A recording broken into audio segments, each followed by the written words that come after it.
or when they post content of that nature is what I should say. Thank you, Mr. Chair. Mr. Chair, may we be furnished a copy of the red tagging guidelines na lang. And for the guidelines that they use for determining fake news and the specific timelines for the violations, for example, of the community standards violation, how long does it take? Is that being addressed to Meta? Yes, Mr. Chair. We'll include that in the official communication. Yeah. Thank you, Mr. Chair. May I remind the interpolator, I think this would be the last interpolator because the, before we proceed, may I acknowledge the presence of our co-chair, Honorable Joe Aquino, and Representative Benny Abante. The Meta representatives will have to take their flight at 3 p.m. So can you make your questions concise? The next interpolator would be Honorable Roch Gutierrez. Thank you, Mr. Chairman. I understand the busy schedule that our resource persons have. I'll try to make it quick. Good afternoon to our dear resource persons. I'd like to direct my questions to the Meta while they're here. Mr. Chair, just very briefly, I hope you can bear with us. It's been, it could be confusing for us, especially. Ideally, we would be tackling this together with Google and TikTok. However, understandably, due to schedule concerns or for whatever reason, you've appeared separately. So we'll be going through this all over again. I hope you could bear with us. Before we begin, I'd just like to verify. So, Dr. Frankel, is it, Mr. Chair, to the Honorable Chairman, can you tell us what you do in Meta? Mr. Chairman, Congressman, I'm the Director of Public Policy for Southeast Asia. And you are based in where? Singapore. In Singapore. And you are part of Meta, the American company. So I'm an employee of Facebook Singapore PT Ltd. Meta Platforms is the American company. Meta Platforms is American company, the Singaporean company. And Mr. Abrams, to the Honorable Chairman, may we know your position in Meta? So I'm one of the heads of law enforcement and national security outreach, handling a large chunk of Southeast Asia. My employer is the same as my colleague Rafi's here. So likewise, based in Singapore? Also based in Singapore. Okay. Here in the Philippines quite often. Here in the Philippines quite often. And generally for Meta, although Meta Platforms, the American company, when they operate in Southeast Asia, they would do so through Facebook Singapore. Is that correct? Every country, sorry, Mr. Chairman, if it's okay. Congressman, every country has a different legal structure. Here in Philippines, we have a representative office of our Singaporean company. It's important to note that that representative office is not in charge of business or operations. It does not do anything involving content decisions, right? Those are really, those are undertaken by Meta Platforms. Mr. Chair, I'm glad you brought that up, and actually that would be my next question. So if you are representing Facebook Singapore, and you are doing these regulatory work in behalf of Meta Platforms through Singapore, I assume for Southeast Asia, what is it that Facebook Philippines, what do they do?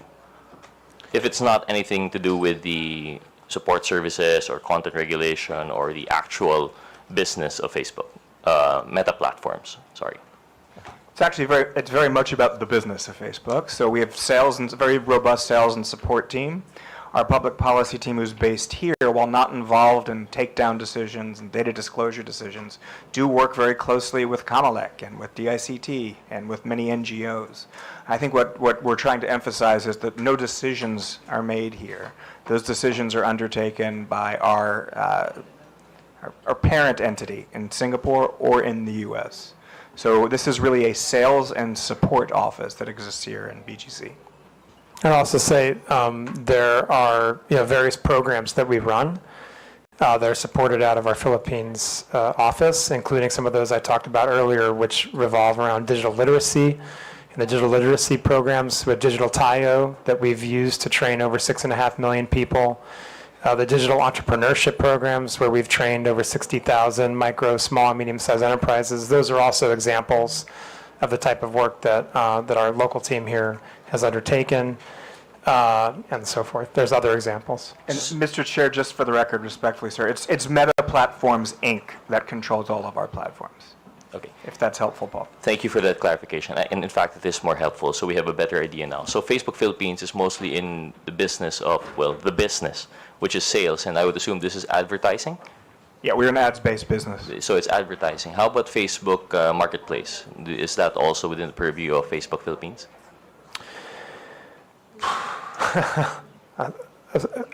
Mr. Chairman, if I may.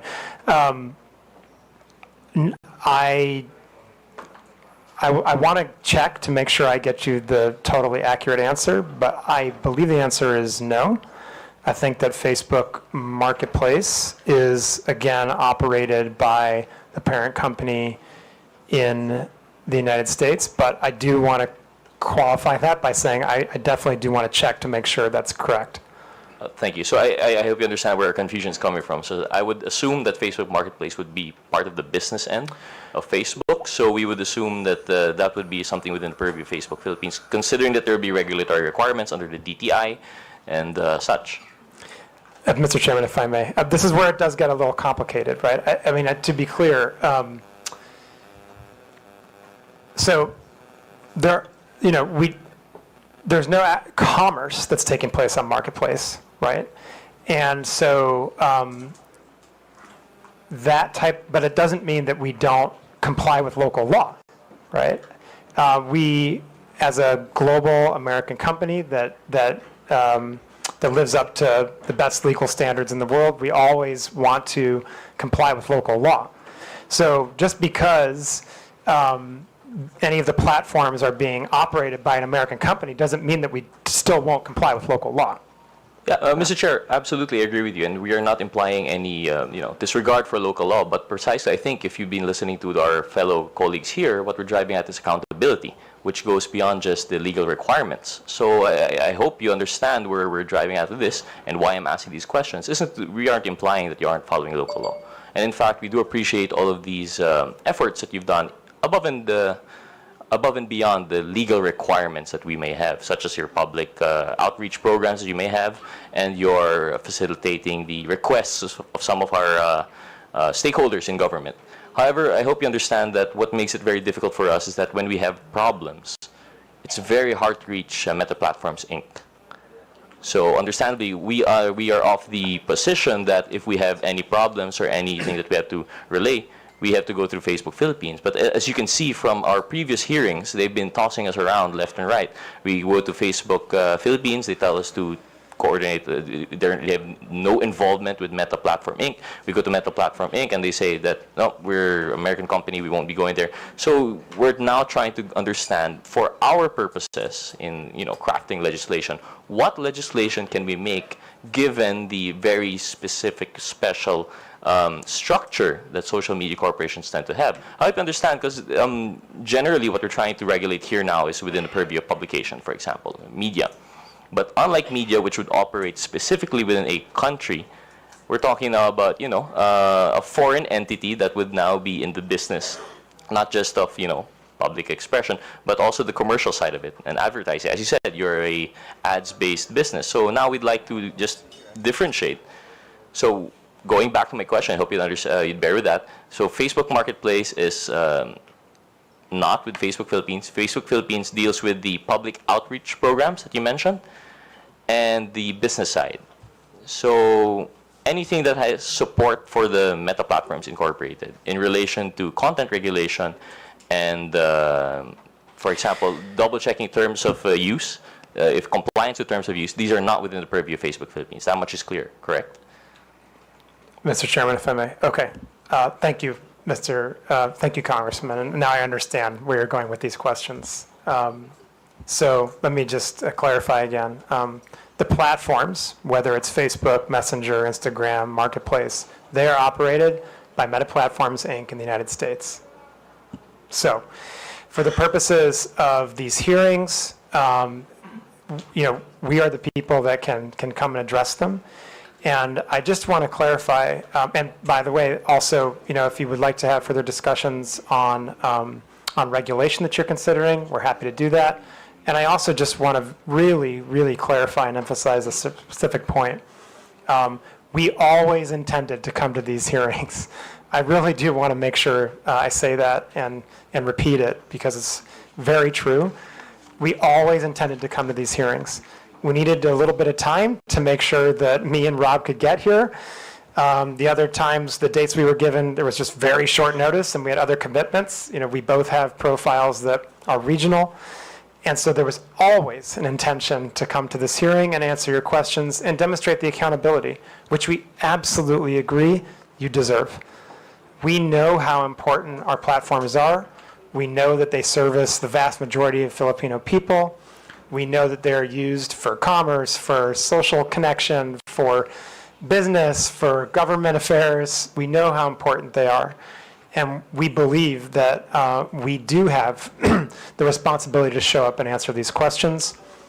I would also just point out there's a lot of other various forms of accountability that we have.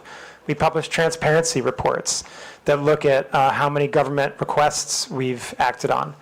We have 11 different channels for the government to report to us community standards violations or request data or any other problems that they're having, if there's account hacks or anything like that. There are 11 different channels that we have set up with various agencies of the Philippines government and law enforcement, we're accountable to every single one of those channels and agencies. And beyond that, I think that, we try to do the best we can to answer the questions as forthrightly as we can, to explain frankly, very complex and sometimes nuanced issues the best we can. And I'm always happy to do more of that. And if there are additional conversations we need to have on these topics, on regulation, we're happy to do that. I also just want to point out, and my colleague Rob has already done this, but I'll reiterate it. We know the election's coming. We have been preparing for this for a very long time. In the 2022 elections, Comelec gave us an award afterwards for the collaboration that we had and for the work that we did protecting the integrity of the elections on our platforms. We absolutely are doing that work again, and I just want to assure the committee that that's the case. Do you have anything you want to add? Mr. Chair, with your indulgence, I would just add, sir, and with a little bit of humor, but this is absolutely fact-based. My WhatsApp says otherwise in terms of an inability of Filipino agencies to get a hold of me. I think my last message last night before going to bed was a conversation I was having with NBI. If you're having an issue getting a hold of us, I think that's something we can pretty easily remedy. The point being, however, that MPI, Meta Platforms Inc., operates the platforms. Our office here is happy to help coordinate with Rafi and I, others based in Singapore. It occurs to me, while I have the privilege of being in this chamber, I've appeared in the Senate many, many times, so I am grateful for the opportunity to be in the House today. To your point, it is my first time here in the House, but I've had the privilege of representing MPI, previously Facebook, here in the Republic of the Philippines for over 6 years now, and I hope that our relationship simply continues to grow stronger. Thank you, Mr. Chair, respectfully, and thank you. We appreciate those responses, and we do not doubt that you had the intention to attend, but I just wanted to point it out as an example of how difficult it would be for us to demand accountability. Now, on that question, on that point, that you have 11 different avenues to coordinate with your law enforcement, I hope you understand that's our point. These 11 different avenues are going straight, I'm assuming, to either Facebook Philippines or Meta Platforms Inc. Is that correct? You're saying that these 11 avenues are going directly to you, right? Through your WhatsApp personally, and you are an employee. No, sir. I apologize. Mr. Chair, if I may, I apologize for breaking etiquette there. The daily sort of informal interactions that I have with the many alphabet soup agencies here represented, and I say that as someone who 6 years ago would be on that side of the table, your side of the table. Those are not the formal reporting channels. Right. The formal reporting channels go to our content review teams based either in Singapore or the United States. Which is, through the Honorable Chairman, precisely our point. The content regulation is not being done by anyone legally accountable in the Philippines. All of these avenues of recourse that you're giving our law enforcement agencies, they have to go to either Facebook Singapore or Meta Platforms Inc. Or, in fact, Facebook Singapore will only serve as a coordinating office to Meta Platforms Inc., if I'm understanding this correctly. So, can you just correct me if for this statement? that if Facebook Philippines does not control the platform, there is no Meta-affiliated entity directly accountable in the Philippines. Mr. Chairman, if I may, we're specifically talking about content, then again, the platforms are operated by Meta Platforms Incorporated in the United States. Precisely. So there is no Meta-affiliated entity responsible for the content regulation in the Philippines. Correct. There. Thank you. Thank you for that. Thank you for clarifying, because it seems to us that for us to craft meaningful legislation, we have to take into consideration the fact that there is no legal entity here. Mr. Chairman, if I may, Congressman, I just want to, I would, if I could, take a step back here. I think that what future conversations, what we should focus on are, what are the objectives you're trying to achieve that you don't feel like you're achieving now? I think that we have seen similar requests in other countries, which emphasize a similar point that you're making here. But, you know, I think we've proven through our collaboration that Rob has with law enforcement, through the collaboration that my teams and our other teams have with the government, with DICT, with Comelec, you know, that we are extremely responsive, that we get to the important things quickly, that we act on reports from the government and good faith trusted partnerships that we have in the country. And so I think that, you know, as a global platform, we have to have global systems in place. There's no other way we can operate it at the scale of 3.2 billion people every day. So if there are specific issues that you feel like we need to address and do better, let's absolutely collaborate to address those issues. But I can say, and I feel very confident in saying, there's an immense amount of connective tissue between Meta Platforms and all the platforms we operate and the companies that are incorporated under Meta Platforms and the Philippines government as a whole. And that relationship that is broad and deep, both, has produced very strong results in terms of collaboration and in terms of removing harmful content, in terms of addressing misinformation, and as I mentioned before, when it came to the last round of elections, it even produced an award from Comelec. And so I think we feel pretty confident that we have the right structure in place, but if there are specific issues that you'd like to address and specific regulations that you'd like to work on, we are very happy to sit down and talk to you about those. Thank you, through the Honorable Chairman. We appreciate that response, but as we mentioned, what we're trying to come up with here is meaningful legislation to curb fake news and misinformation. So while we do appreciate that Meta Platforms Inc. and Facebook Singapore are very responsive, what we're trying to do here is to come up with, of course, you have to understand, we're not only dealing with Meta, we're also dealing with Google, we're also dealing with TikTok, ByteDance, right? So we're trying to come up with meaningful legislation that can consolidate our issues with all three. So while we do appreciate, again, it bears repeating that we appreciate the responsiveness of Facebook Singapore and Meta Platform Inc. through your respective offices, it doesn't skirt the issue for us that there is no baseline legal responsibility within the Philippines. There is no Meta-affiliated entity within the Philippines. And that's what I believe makes it hard. To just drive that point, perhaps, Mr. Chair, I'd like to make a quick side question to maybe one of our officials from the CICC. For example, to our CICC, when we have requests for takedown from Facebook, what is the general turnaround time? First and foremost, do you acknowledge that Facebook is very responsive in your requests? Yes, Your Honor. So they are very responsive, and that, again, we do not doubt that. But what's the turnaround time? Is it fast? Is it slow?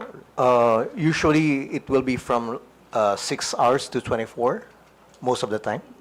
And in 6 hours to 24 hours, that would be sufficient time for something to go viral, correct? That's very correct. And by then, usually the damage is done, especially when we're talking about public reputation. Yes, Your Honor. So I think, thank you for that. So I think that's what we're trying to drive at here. We're trying to work with a system that would make it easier for coordination, but that's besides the point right now. Moving on, since we're beyond already the structure, we understand that the Philippines, we've there's an acknowledgement that there's no Philippine-based entity. I just want to go back to something you were discussing with Congresswoman Castro, that you said that there was a side-by-side, these working in parallel. You have the fact-checking, and you have, what was the other system that you have in place? Sorry? Community standards. Yes. Community standards. So community standards would be the more general approach, right? This comes into the general terms of use of your platforms, while misinformation is more specific. Is that correct? If I may, Mr. Chair. Okay, so the community standards, yes, you can look at them as they're not exactly the terms of service. That's a different legal term. But the community standards are the policies and the rules by which we moderate content on our platforms, right? They're the rules that say this is allowed on our platforms, this is not allowed on our platforms. The rules we have around misinformation are part of the community standards. I think the distinction I was trying to make with the Congresswoman earlier is that when it comes to misinformation, because we believe that it's really third parties that are the ones that are most capable and most appropriate to determine the veracity of information, there is a parallel system that we have in place, which is the third-party fact-checking system, right? And that system is in place, and those fact-checkers can proactively act even without any action on our part. They can act if we send them content that we want them to review from misinformation, but they can also act on their own if they think that there's a piece of misinformation that's going viral and could potentially cause harm. That's what I was trying to distinguish between. Whereas the other community standards violations, such as hate speech, incitement to violence, bullying and harassment, terrorism, child exploitative imagery, those community standards, those would be looked at by our content moderators, right? And who will make a determination about whether they violate the community standards or not, and therefore are removed or not. And I think Rob would like to add to that. Your point, Mr. Chair, if I may, your point is very well taken in terms of how the internet works and virality, and we've all seen how that works. The upside to that is when we have a piece of content that's violating, I'd like to just underscore once again that feeds our ability to prevent its future proliferation. So just by way of example, for something that's a very non-controversial sort of content subset, so terrorism-related content and child exploitation-related content, every piece of video or every photograph that's uploaded to Instagram or to Facebook is compared against an enormous bank of hash values, digital fingerprints, if you like. So once we identify one of those and it's added to the bank, so to speak, it can no longer be spread on our platforms. And as members as the GIFCT, the Global Internet Forum to Counter Terrorism, we share those with our partners. We don't compete when it comes to safety, we collaborate. But to your point, yes, 6 hours is enough time for something to go viral. When you're operating at a scale that we are, a little bit south of 90 million users here in the Republic of the Philippines, just on Facebook, 6 hours we think is pretty good. We would love to get it down to 30 seconds. I don't know how realistic that is, but I do want to thank Director Hesolios for the acknowledgement of the progress we've made on turnaround times. Thank you for that. Thank you for the response, and we appreciate that point.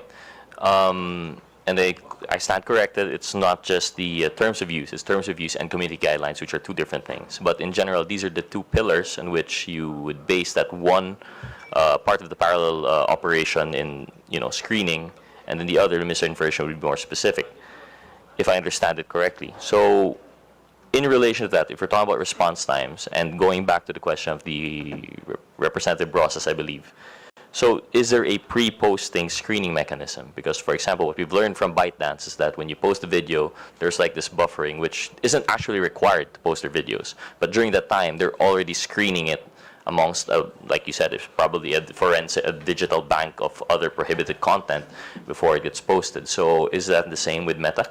Mr. Chairman, if I may. Yes, we proactively screen content. Every piece of content that's posted on our platforms is going to go through some type of automated screening. Yeah. Every piece of content will go through some type of automated screening. It does not mean that our screening is perfect, and I do want to emphasize that, right? And as I kind of pointed out previously, our accuracy rates on really clear violations are very high. If we look at our proactive removal rate on, again, issues like terrorism, child exploitative imagery, we're talking above 99%, approaching 99.9%, right? When we get down to other issues that are more nuanced, that are more contextual, that are borderline, then those proactive systems, they may flag it for a human to review, right, as a next step, because it's just kind of too difficult for a machine to make that determination, right? So the review process is complex, but it involves like many different layers. The first one very much would be an automated one as a proactive measure. Thank you for that response. So generally, the automated pre-posting screening would be very effective for those that are obviously wrong, like you have hate speech, child pornography, terrorism, and the likes. And when it comes to the nuanced parts that we have difficulty, right, which would include the point of this committee hearing, the fake news and misinformation. We understand it to be pretty difficult, and that's where, if I understand correctly, that's where the fact checkers come in. In addition to that, we came across a piece of news that Meta was actually dropping fact checkers in favor of something, I think it was community notes mechanism. Is that correct, or is that not being rolled out globally? Mr. Chairman, just one thing I want to point out. In the list of violations, you mentioned hate speech. Hate speech sometimes can be obvious, but other times it cannot. And so that one's a little more nuanced than terrorism, for example, right? Okay, yes, turning to our global fact-checking program. As of, I believe, yesterday, if I'm not mistaken, in the United States only, we have moved to a system of community notes as opposed to our third-party fact-checking system. But everywhere else in the globe, the third-party fact-checking system is the system we still use. Could you please enlighten us as to why the United States has dropped that fact-checking mechanism? Were there difficulties on their previous review system, and do you foresee that this difficulty would actually be the same all around the globe? Mr. Chairman, if I may. Congressman, the fact-checking system in the United States, I think what the determination by our global leadership was that we saw that it had become in some way politicized, and that they believed that there was the potential to improve on that system using the community notes system, right? Which companies like X have already developed and implemented for quite some time, which relies on many, many, many more users and many, many more diverse points of view to determine whether content is false in some way. And that system has now been implemented in the United States only. As of now, there's no plan to change that globally, but I think that I would just always say that whether it's our fact-checking system, whether it's our generative AI products, whether it's the user experience in some way, we're always looking to improve everything we do. We're always looking at innovation. And so, the community notes that are now rolling out in the United States, we're obviously going to be looking at, are they effective? Do they make sense? And testing like the capabilities there. But as of now, and there's no plan to change the system other than in the United States. I still have quite a few, I have a lot of questions actually, but I understand that there's a time constraint for our resource person, so I'll just stick to one or two questions to conclude. Just based on that point, I'll leave the others out. So when they drop the fact-checking, I know it doesn't apply it here, but we'd like to know the possibility of, if that were to be implemented here, we'd want to know what we're working with for our legal framework, right? what laws that we might come out with in relation to that. So if you are dropping fact checkers and it's community-based, this would now be more in line with the reporting system that you already have. So it's going to be it's going to be based on user feedback. And how do you differentiate authentic user feedback from, for example, what we're really fighting here are the trolls? I mean, that's one thing that we can agree is very morally wrong and misleading. So when they're purporting to be other people who they're not, and they're not voicing actual, personal opinions, and they bloat their numbers per capita. Instead of just one voice, it appears to be hundreds of thousands. How do you now balance that when you drop the fact checkers? Mr. Chairman, if I may. Congressman, first of all, any type of inauthentic behavior is prohibited on our platforms. Any type. You have to be your authentic self on our platforms. And it's especially, and I would say that in the case of any kind of coordinated inauthentic behavior, that can rise to the level of what we would call network disruptions, with my colleague Rob described earlier in our presentation, and how we treat those types of abusive networks. To your question specifically about community notes, I need to be very honest. This is a very new program that we are running, and I just don't feel qualified to completely answer the question about how it works, as it's only rolled out, I believe, yesterday. I feel very qualified to answer a lot of other questions about these issues, but on that one, I think we just have to come back to the committee. If you have specific questions, I think that the chairman and the committee are putting together a list of follow-up questions, and we'll be happy to try to address that one as well. Thank you. Just one last question to the Honorable Chairman, if there are resource persons who could oblige, because you already mentioned that in Facebook you only allow your authentic self. But anecdotally, that isn't the case, especially here in the Philippines. I don't know if it's the same outside the Philippines, but if you've been monitoring, one of the issues that we have are these massive troll farms in which people purport to be other people, and precisely to bloat out their, public, in order to shape public opinion sentiment. So what measures do you have to ensure that? Is it possible to implement something in which, truly, not just, currently, if I understand it correctly, the closest that Meta has come to identifying authentic users would be phone numbers. By requiring phone numbers as a two-factor authentication, ideally it's 1:1, but we've passed the SIM registration bill. It's now a law. It hasn't curbed the number of SIM cards being registered to, being used by one person but registered in other persons. So how do we go about it? I see Mr. Abrams doesn't agree, and I agree. It isn't the best way, but from my understanding, SIM registry, the phone numbers was being used by Meta to sort of validate whether a person is not. You have verified accounts in which you require them to submit IDs, but not everyone's verified. So what steps is Meta taking? What steps could they take to curb these inauthentic users? Mr. Chairman, if we may. Go ahead. Mr. Chairman, may I respond? Actually, I actually am agreeing with you that SIM card registration was probably the way to go. That way you're getting at the bottom of the pyramid. Over 80%, I believe, and I want to go on the record as saying that's my belief right now. I don't have the actual numbers in front of me.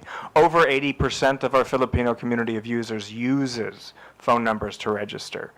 But to say that phone numbers are our sole way of checking for authenticity is not the case. There are many back-end engineering cues that our analysts look at to determine the authenticity of an account. To that end, that's probably what flagged the Honorable Congresswoman's a false positive, and that's why we were able to restore it as well. But to go into too much granularity as to the cues we use would give bad actors an advantage. So perhaps an executive session with your good office would be in line for a further discussion on that, Bo. I would just if I may add, the inauthentic behavior. I think in our latest report, but again, we can go look up the exact figures. But we've used AI, for example, to remove, I think, 2 billion accounts in the last transparency report for inauthentic behavior. And so again, we can get you the exact numbers. We report those transparently. But what I would also just emphasize, and I think this is really important because I get your question is about troll farms. So I just want to address that head on. We would view that type of behavior, generally speaking, under our coordinated inauthentic behavior policy, which prohibits exactly what that sounds like. Any kind of coordination by people not being honest about who they are for the purposes of spreading misinformation, right? And we have very stringent policies on that, where not only if we find someone engaged in that kind of behavior, we don't just take down that account. We do what we call fan outs, and we investigate what other accounts that account is coordinating with. And that is what leads us to undertake much larger network disruptions of accounts that are coordinating in abusive behavior on our platform. We've undertaken, I believe, 9 different types of those actions in Philippines over the last, since 2017 or 2018, I think the numbers are. Again, these are all public. We can get them to you. And I think it's really important to point out, this is where our relationship with law enforcement really comes into play. A lot of those come from leads that we act on from law enforcement. And the intel sharing goes both ways. And so I would emphasize to you, I'd continue to emphasize to law enforcement, although they already know this, and other members of this committee, if you have reason to believe that there are accounts that are engaged in that kind of behavior on our platforms, please do send them to us. And we will do everything we can to investigate to see whether they are engaged in that kind of coordinated abusive behavior. Thank you.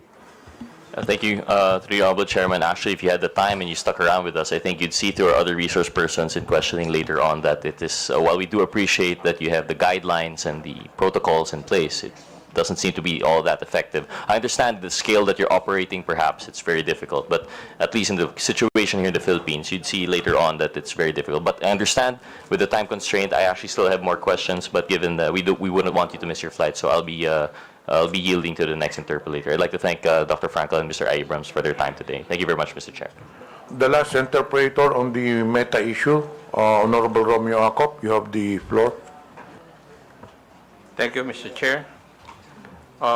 Before I proceed, Mr. Chair, I'd like to briefly manifest that the absence of a clearly accountable and empowered meta entity here in the Philippines is a crucial issue.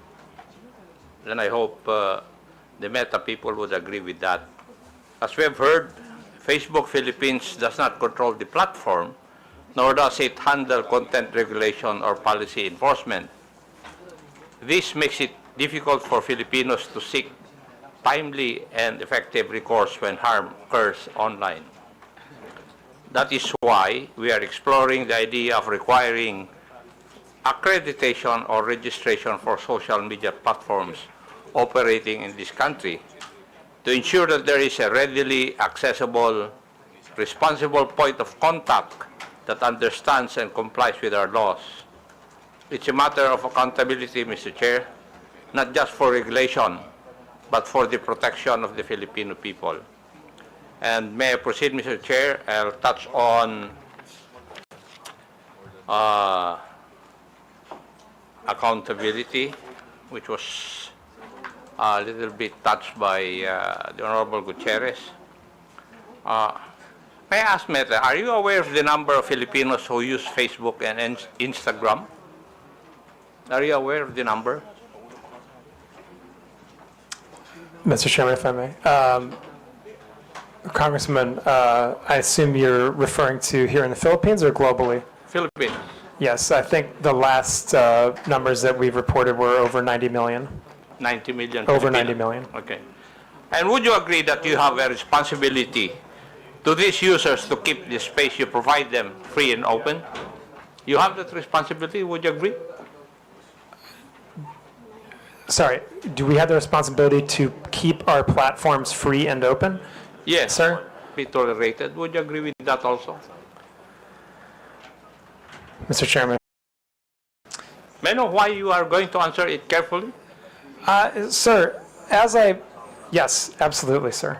I want to say that when we come to topics like misinformation, there are different interpretations of that.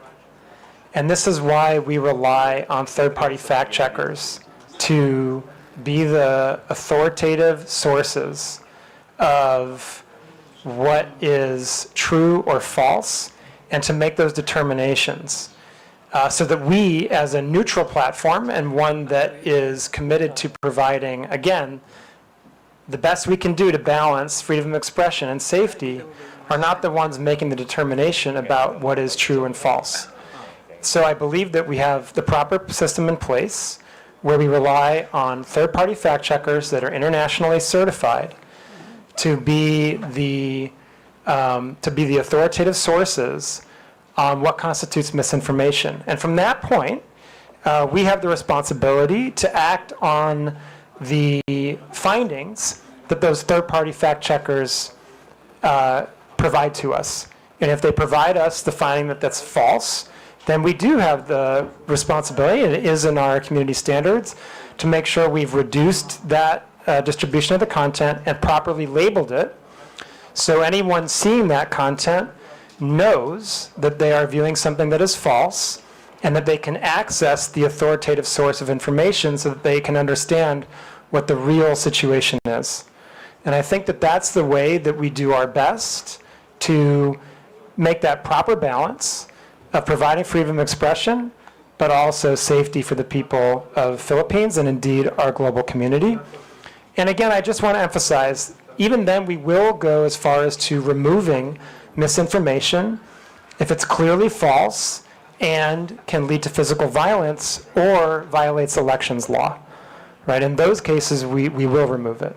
And I think that that's the best that's the best system we've had over many years of dealing with these issues around the world, to kind of balancing to the best that we can those dueling objectives of freedom of expression and safety. Thank you, Doctor. But my question was very simple, whether the posting of false information or misleading news content that harms not only the subjects of the questionable post should not be tolerated. It's answerable by yes or no. Should this not be tolerated by platforms? Yes or no? But, Mr. Chairman, if I may. But Congressman, again, I want to just emphasize the point that people disagree. We're in a world right now when people disagree on what's true and what's not true. Are you trying to tell this committee that you do not agree with that? I'm trying to explain to the committee, Mr. Congressman, that the approach we have is based on remaining a neutral platform that tries our best in very difficult circumstances, in very robust democracies like the Philippines, where there are very charged political debates going on.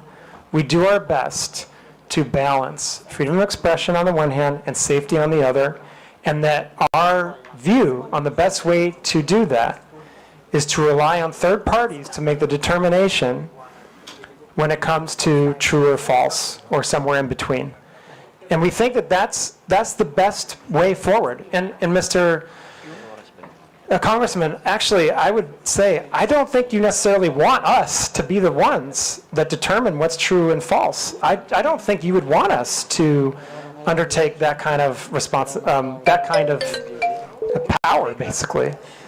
I think that, this is, in a democratic system, this is kind of the best balance we can possibly strike when it comes to how to moderate these types of issues on our platforms in the type of context that we have in the lead up to an election, for example.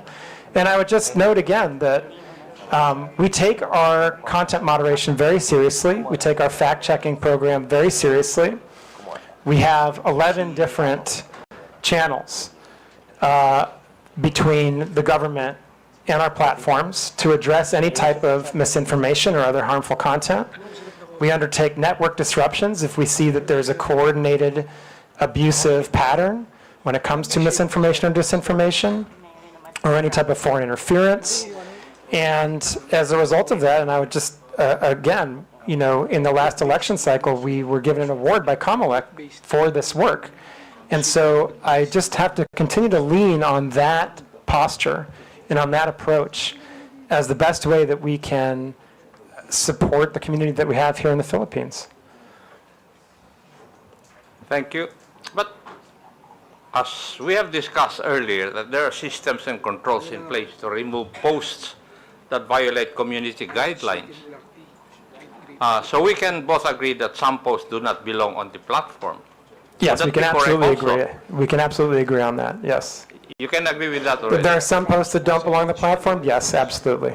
And as the platform itself, you would take action to remove these posts? Yes, sir, that's correct. And If they violate our therefore, community standards, we would remove them. yes, thank you. And therefore, it's fair to say that the platform has a duty to prevent the spread of such posts because they can cause harm. Would that also be correct?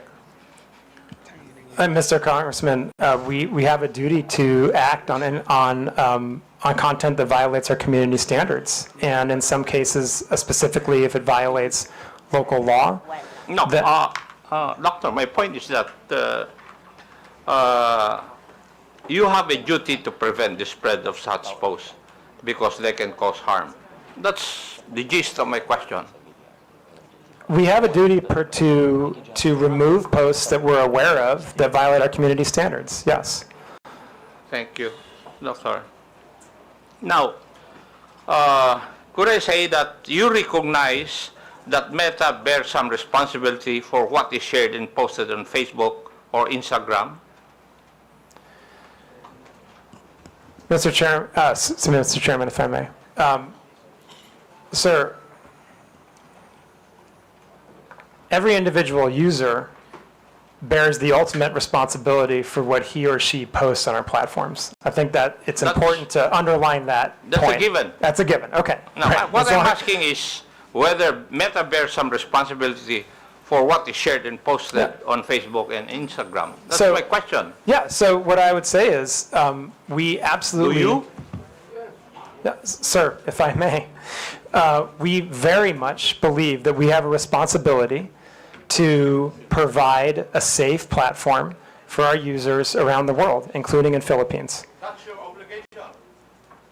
But my question is, would you bear some responsibility for what is shared and posted in your platforms? Yes or no? It's a very simple question. Sir, I just want to be really clear about this again, okay? Our responsibility is to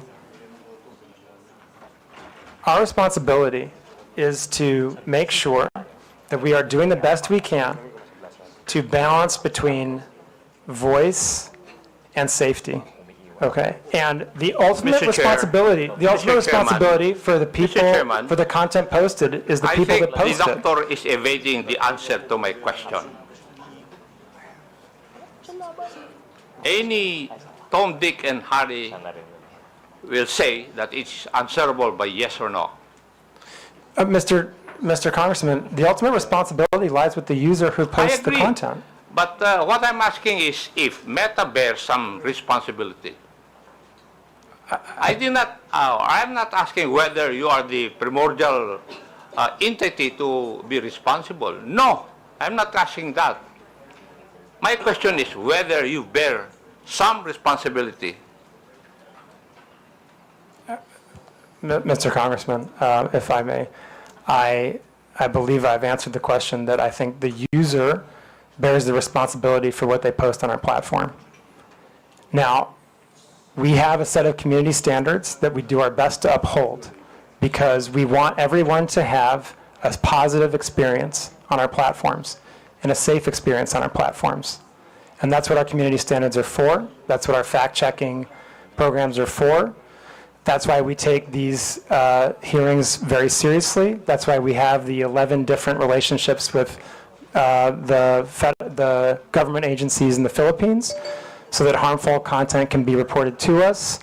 And I think that's how we do our best, like I said, to ensure that people have a voice and the freedom of expression while also a safe experience. But as I said, I think the ultimate responsibility for content lies with the user that's posted it. Mr. Chair, the questions I would be asking would depend on the answer of Dr. Frankel insofar as whether Meta bears some responsibility, and therefore, since he has said that he cannot answer me directly, I will not ask the other questions, but may I make a manifestation, Mr. Chair? It seems from our discussion that social media platforms are making some effort to curb the spread of fake news in this country. However, I disagree with the impression that acting merely as host of user-generated content exempts these platforms from any liability for the harmful content they allow to be exhibited. As part of our legislative duties, I think it may be time to revisit the current legal framework regarding these social media platforms, if only to incentivize them to further crack down on these types of illegal posts. Now, may I go to another issue, Mr. Chair? Yes, Mr. Chair. Regarding monetization. Doctor, can you confirm whether Facebook or Instagram allows content creators in the Philippines to earn revenue directly through the platform? Yes or no?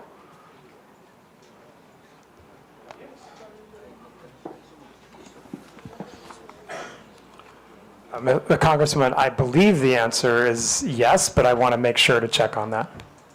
I believe we have content creators that can monetize on our platform in the Philippines, yes. Thank you. And would this mean that Facebook directly pays users upon fulfillment of certain requirements? I'm sorry, sir, what? What are the means of earning through the Meta platforms, Facebook and Instagram? There's different ways. You can monetize your content using something we call stars. There's ways that we can have partnerships. I think there's 2 or 3 different ways that creators can monetize. Thank you. And are there specific content guidelines that monetized accounts must follow? Yes, if so, absolutely. how are these enforced in our country or in the Philippines? The community guidelines. Any user that is monetizing on our platform can be demonetized if they have repeated violations of our community standards, including repeated violations of misinformation. Yeah. Now, can you describe to this committee the revenue sharing model? How much of the ad revenue goes to Facebook and how much goes to the content creator? Sir, I honestly don't know the answer to that. I'm happy to provide that if we can take that under a question to come back to the committee. And who would be the proper authority from your group to answer that question?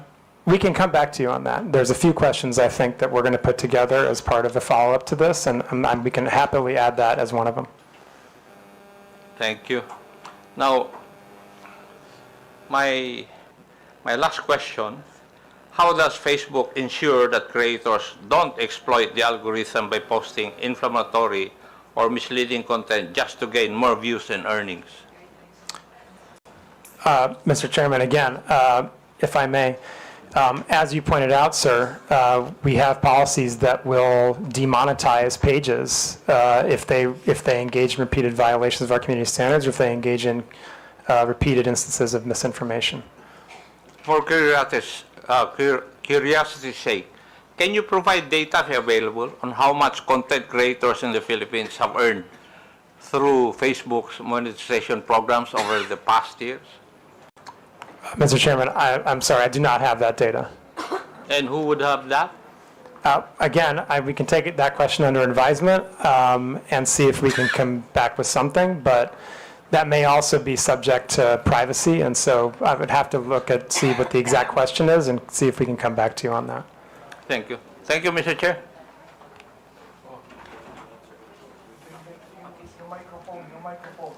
Pakipatay. Thank you. Okay, for a last manifestation, you're given 5 minutes. Honorable Abante. Mr. Chair, thank you very much. I really would like to ask some questions, but I'm not going to ask any questions anymore. But as I listen to your explanation, I begin to realize, and I don't understand what Meta actually is, all right? I have to admit I'm ignorant of what you're trying to do. But I would think, Mr. Chair, that Meta is a regulatory agency because you have community standards. Content and accounts that violate our community standards, including harmful misinformation, and you remove it. And you're not telling us that you have, in a way, a responsibility to do it. You have, because you are a self-regulatory agency of your company, of Facebook. Now, Mr. Chair, I'd like to ask if Meta could be able to provide us a data of whatever your community standards are, because we don't even know. We'd like you to give us a data of what you mean by harmful this misinformation. I'm not going to ask this question anymore because I know you're going to answer us with a lengthy statement, but just give us a data. What do you mean? Guidelines. What do you mean by community standards? What do you mean by harmful misinformations? Just give us the guidelines for that. Can you do that, Mr. Chair? Mr. Chairman, if I may.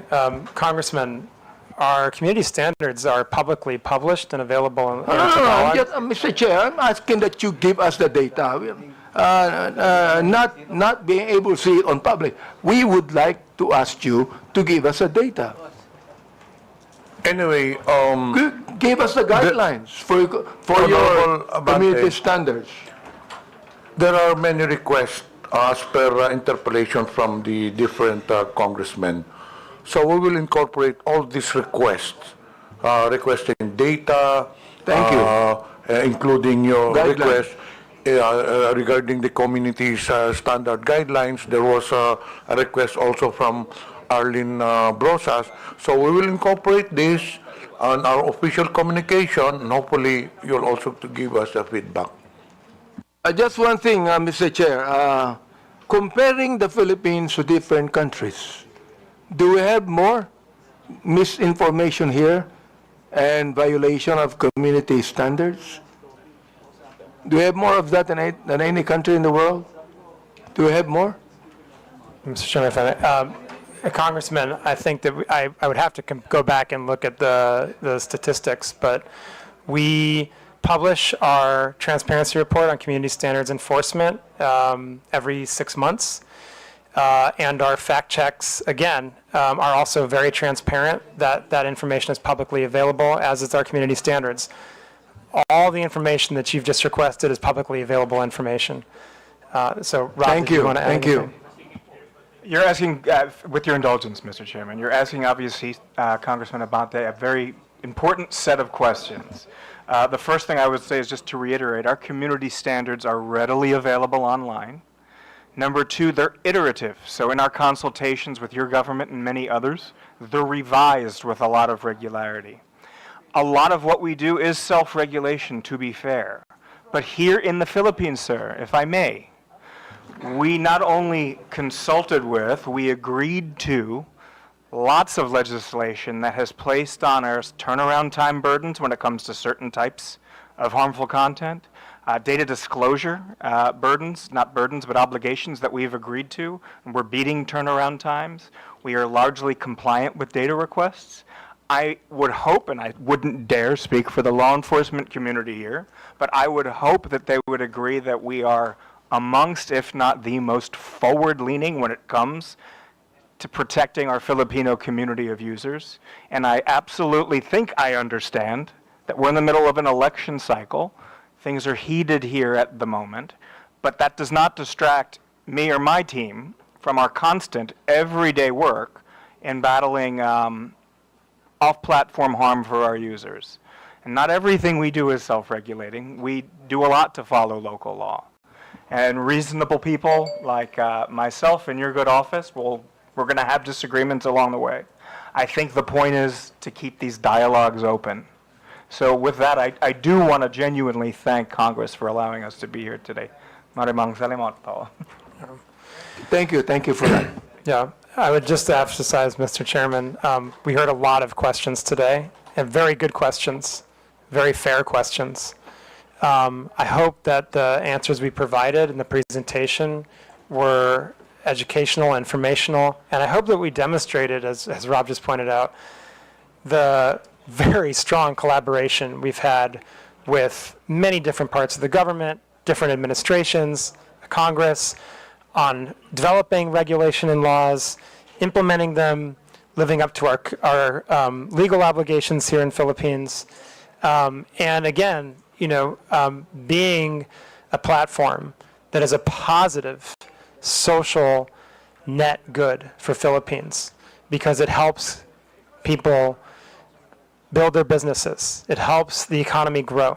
It helps people connect to their loved ones for free. It helps people learn about the world and gain new skills. And of course, with the election coming, we're absolutely determined to protect the integrity of the election on our platforms. And I hope that we can have more of these conversations. Congressman, we're very happy to sit down and collaborate on additional regulation if you feel it's necessary. There's a number of different examples of how we've worked with Congress over the years. Most recently, for example, on the Internet Transactions Act. There's also the digital VAT. I mean, these are just two very recent examples of collaborations we've had on law and regulation here in the Philippines with Congress and with the administration, and absolutely happy to continue that. And I do hope, as Rob said, that our responsiveness to the government and Filipino community's concerns has come out clearly today. And we remain very determined to be a great partner to the people, businesses, and the government of Philippines in the future.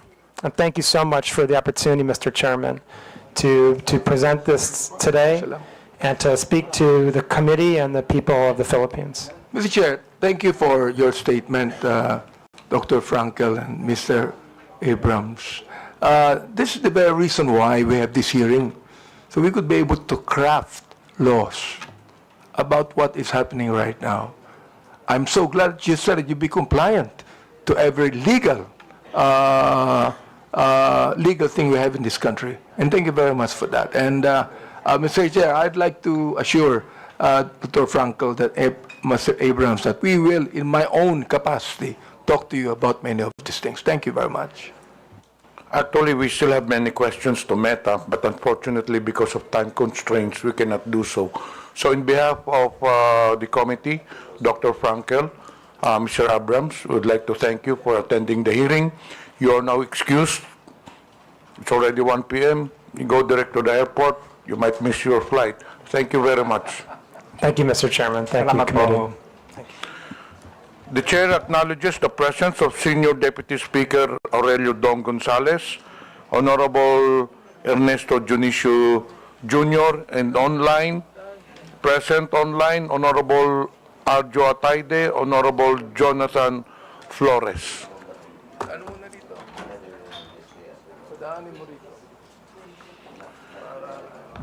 We have 5 issues to be discussed in today's hearing. 1, social media platforms. 2, celebrities. 3, testimony from Commodore Tariela. 4, testimonies from social media influencers. And the last one is testimonies from government agencies. So for celebrities, may I understand Kabayan Noli de Castro is present, so may I request the COMSEC to invite Mr. Noli de Castro.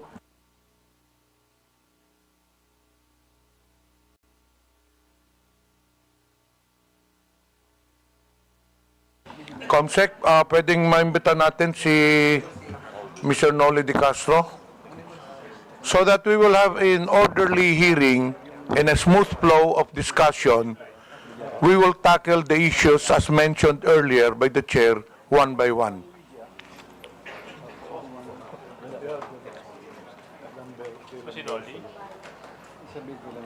COMSEC, I understand, I was informed earlier that Mr. Noli de Castro is in the holding room.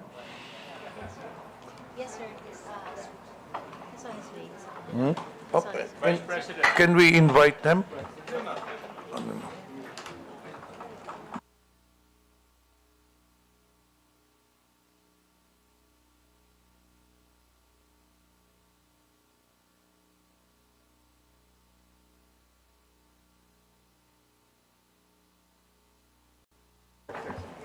Comsec, paki-escort lang sa upuan si Mr. Noli Di Castro.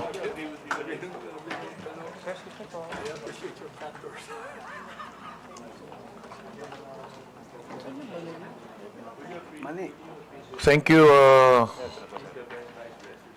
Kabayan Noli, for attending the hearing. We will give you an opportunity if you would like to make an opening statement.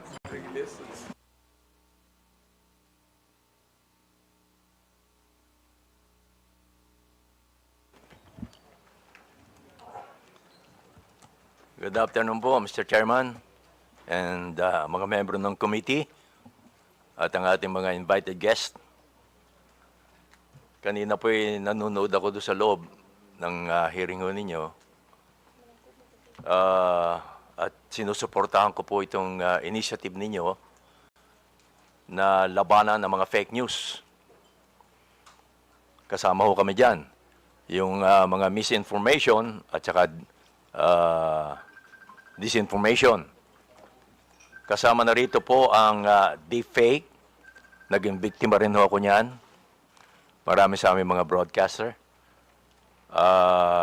Bunso din po ng Gen AI at ang iba pa mga advanced technology po ngayon. Hindi natin mapipigilan ho yan.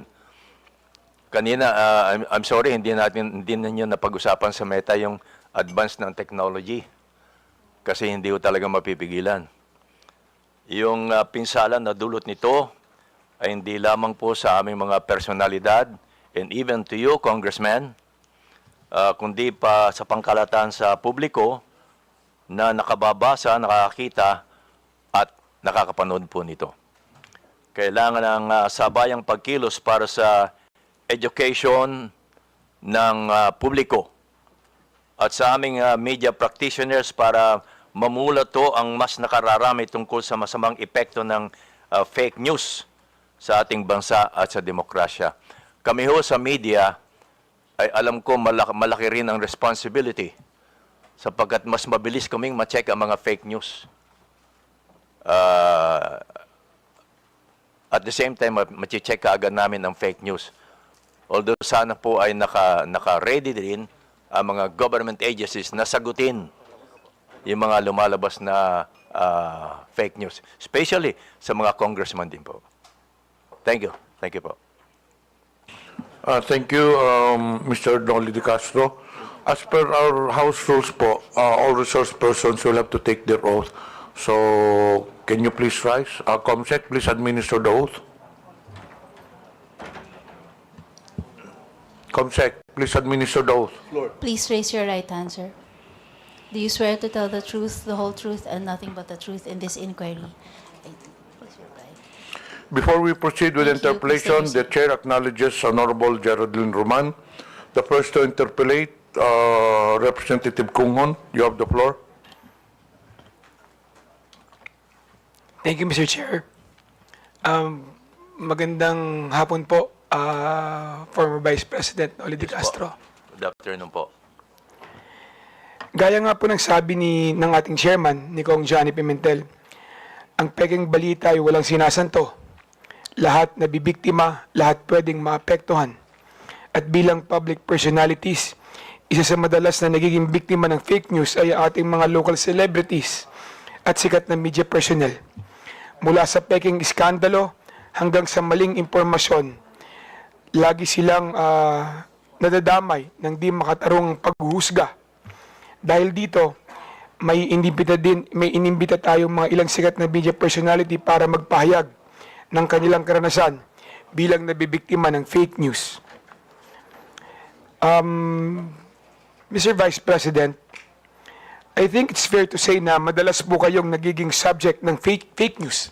Tama po ba? Opo.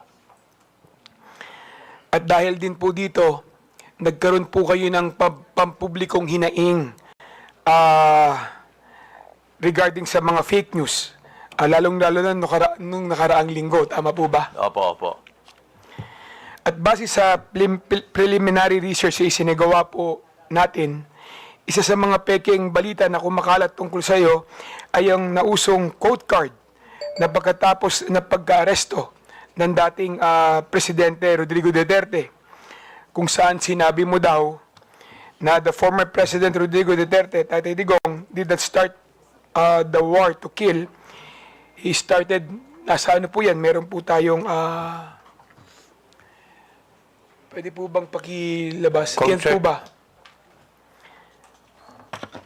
Tama po ba ito yung isa sa mga code card na bigay po sa inyong kaalaman na peke na sinabi niyo raw po ba? Sinabi niyo raw po, tama po ba? Medyo hindi yata ho masyadong malinaw ho ito, Mr. Chairman, tungkol dito. Ang nakalagay po doon, sir, is former President Rodrigo Duterte did not start the war to kill. Okay. He started to save lives. He gave drug addicts a chance to change, to surrender, to choose a better life. But many refused.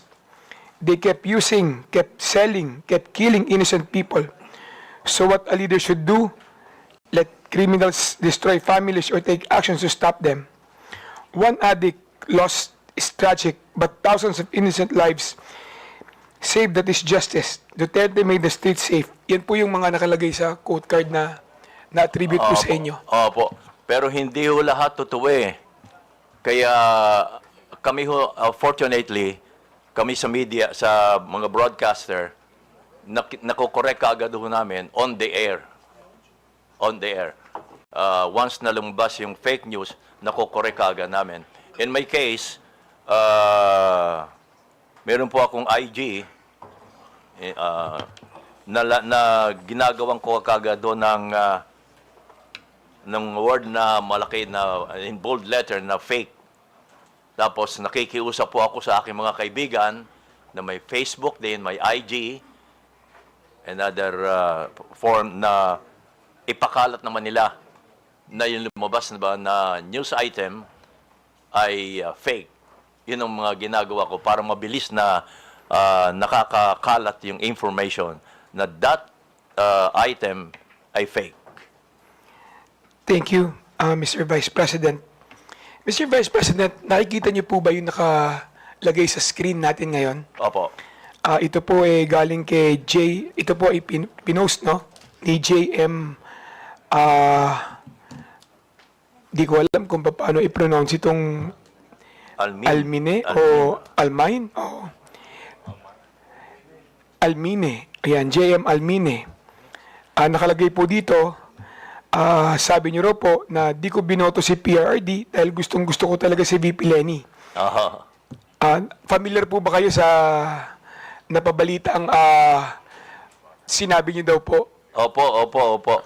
Alam ko ho, fake ito. Kaya gumawa kaagad ho ako ng version ko at nilagyan ko ho ng in bold letter na fake. Mr. Vice President, kilala niyo po ba si JM Almine? Hindi po. Hindi ko po siya kilala. Sinubukan niyo po bang kilalanin kung sino yung nag-post nito? Hindi na po dahil baka mamaya hindi tunay na tao ito eh. Uso ho ngayon yun. Ano po ang naging reaksyon niyo na nakita niyo yung post na ito? Well, sanay na ho ako sa mga lumalabas na ganito eh. So ang first reaction ko ay gumawa ng paraan para may pakalat ko na fake nga ito. Lagyan ng bold letter na fake. Kumisano, ginagawa ko pa ay naka-flash yung fake. At makiusap sa mga kakilala ko na may mga Facebook, IG at iba pa, na ipakalat din nila para marami po makabasa. Nung nakita niyo po ito, ano po yung personal na naramdaman ninyo? Dahil karamihan po sa nakabasa nito, naniniwala na sinabi niyo raw po ito. Well, of course, ang iba maniniwala ho, lalo na kung di ako kilala. Pero sa newscast, nako-correct naman ho namin ito eh. Itong ganito. Kaya madali lang ho eh. Hindi ho ako masyadong naapektuhan kapag ganito. Maswerte lang ho kami dahil mga broadcaster ho kami. But kung pag-uusapan ho yung pangkaraniwan tao, yun ang madaling maapektuhan. At wala silang means, wala silang source para makorek agad yung lumabas na fake news. Mr. Vice President, pagkatapos po kumalat itong mga fake na quote card na ito, madaming organisasyon ang nag-post at nag-fact check din ng balita na ito. Alam niyo ba kung ano-ano yung mga organisasyon na ito tulad ng ABS-CBN Fact Check, Opo, meron po Verifies, kami ganon. etc.? Opo, meron po kami ganon. Ang ABS-CBN may fact check at inilalabas po namin yan sa TV Patrol. Yung mga fina-fact check po namin. Sa inyong personal na opinion po, Mr. Vice President, nakakatulong ba sa pagtigil at pagkalat ng fake news ang pagpa-fact check ng ABS-CBN, Rappler, Verifies? Nakakatulong po ba ito? Well, nakakatulong ho, pero hindi ko alam kung ilang porsyentong na itutulong nito. Pero nakakatulong ho. Thank you. Definitely. Thank you. Sir, isa na naman pong balita na kumalat sa inyo ay yung pagkakadulas ninyo. Naalala niyo po ba ito noong 2021? Dadulas. Meron pong fake news na kumalat noon, yung pagkakadulas ninyo, pagkakoma at pagkamatay umano. Opo. Noong October 26, 2021. Opo. Naalala niyo po ba ito? Opo. Kung saan kayo po ay nag-post katabi ng inyong koi pond ng magandang umaga bayan, pagpalain sana po ng Diyos ang inyong umaga, mga kabayan. Naalala niyo po ba yan? Opo. Kasunod po nito, yan po yun, kabayan, nasa screen po natin.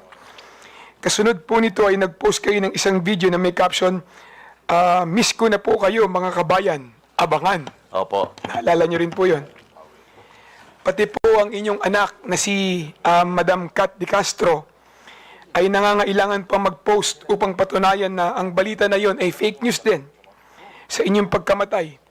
Kaya ang sabi niya, "Hi everyone, my dad's absolutely fine.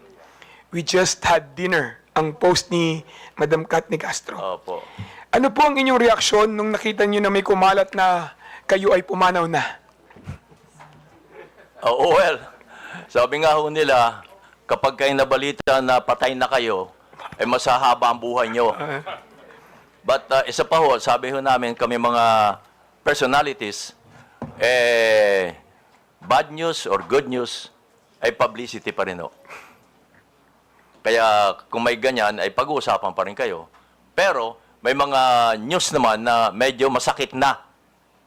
Lalo kung affected ang ating bansa, Kung ako lang, okay lang 'yon.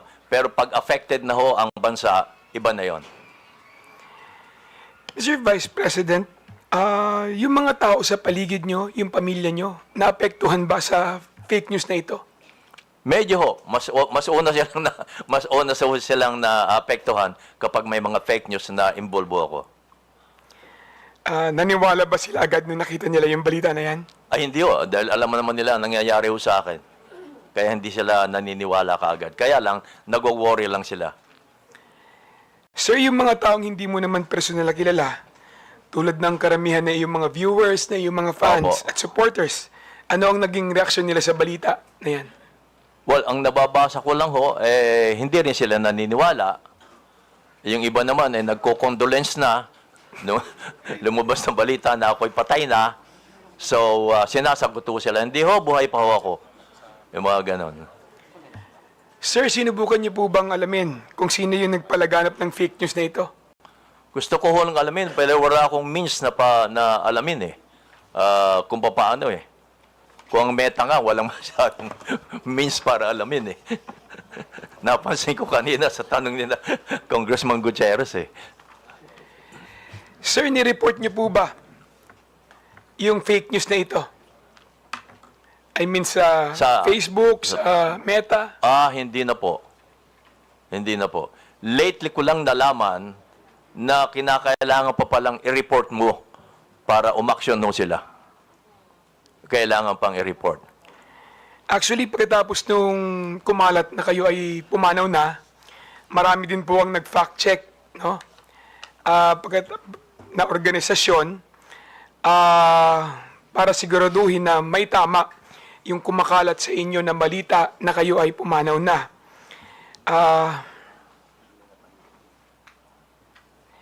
paano naman po yung mga social media website, no, Mr. Vice President, kung saan kumalat yung mga post na ito? May mga gumawa ba sila na paraan para matigil o matulungan kayo para i-correct, no, yung mga ganitong klaseng fake news? Meron po bang mga tumulong na mga website? May mga tumulong po bang mga individual para kayo'y matulungan na pagsawata nitong mga fake news na kumakalat sa inyo? Again, may minso kami para maharang kaagad yung mga fake news na yan because nakikita nila ako sa television na nagbabalita pa rin ng live. So, that means, yun ang patunay na, hey, buhay pa pala si kabayan eh. Nagbabalita pa ng live. Yun ang sinasabi ko na kami ay maswerte pa ng katulad namin personality. But ang kawawa ay yung walang means para maharang kaagad nila mga fake news na lumalabas against them. Kanina tinanong po ni Congressman Acop kung may responsibilidad ba ang Meta at Facebook sa mga ganitong klaseng kumakalat na fake news. Tingin niyo po ba, kabayan, merong responsibilidad ang Facebook at Meta sa mga ganitong klaseng fake news na lumalabas at nakakaapekto, lalong-lalo na sa buhay ng mamamayan? Opo, naniniwala po ako dun. At naniniwala din akong negosyo ito eh. Pati na po sa mga vlogger, kaya o sila naingganyong mag-vlog, ay dahilan sa kumikita rin sila. Aminin natin, huwag na tayo maging hipokrito dito. Pati ang Meta, alam naman nila yon, negosyo nila yon eh.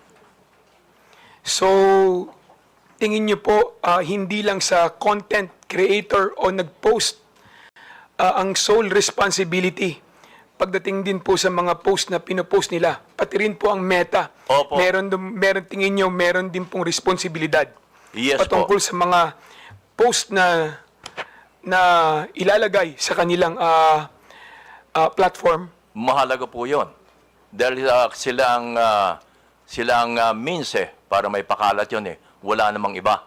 Sila rin kung Facebook, kalimbawa, Facebook lang ang magpapakalat niya, wala nang iba. Facebook to Facebook, yung may mga Facebook. So, naniniwala ako na ang Meta ay malaki ang responsibilidad. Thank you, Mr. Chair. Re-reserve ko po yung aking mga katanungan sa susunod na round. Thank you, Mr. Chair. Thank you. Maraming salamat, Mr. Vice Are there President. any other members who would like to ask questions to the former Vice President De Castro? I understand Honorable Roman is inclined to ask questions. May we know from any...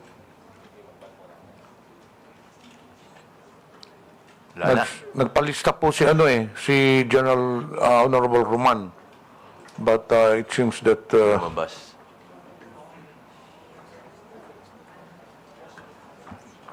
dito po.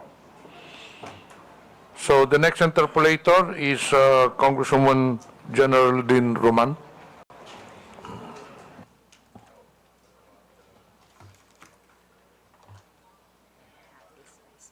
Ay.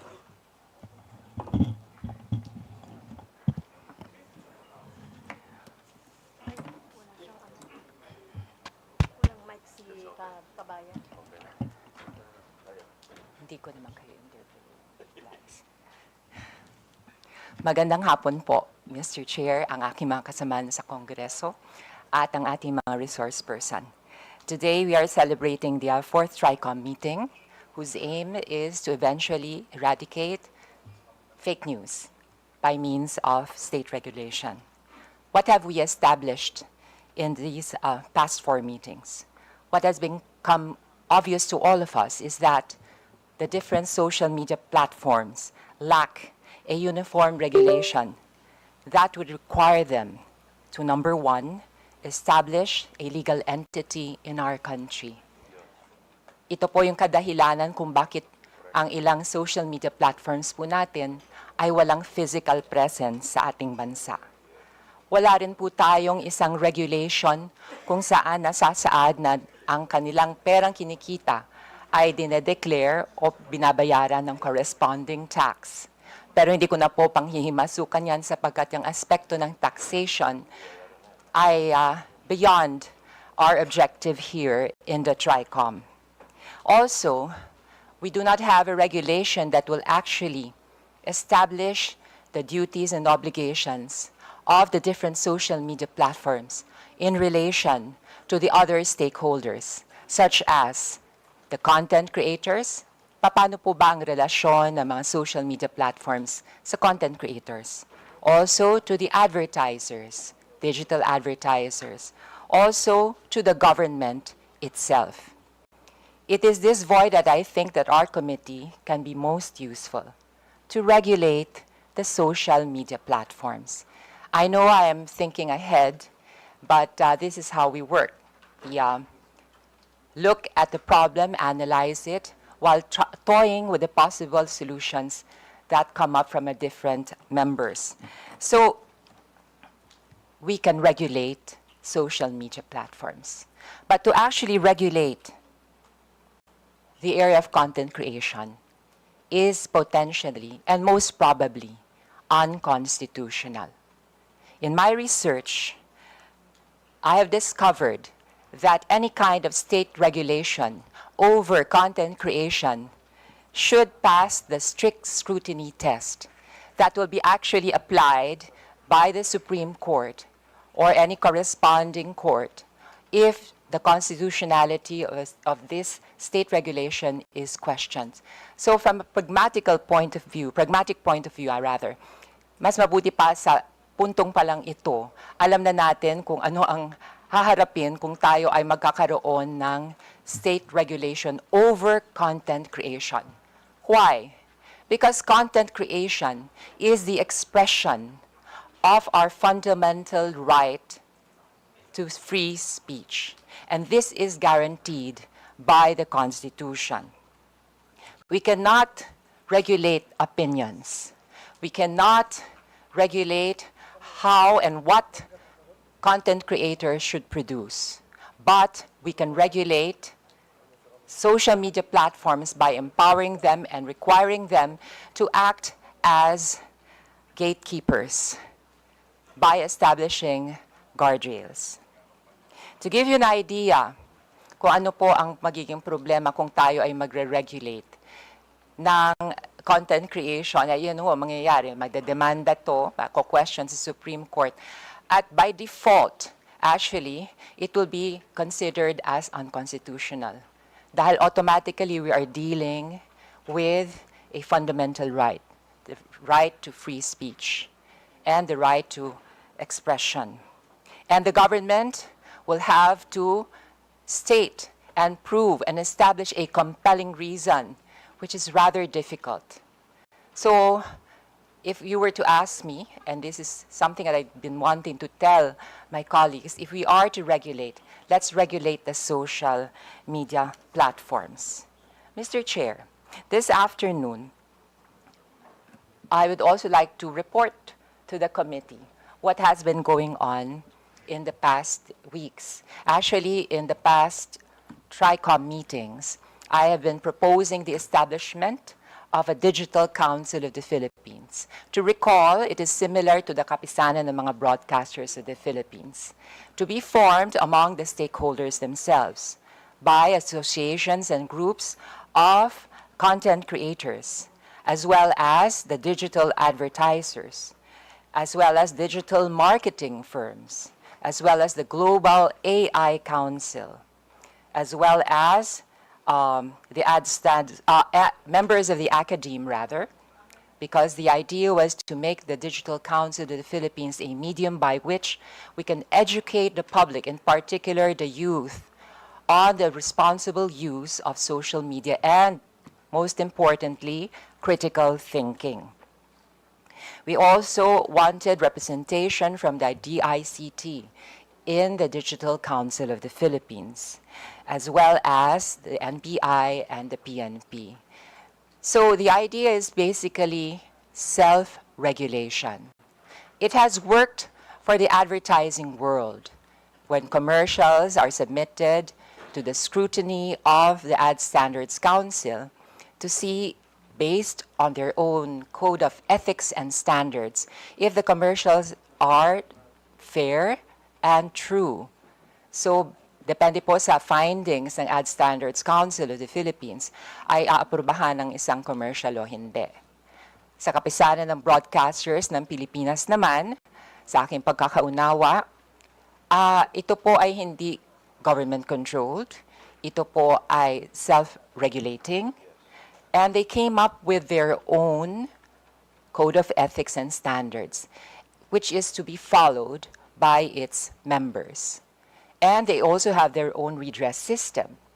And to my knowledge, the Kapisanan ng mga broadcasters in Filipinas also acts as a guild of sorts for its members, to give its members legal assessment and counseling, as well as legal assistance in case any of its members encounter, I don't know, a lawsuit or something in that like. Or as a group, as a guild, because there is strength in unity, it could use its position to leverage if there is something they have to negotiate with the government. So, going back to the Digital Council of the Philippines, in the past weeks I have met with the CICP, I have met with the Global AI Council. I also met with the Digital Marketing Association of the Philippines. And they are all in agreement that they would rather that they form their own council and that they come up with their own code of ethics and standards than being regulated by the government. Now, you may ask me, para pa tayo entonces nag-investigation? Well, as I said, the regulation should come with regards to the social media platforms. Okay. Kasi mukhang interesado si Vice President Noli de Castro, I will briefly explain kung anong functions itong Digital Council of the Philippines. Yun na nga, unang-unang kailangan meron siyang ma-formulate na code of ethics and standards to be followed by its members. Number 2, ito po ang mag-serve as a vehicle to address complaints of victims of fake news. It has the technical means. Ito po yung parang konseho na magsusuri at magfa-fact check kung ang isang complaint ay may basihan, kung tunay na biktima ang isang grupo ng isang scam or isang businessman ng isang scam o kaya ng isang government agency, ng isang fake news, and it will come up with its findings. So what do we do with the findings of the Digital Council of the Philippines? Pag nalaman po niya at napagtanto ng isang piece of information ay walang basihan at fake, ito po ay ifa-flag niya at sasabihin doon sa social media platform. Para po, by law, ang social media platform will be obliged and required to flag a certain piece of information as fake or to take it down, which is already being practiced by TikTok, to my knowledge.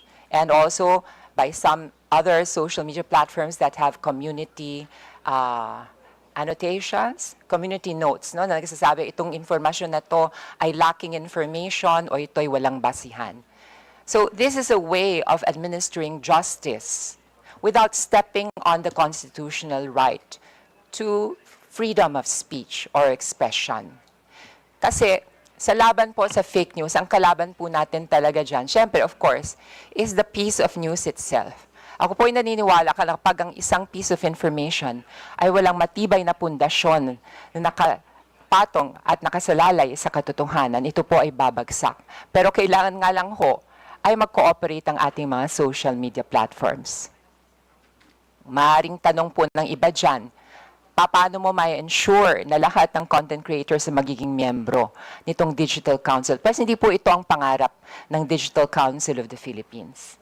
Kahit hindi ikaw ang miyembro ng Digital Council of the Philippines, kapag ang isang piece of information na generate mo ay nireklamo dahil wala itong batayan, ay mafa-flag ito at madetect ng Digital Council. At eventually, if we pass a law that would require social media platforms to adhere to the findings, recommendations, instructions of the Digital Council, ay ma-flag ito as fake and it could be taken down. At syempre, kung ako naman ang content creator, kung sa 10 pieces of information na gine-generate ko, siyam ay na-flag as fake, edi parang humukay na rin ako ng sarili kong libingan as a content creator. I shall have lost my credibility and whatever is left of my moral authority to actually express my opinion over social media. So, Mr. Chair, may I be given the chance to interpolate some of our resource persons? Congressman Geraldine, I thought that you're going to ask question to Noli. Okay. So May I ask we you? are tackling the issues one by one. The fourth issue will be the social media influencers. So May I I think you reserve your question dun sa social media.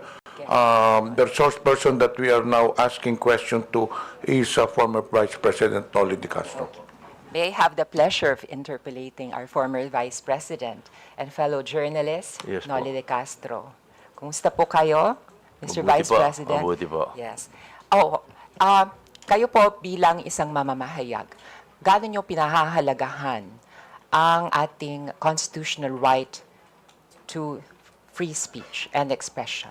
Of course, kami yung mga broadcaster, kami tayong mga broadcast journalists, mahalaga po siyempre ang constitutional rights natin to free speech, freedom of speech. Number one ho yun. Pero, as a broadcaster din po, sinabi niyo sa kapisanan ng mga broadcaster ng Pilipinas, during our seminars, way back, ang ini-instill sa aming utak ay maging responsible journalist. Responsible on the air. That means ang sasabihin namin ay may batayan, may source, sabi nga ninyo, ay titindig yung mga balita. Kahit sinong komisyon ay nakatindig yung mga balita, may mga patunay. So, yun, responsible journalist. I remember that, I cannot forget that, be a responsible journalist. Mr. Chair, maidagdag ko pa po. Kayo po ba ay kasapi ng kapisanan ng mga broadcaster Of ng course, Pilipinas? Yes po. automatic ko yun. At meron po ba kayong sinusundang Code of Ethics and Standards sa loob po ng KBP? Meron din po. Maliban doon sa Code of Ethics namin sa ABS-CBN. Okay, meron din sila sa ABS-CBN. Opo. Ngayon po, sa inyong karanasan, meron na ba kayong na-encounter na isang kasapi ng KBP na hindi tumalima sa inyong Code of Ethics and Standards?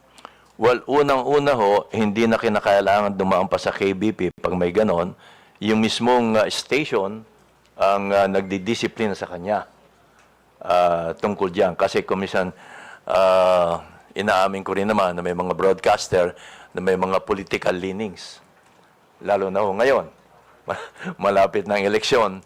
So, meron ding mga broadcaster ang nagagamit ng ilang mga, well, of course, kandidato dahil sa malapit ng eleksyon for monetary reason. Yes po. Opo. Mr. Chair, kung sakali po, yung mismong radio station ay kakonsyaba noong, I don't know, ng isang politiko, paano yon? Ina-apply po ba sa ganitong instance Yun lang ho. yung Code of Ethics at saka standards ng KBP? Yun lang.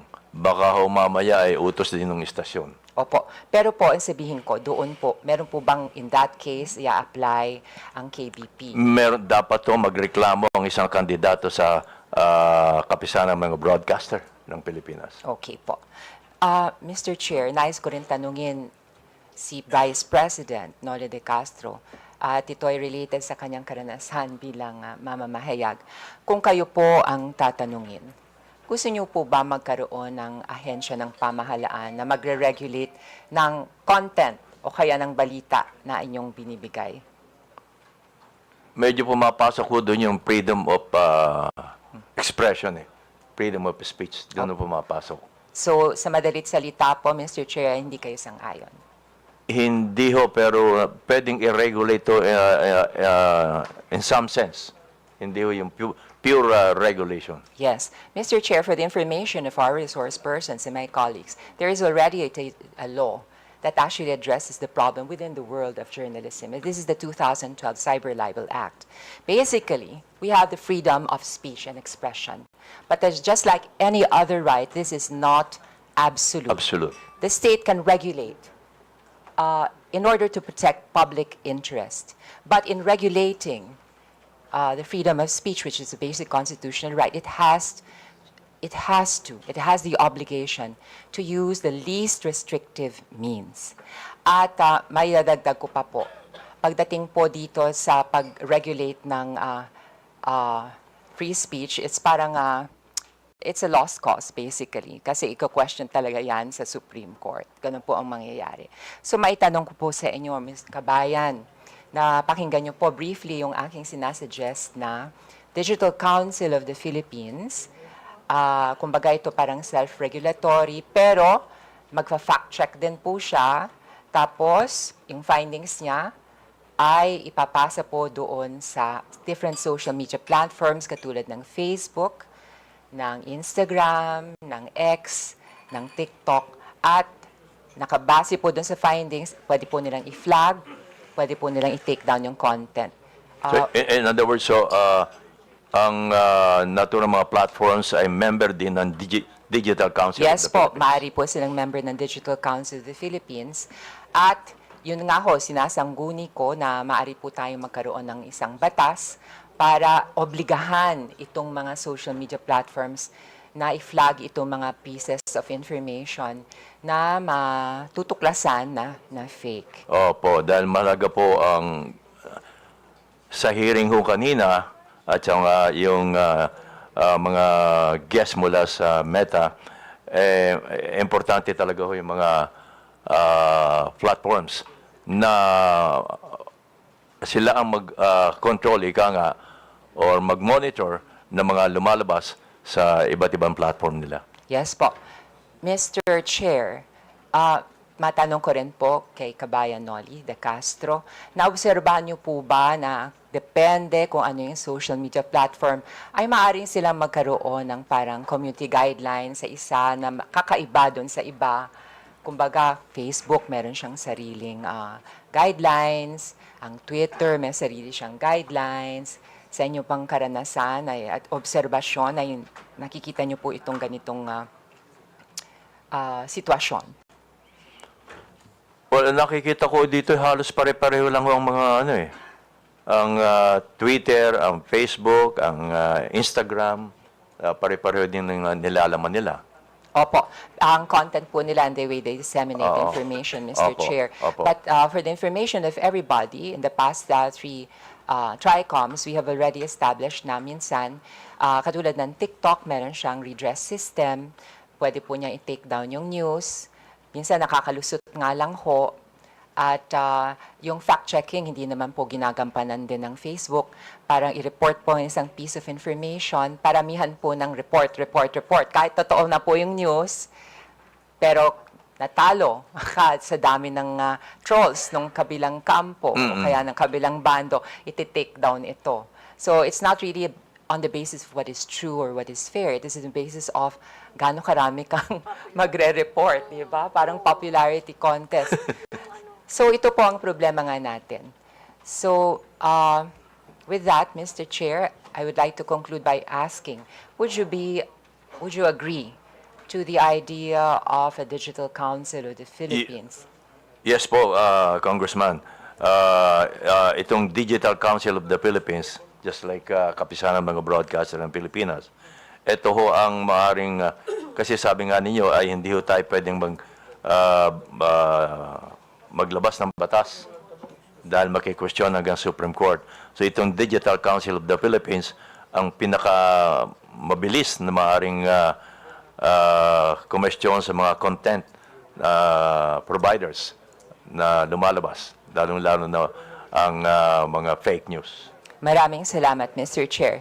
I would just like to conclude by reiterating my stand against fake news. It is really alarming. It is appalling. Yes, of course. Appalling is an understatement, in fact. Nakakainis na po talaga. It's really annoying.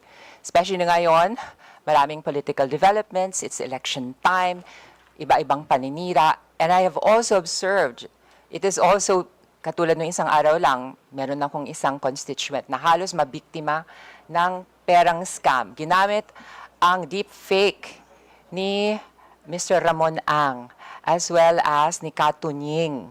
And they were actually trying to sell this pyramid scheme. And alam nyo naman, not everybody can exercise or has the ability to exercise critical thinking. At minsan, dahil sa kahirapan na rin ng buhay, ay kumakapit sa patalim, sinasakyan nito mga scam, ginigive up ang kanilang at nawawala ang kanilang hard-earned money. Not only that, itong nakaraang weekend nga rin, maraming mga fake news na lumalabas. And kahit anong ginagawa na positibo ng ating pamahalaan ay nalulunod sa dagat ng fake news. And this situation cannot be tolerated. This is the hope of this humble representation, that we can come up with regulation that will effectively control the spread of fake news while respecting our basic constitutional right to freedom of speech. Maraming salamat po, Mr. Chair. Honorable Franz Castro is recognized. Thank you, Mr. Chair. Magandang hapon, kabayan. So, ano lang, yung iba naman na tanong na ni Geraldine. Yung tungkol doon sa ang mga broadcaster po ay regulated, self-regulation sila, di ba? And regulated din po kayo ng KBP at saka ng station. Kasi meron nung isang hearing, Mr. Chair, na dito, vlogger siya at the same time, meron din siyang station. No? Meron din daw siyang parang network na kinabibilangan. So, di ba, Mr. Chair, may mga broadcaster din, journalist, na nagiging vlogger. So, paano po ba ito nare-regulate? Kasi itong vlogger na to, halimbawa, broadcaster siya, pero may mga disinformation or fake news. Nire-regulate din ba ito ng station o yung network na kinabibilangan niya, kabayan? Dapat po, kasi kung mga fake news ang sinasabi niya, at hindi lang once, twice, or thrice, dapat ay kumilos na ang istasyon or even ang kapisanan ng mga broadcaster ng Pilipinas. Okay, so nag-a-announce ba ang network na may mga ganitong disciplinary doon sa mga broadcaster at the same time vlogger na nagbibigay ng disinformation? Normally ho, ang aking experience ay sinasabihan lang ho sila Okay. to stop yung ginagawa niya. At nagko-correct. Tama po ba? Dapat i-correct Dapat niya. kino-correct, no, Oo. yung mga disinformation. Kasi kung hindi niya i-correct, paulit-ulit na siya sasabihan or until isuspindi siya. Okay. Kahit na po ito ay information, dapat po kung meron siyang sasabihin na opinion, ay dapat nakabase pa rin sa facts. Sa tamang impormasyon. Yes, sa tamang information. Opo. Pangalawa, Mr. Chair, ito syempre, kanina sinasabi natin na hindi naman maiwasan na yung isang broadcaster o kahit na kayo po kabayan, meron kayong sariling opinion Opo. sa mga bagay-bagay. So, paano nyo po yun masasabi? I mean, di ba, freedom of expression, pero kung kayo po ay nakapaloob sa, sa isang network, na halimbawa may political leaning, paano po nyo ma-express yung inyo pong sa programa ninyo? Well, sa akin pong experience, hindi ko po tinitingnan yung kung ano man political leaning ng istasyon. Ang sa akin po ay kung ano aking opinion, kung ano ang tama, yun ang sinasabi ko. Wala pa naman ako na-experience na sinabihan ako ng istasyon, oy, medyo hinay-hinay ka dahil yung ating boss ay iba ang political leaning. Wala pa naman ako na ganong experience. Dahil ang human being po, Mr. Chair, ay socially and politically charged. Siyempre, meron siyang sariling opinion. So, naniniwala kayo na among broadcasters, journalists, wala naman talagang sinasabing neutral. Tama po. Kasi meron din kayo talagang sariling choice, political opinion, etc. Opo, talagang meron ho kami. Okay. So, gusto ko lang sabihin, Mr. Chair, kasi katulad din sa teacher, experience ng teacher, na yung mga teacher kasi, minsan, minomonitor yan ng mga kanilang superiors. Kaya, syempre, it's ano no, ang mga teachers dapat din nagpapahayag ng sarili nilang experience or sarili nilang pong choices, etc. So katulad din po yan ng mga broadcasters, though meron po silang tinatawag na regulation. So ano pa rin po, Mr. Chair, no, above all pa rin yung freedom of expression. Thank you po. Maraming salamat, Honorable Franz Castro. Mr. Vice President, mukhang wala na yatang magtatanong na congressman, pero bago po kayo umalis, meron lang akong katanungan out of curiosity sake. Hindi pa niyo sinubukang alamin kung sino ito mga nagpakalat ng fake news sa inyo? Hindi na po, Mr. Chair, eh. Kasi karaniwan naman hindi tunay na pangalan na ginagamit nila, eh. Oo. Although, nag-isip sana ako kung lumapit na ako sa NBI kung hindi siya hihinto. Pero huminto naman ho nung sagutin ko na sa pamagitan ng paglalagay ng bold letter nga na fake. Madalas po ba kayo ginagawa ng fake news? Well, pag ganito malapit na ang eleksyon. Pero pag walang eleksyon, hindi ka na kayo ginagawa. Medyo tahimik ko sila. Pero sa tingin nyo, Vice President, bakit kayo ginagawa ng fake news? Meron ho bang galit sa inyo? Hindi naman siguro being a radio and television personality, nakikita nila na kapag akong ginamit, mukhang sisikat sila. yes, parang gano'n Oho, parang gano'n Pati nga, sorry to say this pati nga yung utot ho binibintang sa akin.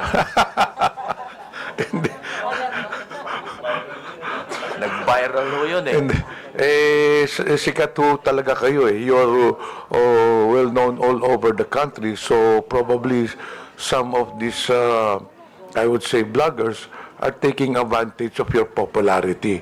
Maybe, Ika nga ginagamit kayo para Opo. naman sila maging popular din po. Oh, well, sabay na ho yun. Sabay na yun. Kaya lang ho, hindi ako kumikita, sila ang kumikita. Hindi, kumikita naman po kayo doon sa broadcasting. Last tanong ko po, yung ganyang fake news, hindi po ba kayo nasasaktan? Hindi po ba kayo nagagalit? Hindi naman po Hindi ako tinatablan Hindi ako tinatablan po. Hindi kayo naapektuhan, kagaya noon, na pinagbintangan kayo na hindi kayo bumoto kay PRD, bumoto kayo o yung sinabihan patay na po kayo, hindi ba kayo nadidepress o nagagalit? Hindi po kasi nasasagot ka agad. Yun ang advantage ho namin, nasasagot namin kaagad bilang isang broadcaster.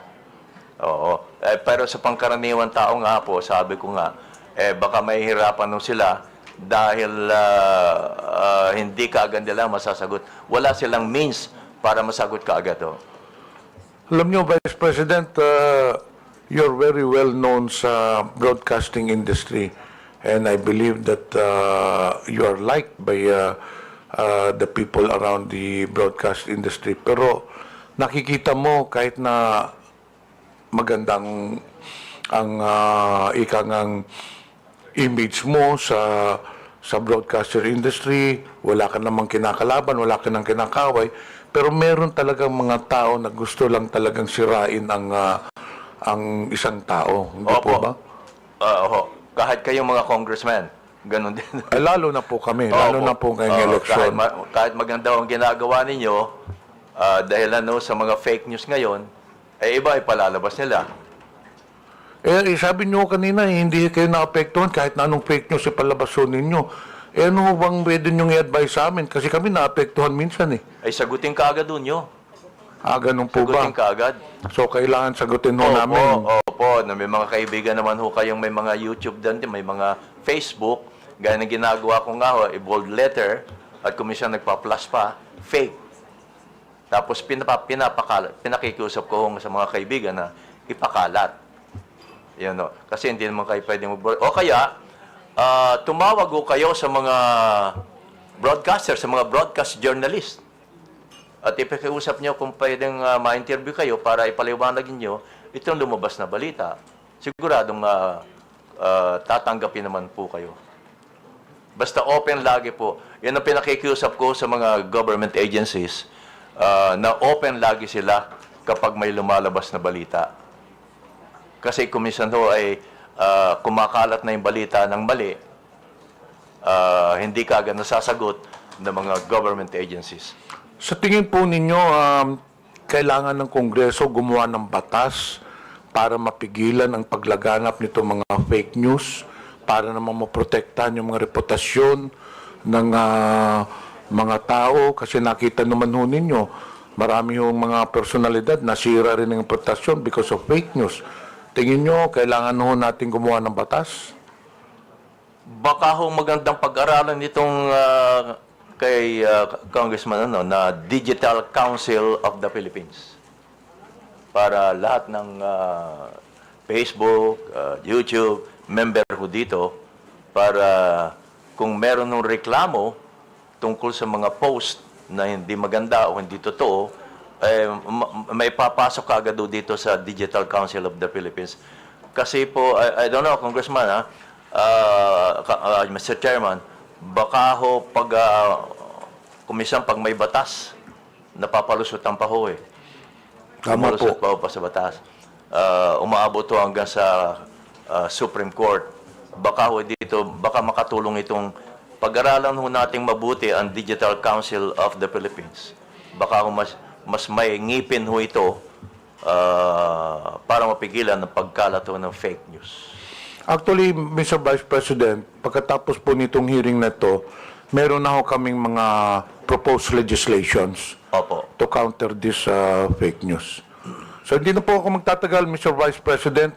In behalf ng committee, maraming salamat po sa presensya ninyo. Pwede na po kayo ma-excuse po. Opo. Kasi we'll now proceed to the next issue, which is yung kay Commodore Tarriela, and after that, the social media personalities. But before that, I noticed dito sa mga resource persons na inimbita, some of these, I believe, wala na pong question yung ibang mga congressmen dito ngayon. Some of the resource persons were requested to be invited by some congressmen who are not present. Sila po may gustong tanong. So, are there any questions for SWS rating survey company? May question ba, mga congressmen? Wala. So, dito po kaninang SWS, hindi po ba? So, I believe that there are no questions. Actually, there was one congressman, I will not mention anymore, who requested you to be present, also Pulse Asia, and then yung ibang mga survey firms. But he's not around, so the congressmen are not inclined to ask questions to you unless you have a statement to make. None, Mr. Chair. Okay, you are now excused. Thank you. Itong broadsheets din, andito po ba ang Philippine Star, Daily Inquirer? Nandito po ba? Wala. Okay. So we'll now proceed with the next item on the agenda, which is the issue of Commodore Tarriela. Do you have any statement to make? Yes, Mr. Chair. I Okay. prepared the presentation. Okay, let us proceed with the presentation. Afterwards, the first to interpolate will be Congressman Ernest Junicio.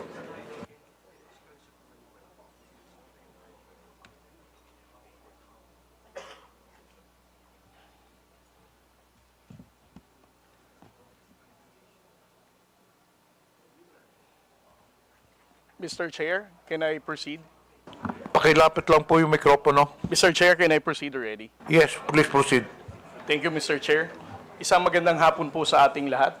Sa loob po ng 2 taon, nagsimula po ang ating administrasyon sa pagpapublicize ng mga insidente na nangyayari sa West Philippine Sea, ay nakita po natin ang mataas na bilang ng pagtaas ng fake news and disinformation and misinformation pagdating sa usapin ng West Philippine Sea.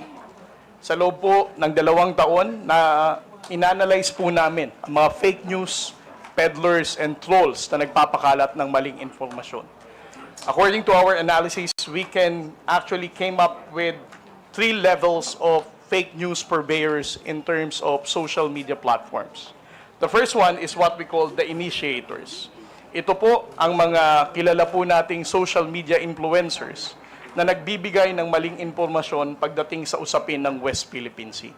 On the later part of my presentation, I will discuss what are those information that they are using to counter the factual narrative of the Philippine government. At the same time, the initiators have high number of followers. Marami po silang followers sa different social media platforms, whether sa X, sa Facebook, sa Instagram, or sa TikTok. Sila po ang kinikilala nating mas known figure pagdating sa pagpapakalat ng maling impormasyon. We call them initiators because if we're going to trace the misinformation and fake news about West Philippine Sea, sila ang pinakaunang mga tao na nagpakalat ng maling impormasyon na to. The next level is what we call the disseminators. Gaya po ng sinabi ni Kabayan Noli de Castro, marami po tayong troll sa social media na soulless account. Alam po nating wala silang totoong identity, newly created ang account, but these disseminators are being used by the initiators to spread this initiated information na mali. Sila po ay walang kilalang known network, but they are used only to spread this misinformation and fake news about the West Philippine Sea. And then the third one is what we call the reposters. Ito po mga reposters ay kapwa po natin mga Pilipino. Maaaring sila po ay sumusuporta lamang kay initiator o meron silang sinusuportahan na politiko na umaayon dito sa narrative na ito na mali naman. And then the last level is what we call the general public. The general public is actually the victim of the disinformation and fake news in the social media. Dahil po sa mga maling impormasyon na ito na ipinapakalat sa West Philippine Sea, ay nahahati po ang opinyon ng ating mga kababayang Pilipino. Minsan po naniniwala silang walang West Philippine Sea, minsan naniniwala silang tayo ay inuudyukan lamang ng Amerika, minsan sila ay naniniwala na ang gobyerno mismo ang gumugulo pagdating sa usapin ng West Philippine Sea. Next slide, sir. Ngayon, ang tanong po ay who are these initiators? No? Gaya po ng sinabi ko kanina, the initiators are the ones who start the conversation. They are the ones who spread the initial fake news and misinformation. At ang account nila ay may mataas na bilang ng follower. At most of the time, the initiators are known or recognized na social media influencer. At ang posting nila sa social media are always publicly posted. Hindi po ito nalilimit lamang sa kanilang mga followers or friends.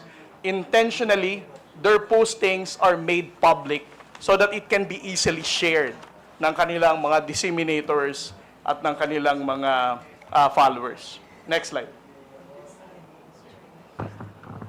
The initiator social media lines.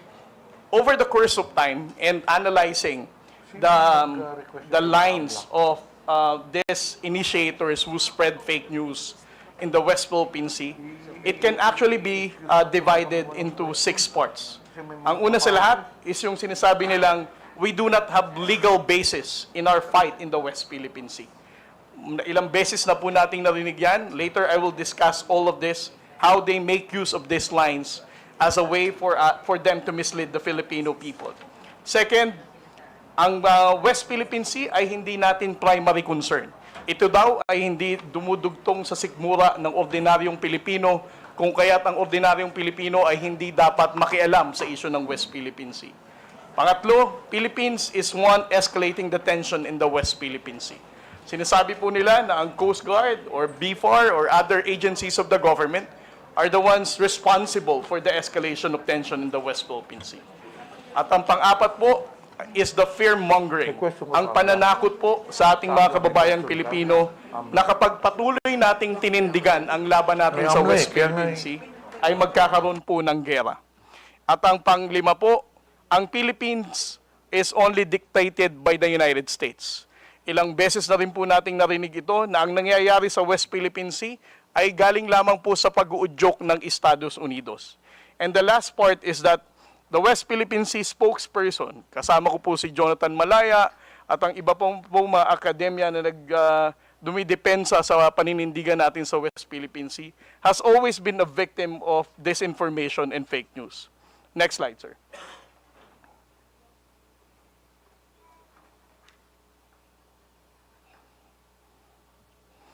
For their line na we do not have legal basis, paulit-ulit po nilang sinasabi na ang West Philippine Sea is just a fiction. Ito po ay gawa-gawa lamang daw nung panahon ni Pangulong Noynoy Aquino at wala naman daw po tayong basihan. Secondly, they always downplay the 2016 Arbitral Award.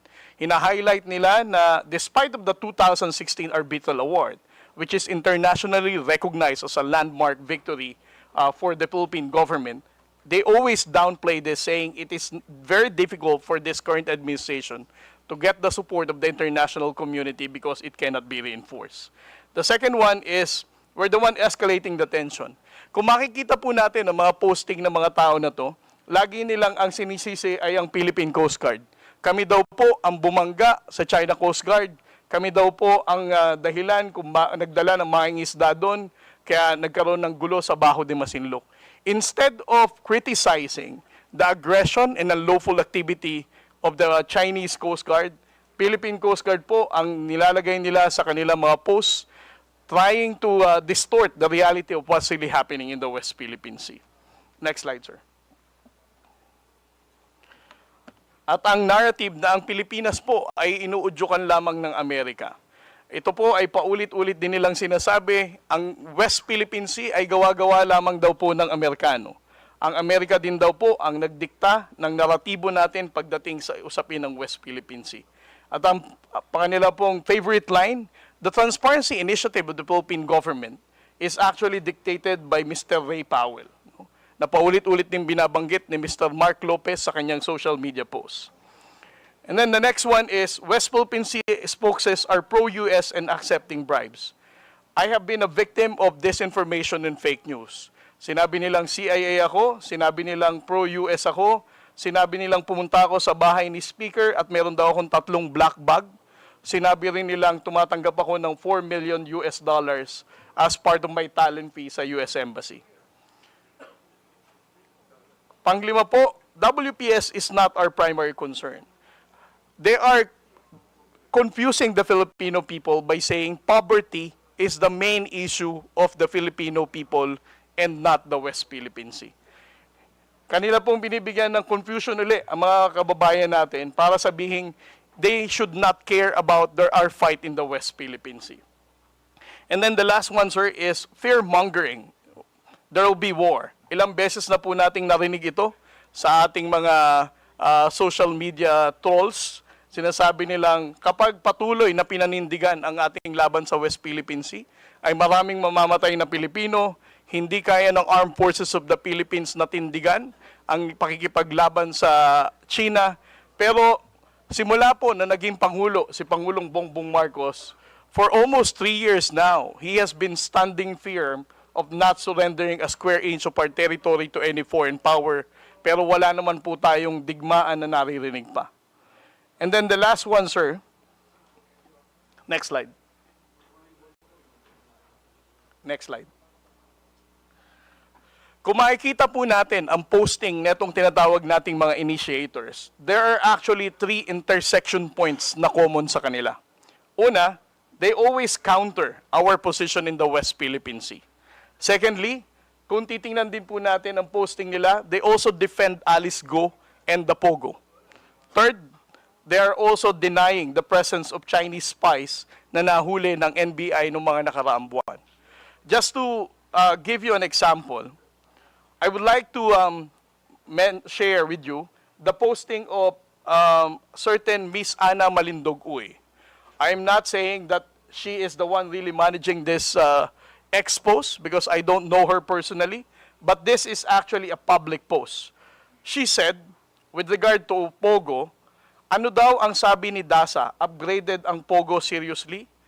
Last August 6, 2024. She also commented, investigasyon ng Kongreso sa issue ng Pogo, nakakahiya.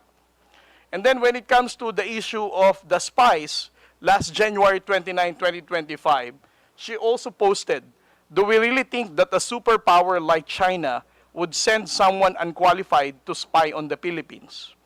And when it comes to the harassment of the Chinese Coast Guard, she also said, "Study the two footage carefully and draw your own conclusion. Note the time that when the collision happened, according to the reports and based on the footage, the Philippine Coast Guard ship MRB 4410 suddenly turned right and rammed into the Chinese Coast Guard." Again, she is actually narrating a narrative that it is the Philippine Coast Guard who rammed the China Coast Guard vessel. Miss Ana Malindugoy, I don't know her, but again, these are public posts. And I would also like to share to the Honorable Committee the article written by Mr. Ado Paglinawan. He also wrote about Tarlac Mayor Alice Guo, suggesting that she is being disgracefully grilled by the senators. And when it comes to the spies, he also wrote an article 2 months ago saying that it's a mistaken identity is a result of sheer incompetence. And when it comes to the issue of the West Philippine Sea, publicly posted last February 27, he said the West Philippine Sea lunacy continues as China Coast Guard simply ignores our cheers. These are the types of the issues that I would like to present to the Honorable Committee, sir, to highlight that the issue of disinformation and fake news is actually countering our own position in the West Philippine Sea. Thank you very much, Mr. Chair. We'll now proceed to the interpellation. Ernest Junicio, representative, is now recognized. Thank you, Mr. Chair. Thank you to our colleagues. Commodore J. Tarela, magandang hapon po sa inyo. And thank you very much for the detailed presentation. Actually, marami po akong tatanungin sa inyo, supposedly, but it was already answered by most of the questions na tatanungin, nasagot na po ng presentation ninyo. Commodore J, alam ko yung laban nyo sa West Philippine Sea eh. I would see you in the news, yung mga fake news naman na kayo yung dinidiin pa na masama. Yung masakit kasi dito, Mr. Chair, kung sino na yung nilulusob, sino na yung inaargabyado, yung pa may kasalanan. This has to stop. So, Mr. Chair, just like to ask a few more questions kay Commodore J. Commodore J, ito bang ano bang talagang diferensya sa opinion ninyo yung pagkakaiba ng opinion sa fake news? Mr. Chair? Well, para sa akin po, Honorable Congressman, sir, no? Ang usapin po ng West Philippine Sea should not be subjected to your own opinion. Actually, as part of the transparency initiative of the Philippine government, we have been disclosing factual reports, no? Incidents that really happened, supported by photos and videos to show the Filipino people what really transpired. So if you are a blogger or a social media influencer trying to counter such narrative, I think we should understand everybody is entitled for their own opinion, but disclose countering a factual narrative of what really transpired with regard to our own national security is really a concern.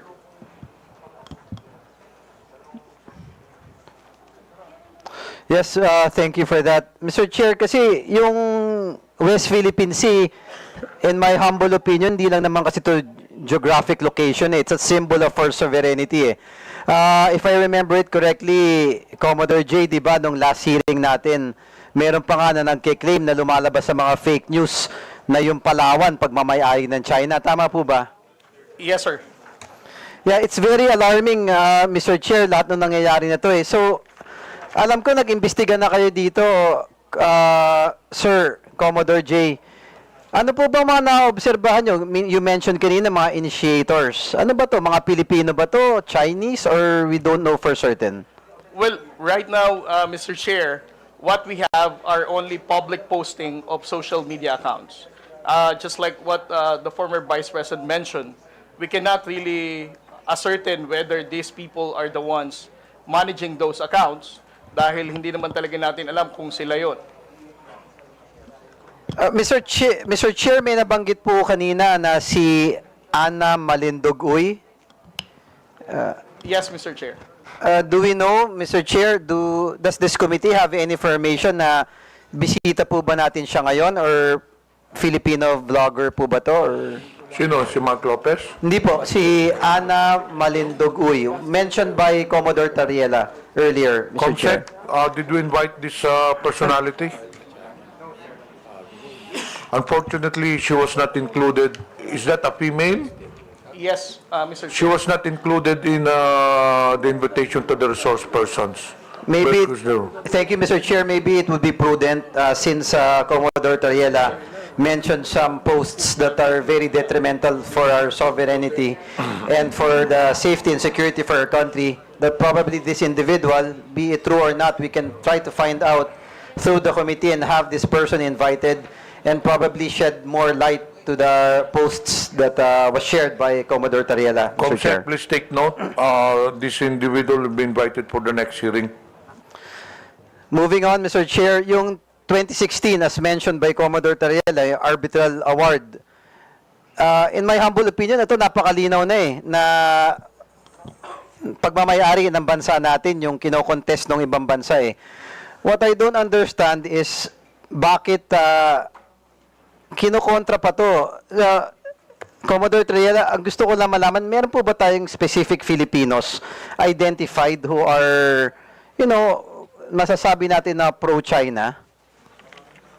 Well, Mr. Chair, if we're going to base on the social media posting of what they, how they appreciate the 2016 Arbitral Award and how they downplay our fight in the West Philippine Sea, I would say that they are really going against our national security and that they are not pro-Philippines, Mr. Chair.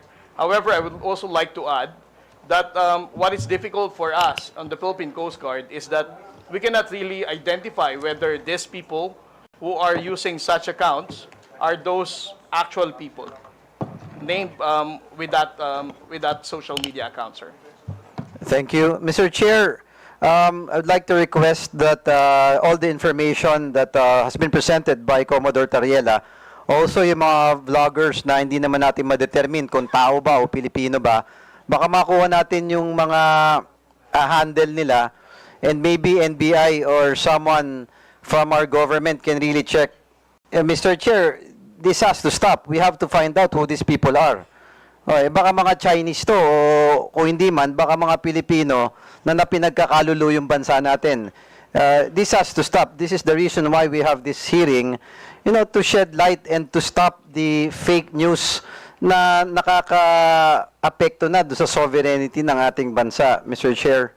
Also, nakakabagabag kanina yung presentation ni Commodore Tariela na hindi lang pala West Philippine Sea, na nagduduktong-duktong din to dun sa Pogo, o na dinidepensahan pa nila, na naduduktong pa doon kay Alice Guo, na allegedly, na spy, na, ang narrative nila all about pro-China So, Mr. Chair, na again, kay Commodore Tariela, kung hindi naman kalabisan sa inyo, please give this committee a copy of all the information that has been gathered by on your side sa Philippine Coast Guard, and we will try to dig deeper and find out who these people are and put a stop to it.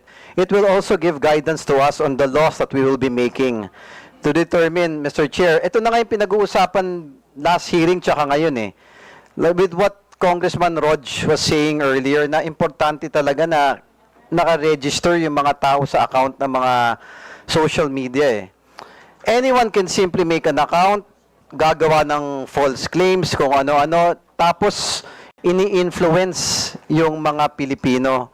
But I do believe Filipinos are very smart at walang Pilipinong tunay na magkakalulo. Ang hindi ko maintindihan, kung meron man, ano bang reason nila? Is it political?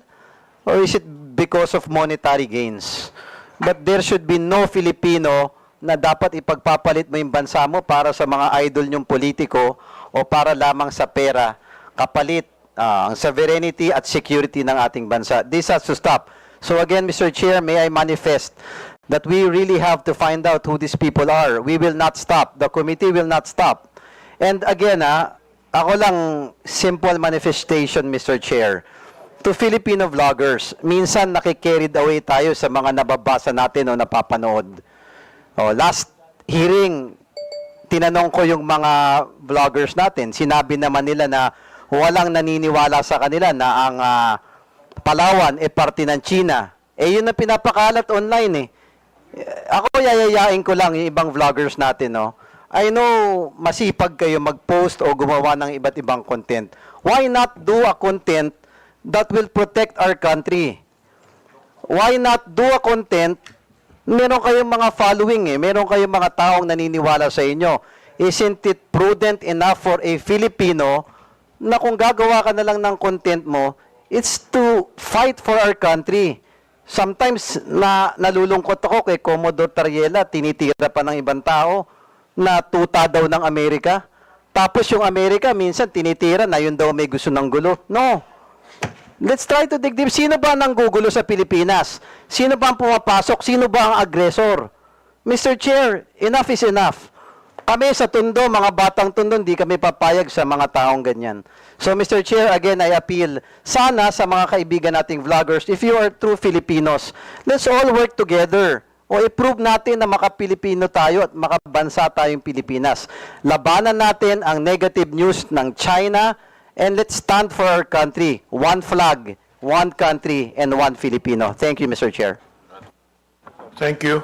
Mr. Chair, Honorable Pamante. gusto ko lang pong tanungin si Commodore Tariela kung sino yung mga vloggers na yun. Can you identify those vloggers now? Isa lang ba o meron pang iba? Can you identify them? Well, Mr. Chair, I cannot attribute it to the person, but what I can quote are the name of their handle account, social media handles. I cannot attribute it to a person, but I can attribute it to a social media account. So, ano mong ibig sabihin? Because, as I said, Mr. Chair, hindi naman natin alam kung sila talaga yung may-ari na account, but alam ko na yung pangalan na account. Like, for example, si Mr. Rugando Sasot. We don't know whether it is really him who is managing his social media account. The same thing with Ana Malindog Uy or Ado Paglinawan. Those names are known to be writing about pro-China narrative. Well, Mr. Chair, why, Commodore, why don't we ask the NBI or the DICT to identify? Why? Why don't we ask them? Now, you keep on telling us about these things, and you're not telling us who the people are.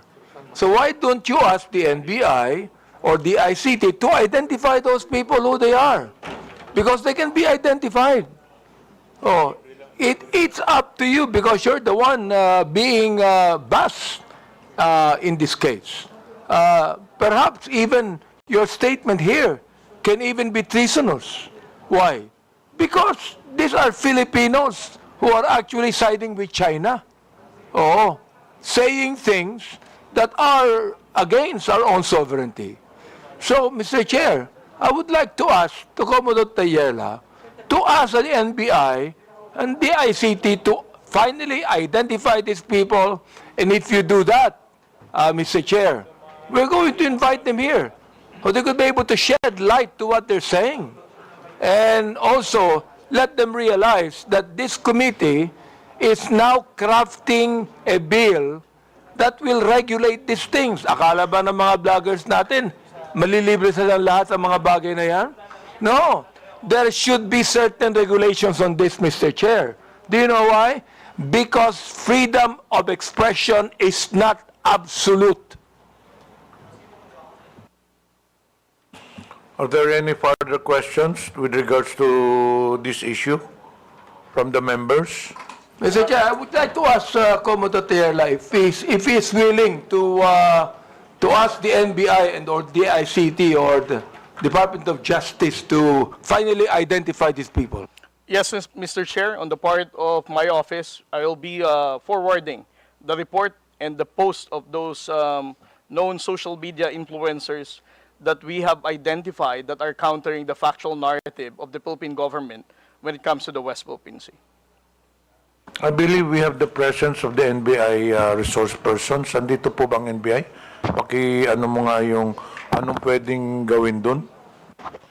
Good afternoon, Mr. Chair. Good afternoon to the members of our Congress. Actually, Mr. Chair, some of the personalities which was mentioned during the lecture of Commodore were already verified by our office. So, ang pagkakaintindi ko po kasi during his explanation is that he cannot attribute yung mga accounts doon sa real identity ng mga may-ari. And we can provide some, but for those other accounts po, totally dummy account po siya. And we cannot identify kung sino yung mga ano po niya, totoong nagmamayari. But for some of the accounts that were mentioned, there are real names and identities that were already identified by the NBI, and we could furnish this committee of those identities. Thank you, Mr. Chair. I suggest, Commodore, you coordinate with the NBI na lang regarding this matter. Yes, Mr. Chair. Are there any further questions regarding this issue? Mr. Chair, Yes. thank you very much. Commodore Tariela. So, kamakailan, nabalitaan po namin at nakita namin sa telebisyon na muling nagkaroon ng enkwentro sa West Philippine Sea. Pwede mo po bang maikwento sa amin ang nangyari? Yes, sir. Mr. Chair? What transpired in the past 2 days, Mr. Chair, is that last April 5, the Philippine Coast Guard monitor the presence of China Coast Guard 3302 at a distance of 82 to 85 nautical miles off the coast of Palawig, Zambales. And because of that, the Commandant of the Philippine Coast Guard, Admiral Ronnie Hilgavan, directed BRP Cabra to challenge the presence of the China Coast Guard vessel. And last April 6, what happened, sir, is when the Philippine Coast Guard vessel was challenging this 99-meter vessel, which is relatively larger than the 44-meter vessel that we have, carried out a dangerous maneuver, attempting to, as if they are going to ram a smaller Coast Guard vessel. But thanks to the seamanship skills and the professionalism of the Coast Guard sailors of the Philippines, we were able to prevent from being rammed by the China Coast Guard. And just yesterday, sir, again, the China Coast Guard 3302 did another dangerous maneuver, attempting to ram the aft, which is the behind of the Philippine Coast Guard vessel, when we were also challenging them yesterday at a distance of 92 nautical miles off the coast of Capones Island, sir. And the area is well within our special economic zone, no? Yes, sir. That is well within our own exclusive economic zone. Exclusive economic zone. And ako, Commodore, nung napanood ko po yung video sa TV, the news, talagang nakaramdam ako ng konting galit. Kasi nakita ko yung isang dambuhalang Chinese vessel na palapit ng palapit habang pilit naman tumatakbo yung atin. Kasi nga baka mabangga at mukhang babanggain talaga.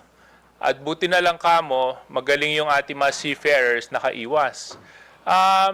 Kung hindi po nakaiwas, ilang kayang Pilipino maapektuhan kung dumating po sa punto na nabangga?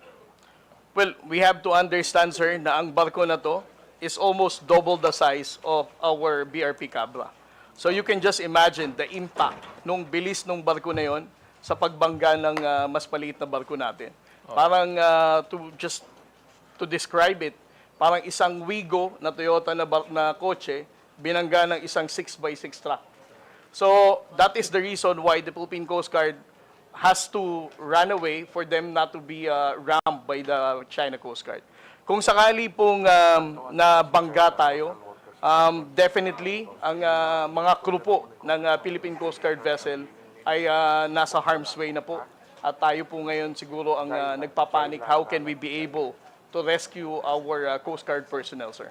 At tunay pong nakakakulo ng dugo nung nakita ko po to kasi atin po yung lugar eh. Diba? Atin po yung lugar.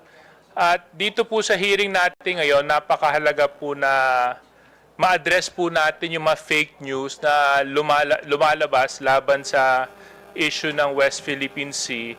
Because what I fear, Commodore, is due to the fake news, this might lead to Filipinos being misguided when it comes to properly understanding the issues of the West Philippine Sea. Do you agree with me when I say this, Commodore? Yes, sir. I definitely agree with you, sir, that we need to address fake news and disinformation. Dahil kung tataas po ang bilang ng mga fake news and disinformation na yan with regard to the West Philippine Sea, mawawala na pong saysay ang paghihirap ng Armed Forces of the Philippines at ng Philippine Coast Guard na itinataya po nila ang buhay nila para po sa West Philippine Sea. So sa isang bahagi, Commodore, would you agree with me when I say that maaaring isang strategiya to na ginagamit ng isang banyaga laban sa Pilipinas para magkaroon ng confusion sa ating mga mamamayan sa paglaganap ng fake news laban sa Pilipinas sa usapin ng West Philippine Sea? Yes, sir. I definitely agree with you, sir, that most likely this is a state-sponsored misinformation tactic para gibain po ang pagkakaisa ng ating pong bansa pagdating sa pagtindig sa issue ng West Philippine Sea. Okay. Thank you very much. Now to our vloggers present. Mr. Chairman, can I get a show of hands kung sino-sino po sila nandito ngayon? Actually, we will proceed on that. Tapusin na lang natin yung kay Tariela. Yeah, patapos na po ako, but critical lang po kasi sa akin yung mga vloggers dito. The social media personality that was mentioned by Commodore Tariela, George Paglinawan, is here. May I know where George Paglinawan is? Oh, yan. If you have any questions. He was mentioned by Commodore Tariela kanina. If I may, Mr. Chairman, I am George Ahmed Paglinawan. Mr. Chairman, I think I have the floor. Okay. Yeah. So anyway, Mr. Chair, I just wanted to ask first, I don't have any particular questions to Mr. George. Yung gusto ko lang malaman, yung mga vloggers na nandito ngayon, pakitaas nga ulit yung kamay ninyo. Hindi ko kasi kayo kilala isa-isa eh. Kanina, kung susubaybayan po natin yung takbo ng hearing, makikita po natin na napakahalaga po ng papel na ginagampanan ninyo sa paglaganap ng balita at sa mga pangyayari sa ating bansa. And in a certain way and in a certain form, you influence the manner of thinking of certain Filipinos. No? And I'm sure you agree with me that when I say the Philippines is a sovereign country. Now, I just want to find out from the vloggers present, do you condemn what China is doing in the West Philippine Sea? Yes or no? Can you raise your hand? Can I just, all of you? All of you? Yung mga nasa dulo, hindi ko po masyadong, sorry malabo kasi yung mata ko. Are those vloggers as well at the end? Yes? Do they also, are you also raising your hand? Yes? Okay, so you also condemn what China is doing in the West Philippine Sea. Is this correct? Yes, okay. If so, then, Commodore Tariela, you mentioned na maraming mga disinformation, fake news na lumalabas patungkol sa usapin ng West Philippine Sea. Can you further elaborate on this? Yes, sir. Just like what I mentioned a while ago, sir, no? There are 7 types of narratives that they're saying. Una, wala tayong legal basis. Second, dinidiktahan lang tayo ng Amerika. Pangatlo, Pilipinas ang gumugulo sa West Philippine Sea. Pang-apat, ito ay hindi ito priority ng ordinaryong Pilipino. At pang-lima, ang mga spokesperson natin are actually receiving bribe from the government and even the U.S. government. Okay. So, is Mr. Mark Lopez present? No. And Comsec, can we check if Mr. Mark Lopez is present? Because I remember in our last hearing, he was very opinionated about this issue. Comsec?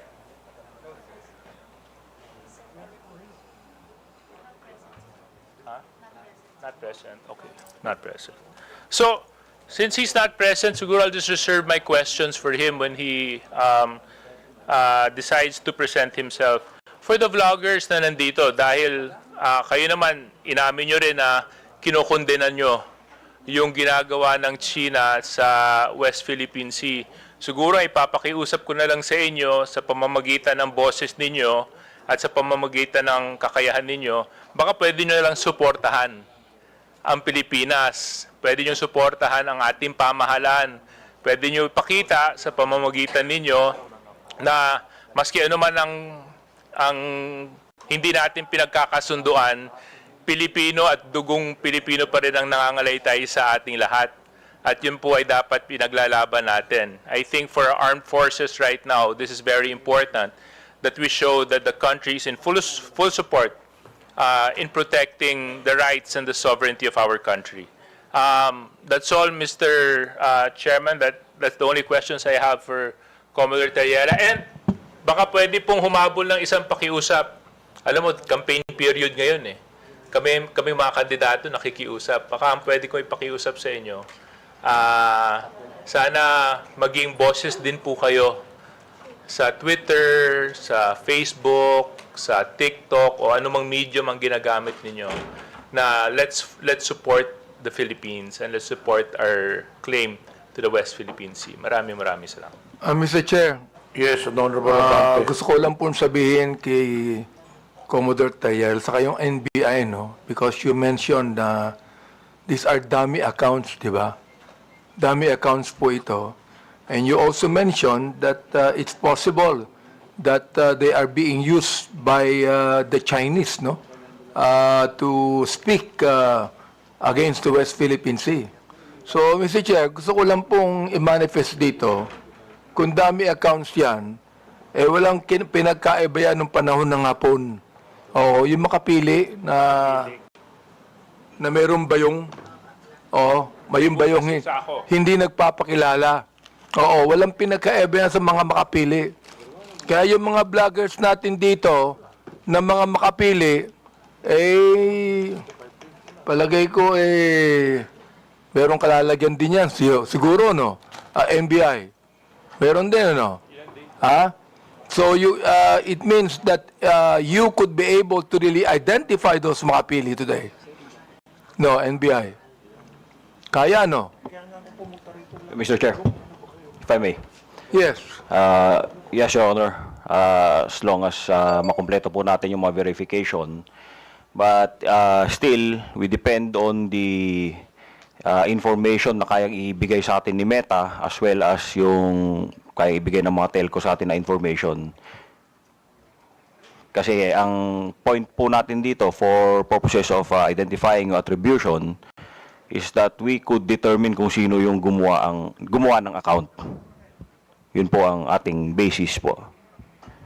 Well, the fact na, Mr. Chair, that our bloggers are here with us today, hindi po ito makapili. Mga Pilipino po ito that they're appearing with us today to be able to help us craft a legislation finally, to be able to put a stop to this fake news, especially those people who are using dummy accounts. Finally put a stop to it, Mr. Chair. Yun lang po gusto kong sabihin.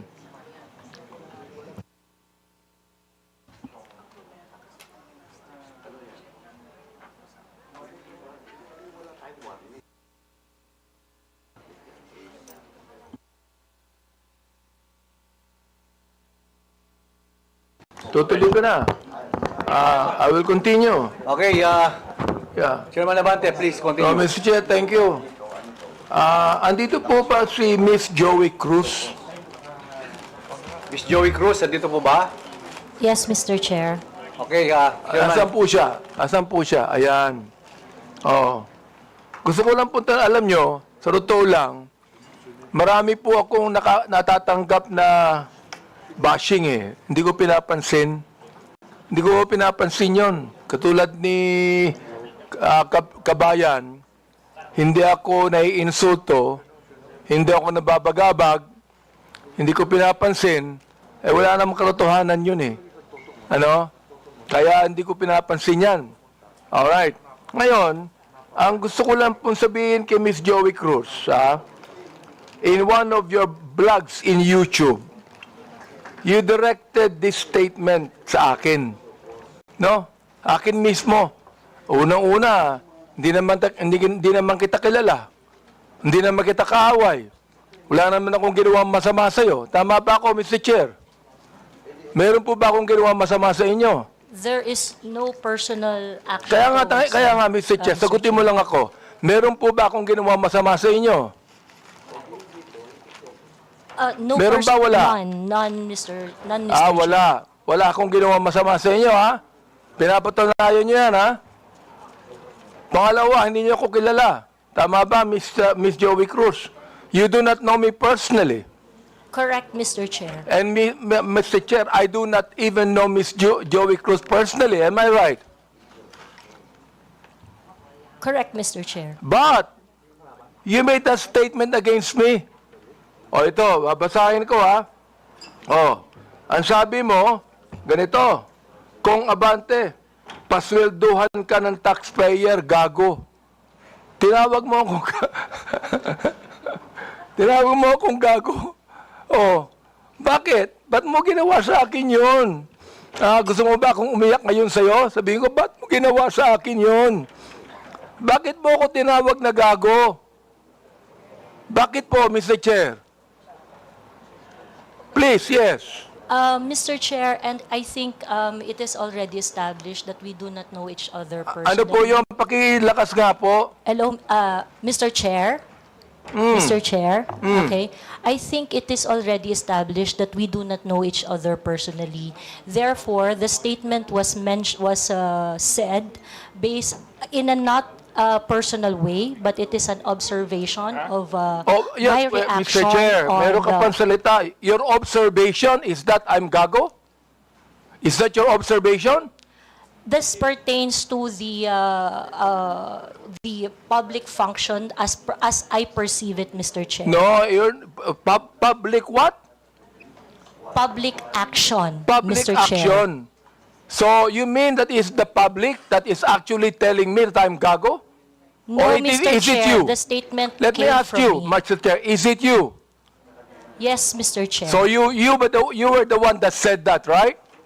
Correct, Mr. Chair. Ayun. Pero hindi mo ko kilala. Wala akong ginawa masama sa'yo.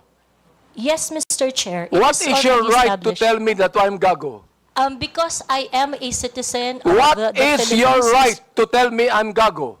That is part of my freedom of speech, Mr. Oh, Chair. is that right? Yes, Mr. Chair. So your freedom of speech is to tell a person that he is gago? Freedom of speech ba yan? My freedom of speech, part of my freedom Ang of galing speech is mo. to react Ang on the galing mo. action of Ito a pa, public official. sinabi mo ha, in another post, ito sirahin mo. Pero alam mo, kaya tayo nagmi-meeting dito, parami na-mention ko ito, no? Pero sa totoo lang, hindi ko pinansin yan, matagal na yan eh. Di ba? Hindi ko pinansin yan. Ito ha, ang sabi mo, you know, Kong Benny Abante, I can find all of this. Isasampal ko ito sa pagmumukha mo. Is that still freedom of speech? Mr. Chair, I am not very familiar Yes on or that no, post. Mr. Chair? Is that still, you think, freedom of speech? When you said, isasampal ko ito sa pagmumukha mo. Mr. Is Chair, that freedom of speech? yes, Mr. Chair. Ganon. Oo. So, ibig sabihin, ganito. If I tell you right now, sasampaling kita, freedom of speech yan. That's part of your freedom, Mr. Chair. Pag sinampal kita, hindi na freedom of speech yan. Of course, sir. It's overt Hindi action na. already. Yes, Hindi sir. na, no? Yes, sir. Oo, ang galing. Mahusay ito. Oo, magaling ka. Oo. Ang sabi mo, I'm going to be Hindi ko masabi to Mr. Chair eh. F-U-C-K-E-D. Prepared. Binanggit mo yon? Mr. Chair, Bakit naman? Mr. Chair, Ano may ba I nagawa know kong when kasalanan that post sa'yo? was posted? Mr. Chair? Oh. Mr. Chair, so that I can answer intelligently on the question You of... can, Mr. Chair, may I know you can the date answer of the intelligently, I but cannot what you answer said here, is that intelligent? Let me ask you, Mr. Chair. Nung sinabi mo, Kong Benny Abante, I can find all of this, isasampal ko ito sa pagmumukha mo. Is that intelligent? Mr. Chair, I cannot intelligently answer if I do not know when the post was posted. You don't know, Mr. Yes, Chair? Mr. Chair, I think in a day I post maybe 50, Well, 50 posts in a day. I would like to understand, It Mr. means, Chair. Mr. Chair, that you can post something today and you forget that tomorrow. Am I right? That is correct, Mr. Chair. That's very likely. So, pakiklaro nga, Mr. Chair.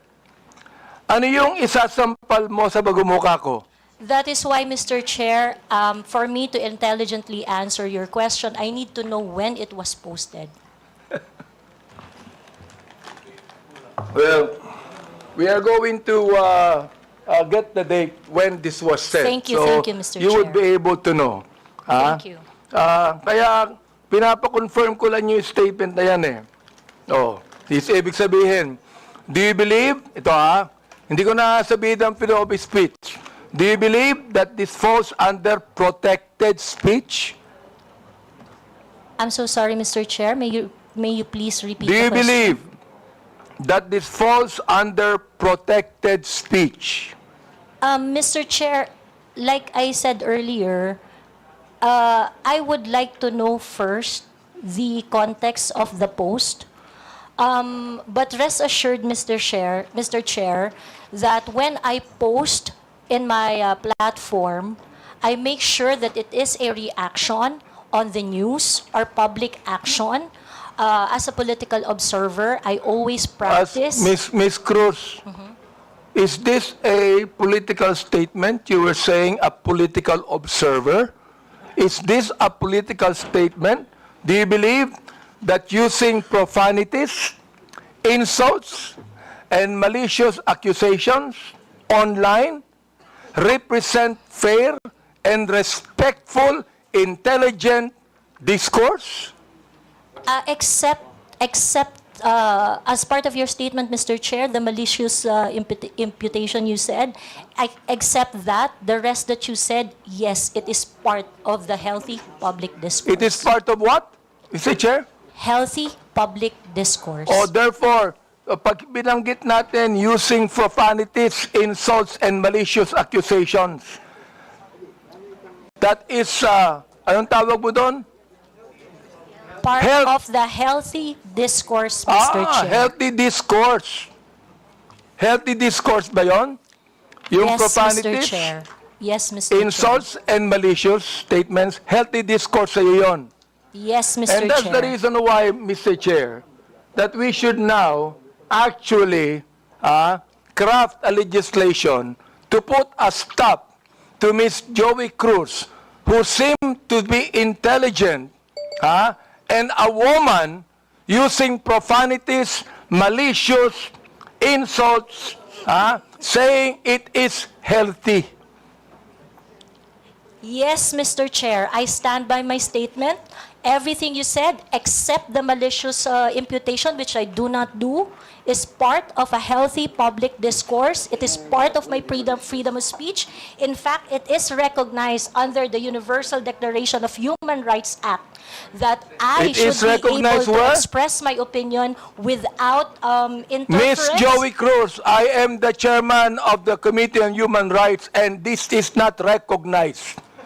Profanities, insults, and malicious words are violation of human rights. You violated my human rights.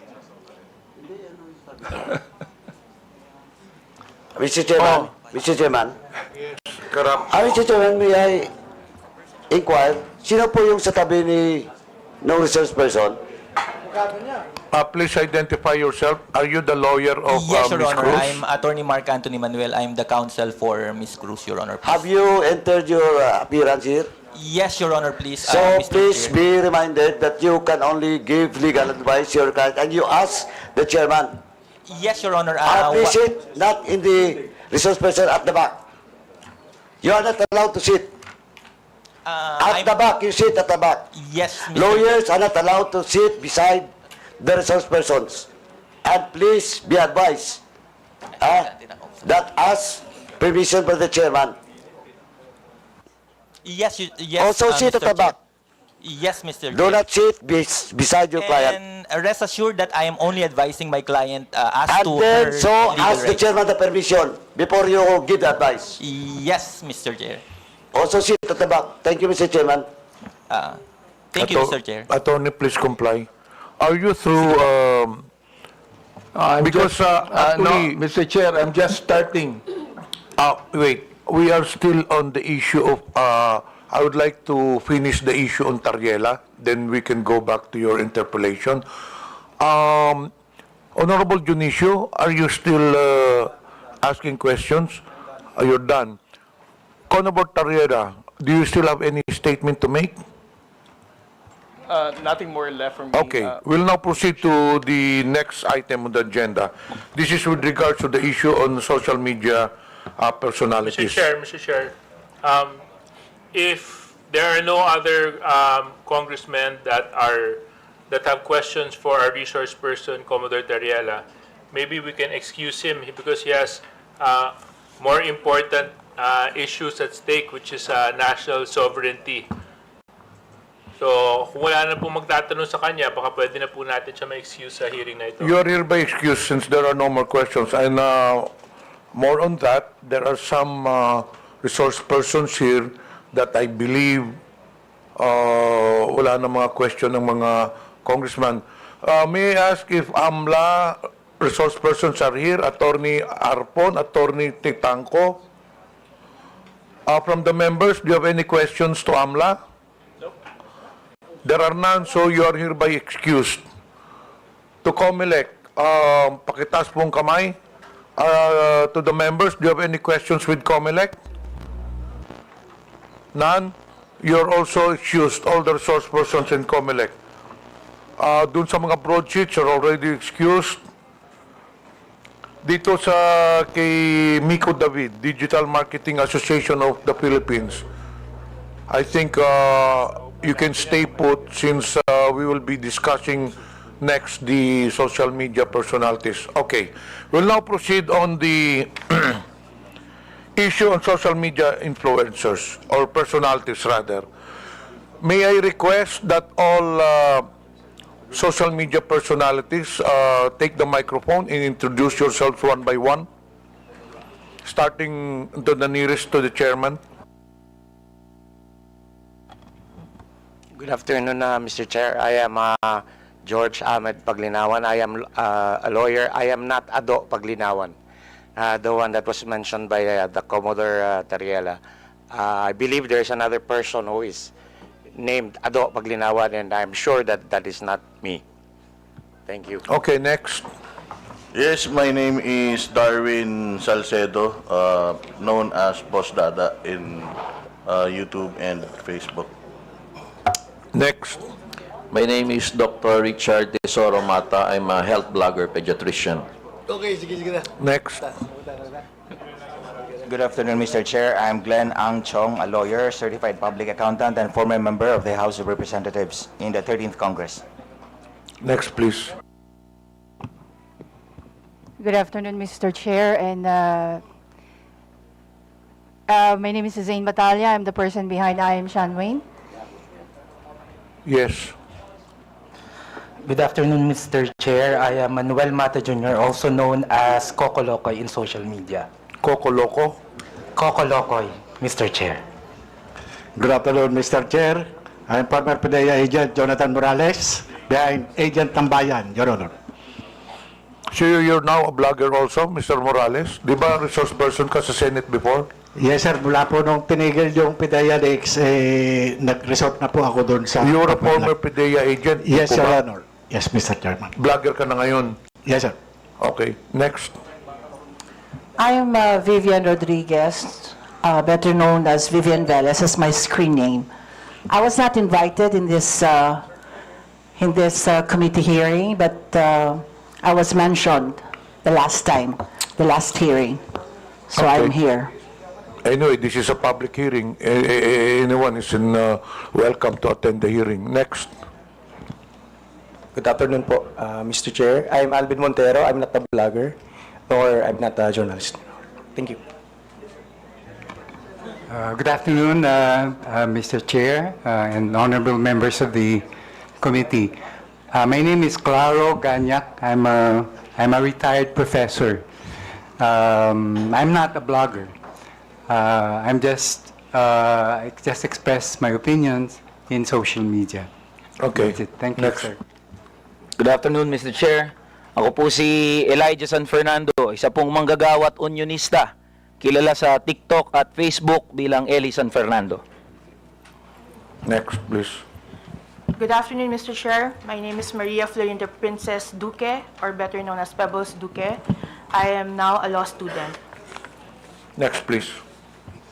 Good afternoon, Mr. Speaker. Mr. Chair, sorry. I'm Dr. Ethel Pineda Garcia. Okay.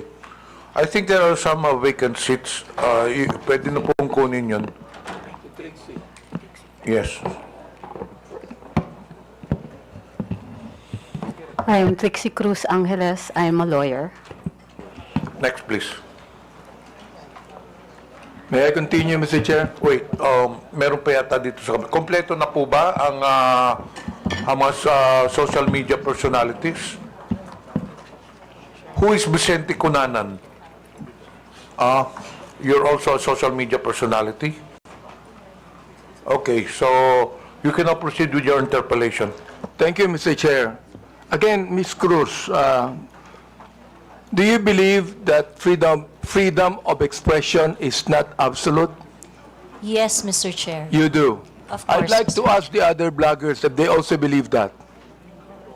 Yes, Mr. Chair. You also believe that? Okay. Sir, Now, there's always a limitation. Ms. Cruz said, yung kanyang statement sa YouTube, no? Na profanities, insults, malicious is a healthy discourse. Gusto kong tanungin yung mga vloggers natin, do you agree with her on that? Yes.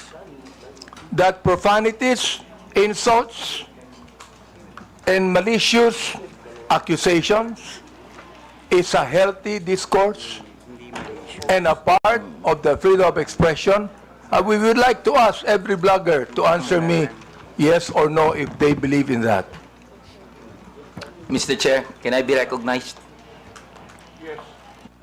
Mr. Chair, no other than the highest court of the land has repeatedly said na hindi po masama ang pagmumura, lalong-lalo na sa mga pampublikong opisyal, especially kung ang pinatutungkulan po ay yung official functions nila. Not the person, but their official functions, Mr. Chair. So yun po ang paninindigan, lalong-lalo na po namin bilang mga manggagawa, dahil kahit meron pong TikTok, Facebook o social media, sa komunidad po, yan ang lengguwahe ng mga manggagawa at ordinaryong Pilipino na nagagalit. Hindi po kasalanan ng mga vlogger o ng mga gumagamit ng Facebook, TikTok, X o kung ano pa mang social media platforms kung bakit merong ganito na mga pagmumura o profanities. Ito po ay lengguwahe ng mga manggagawa at ordinaryong Pilipino na Mr. nagagalit. Chair, Mr. hindi Chair. ko, Mr. Elijah, hindi ko binabanggit yung lingwahe ng ordinaryong Pilipino. Ang binabanggit ko, lingwahe ng vlogger.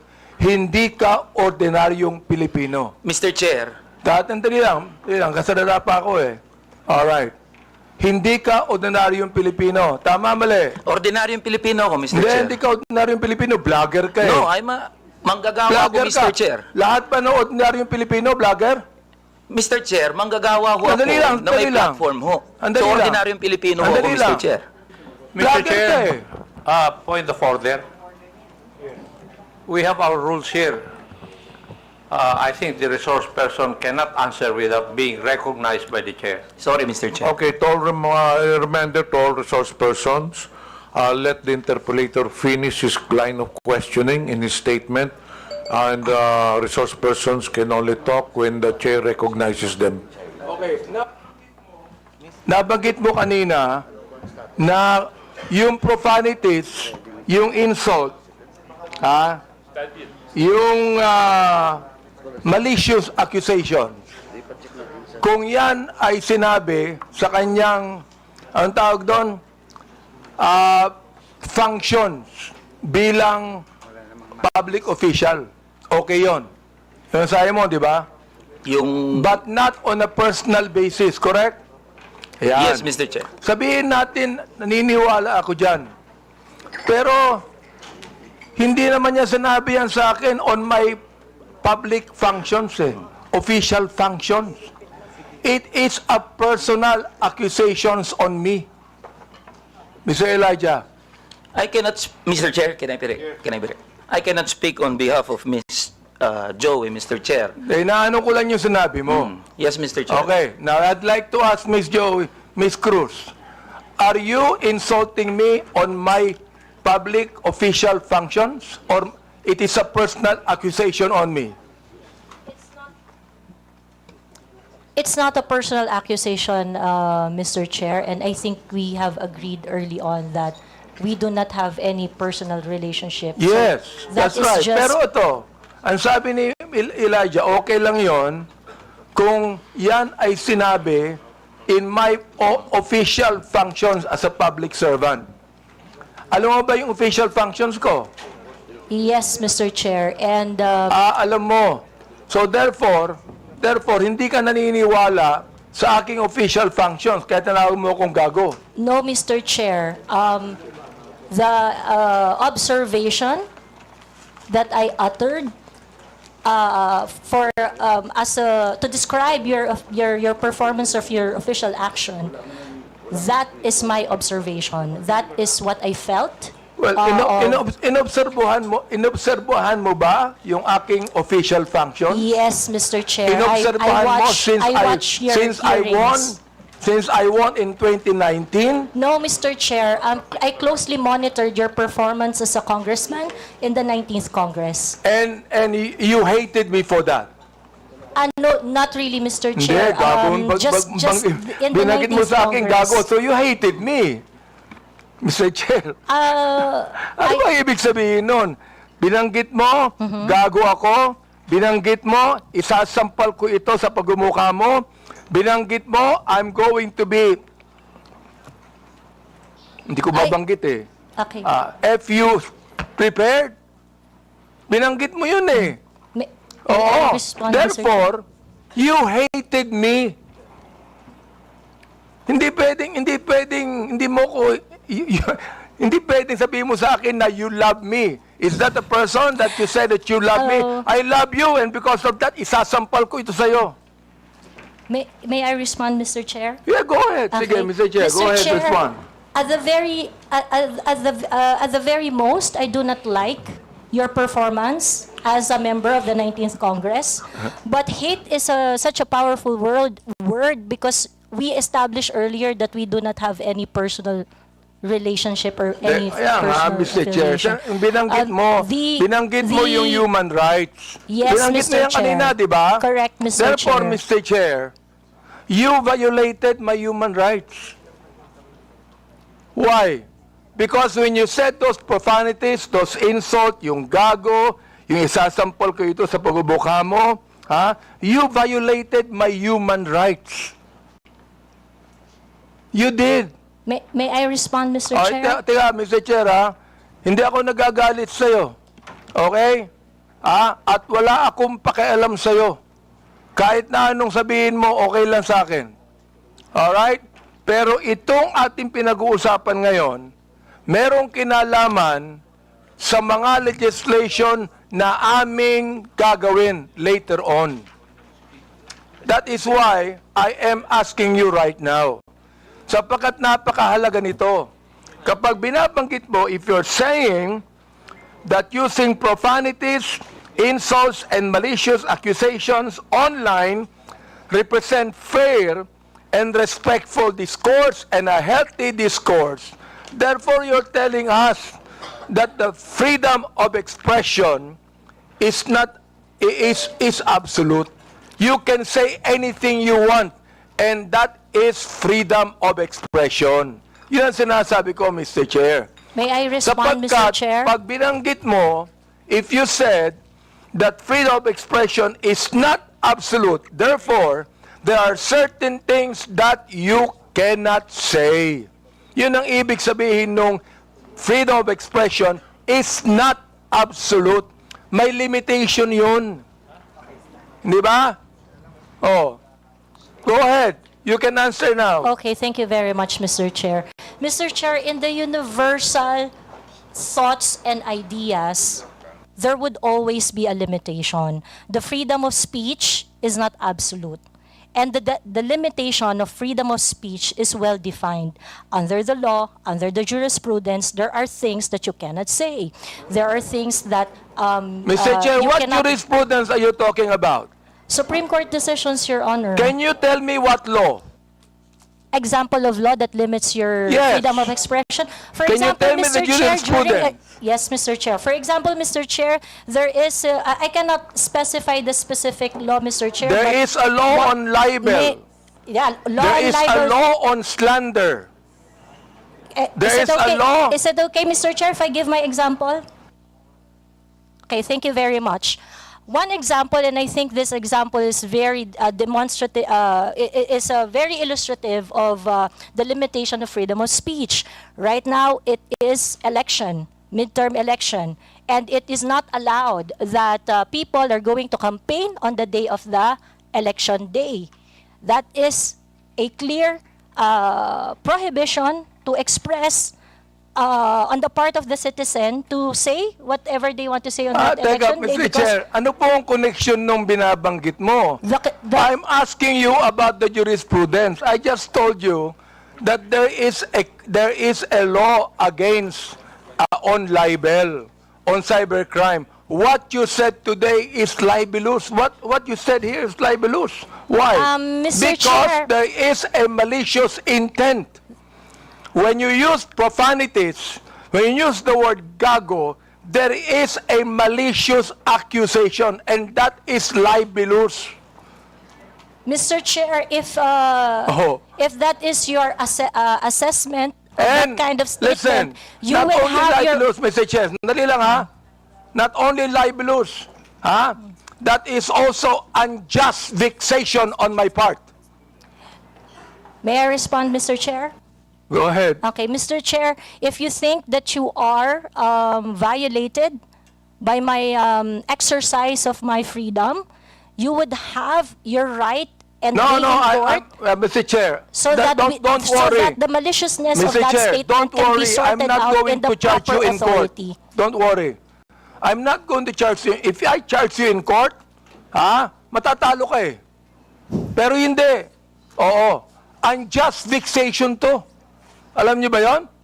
Are you a lawyer or not? I am not a lawyer, Mr. Therefore, Chair. you should know this. The thing is this, pero wag kang mag-alala. Hindi ako magdidemanda sa'yo. Do you know why? You're not important to me. Alright? Ang dahilan lamang, kaya natin ginagawa ito, para magkaroon kami ng idea kung anong legislation ang nais naming gawin. Pero ikaw, you are not important to me. Alright? Oo. Thank you, Mr. Chair. Yan. Kaya, huwag kang mag-alala. Hindi ako kailanman magdidemanda sa'yo. Alright? Oh. Tumatawa ka pa eh. Thank you, Mr. Chair. Natatawa ka sa akin eh. No, Mr. Chair, I am expressing my gratitude, Mr. Chair. Ganun ba? Mr. Chair, tumatawa ka and you're expressing your gratitude by your sarcastic laughter? I am not laughing, Mr. Chair. It's just a natural smile, Mr. So Chair. gusto kong tanungin po, itong ating vloggers na ito, kayo po mga vlogger natin, do you agree with what Miss Joey Cruz said?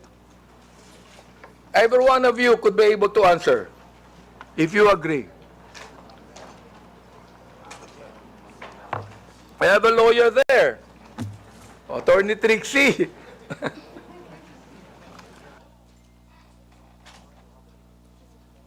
Attorney Trixie, you have the floor.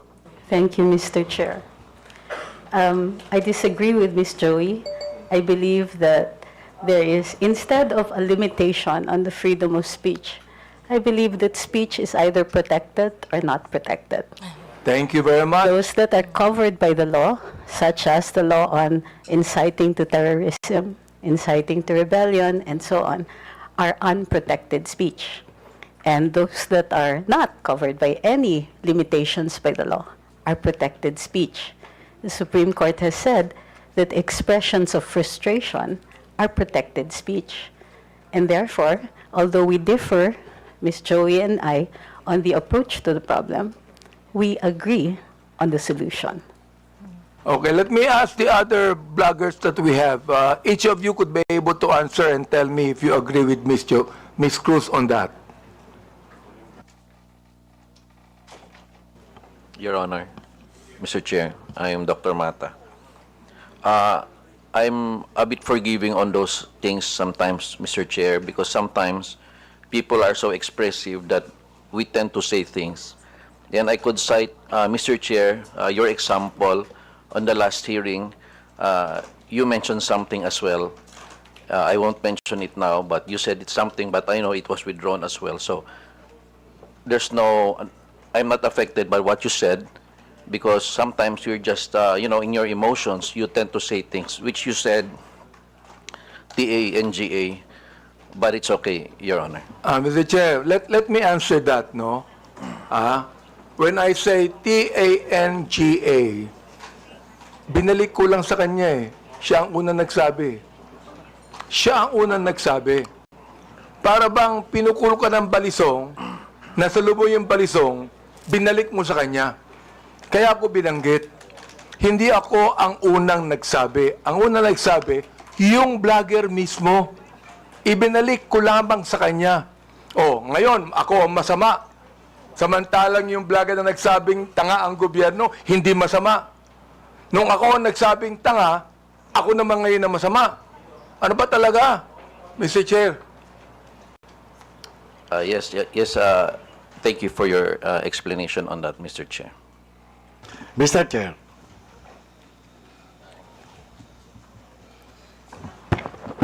Yes, was that, Mr. Chair. Mr. Morales, please proceed. Yes, sir.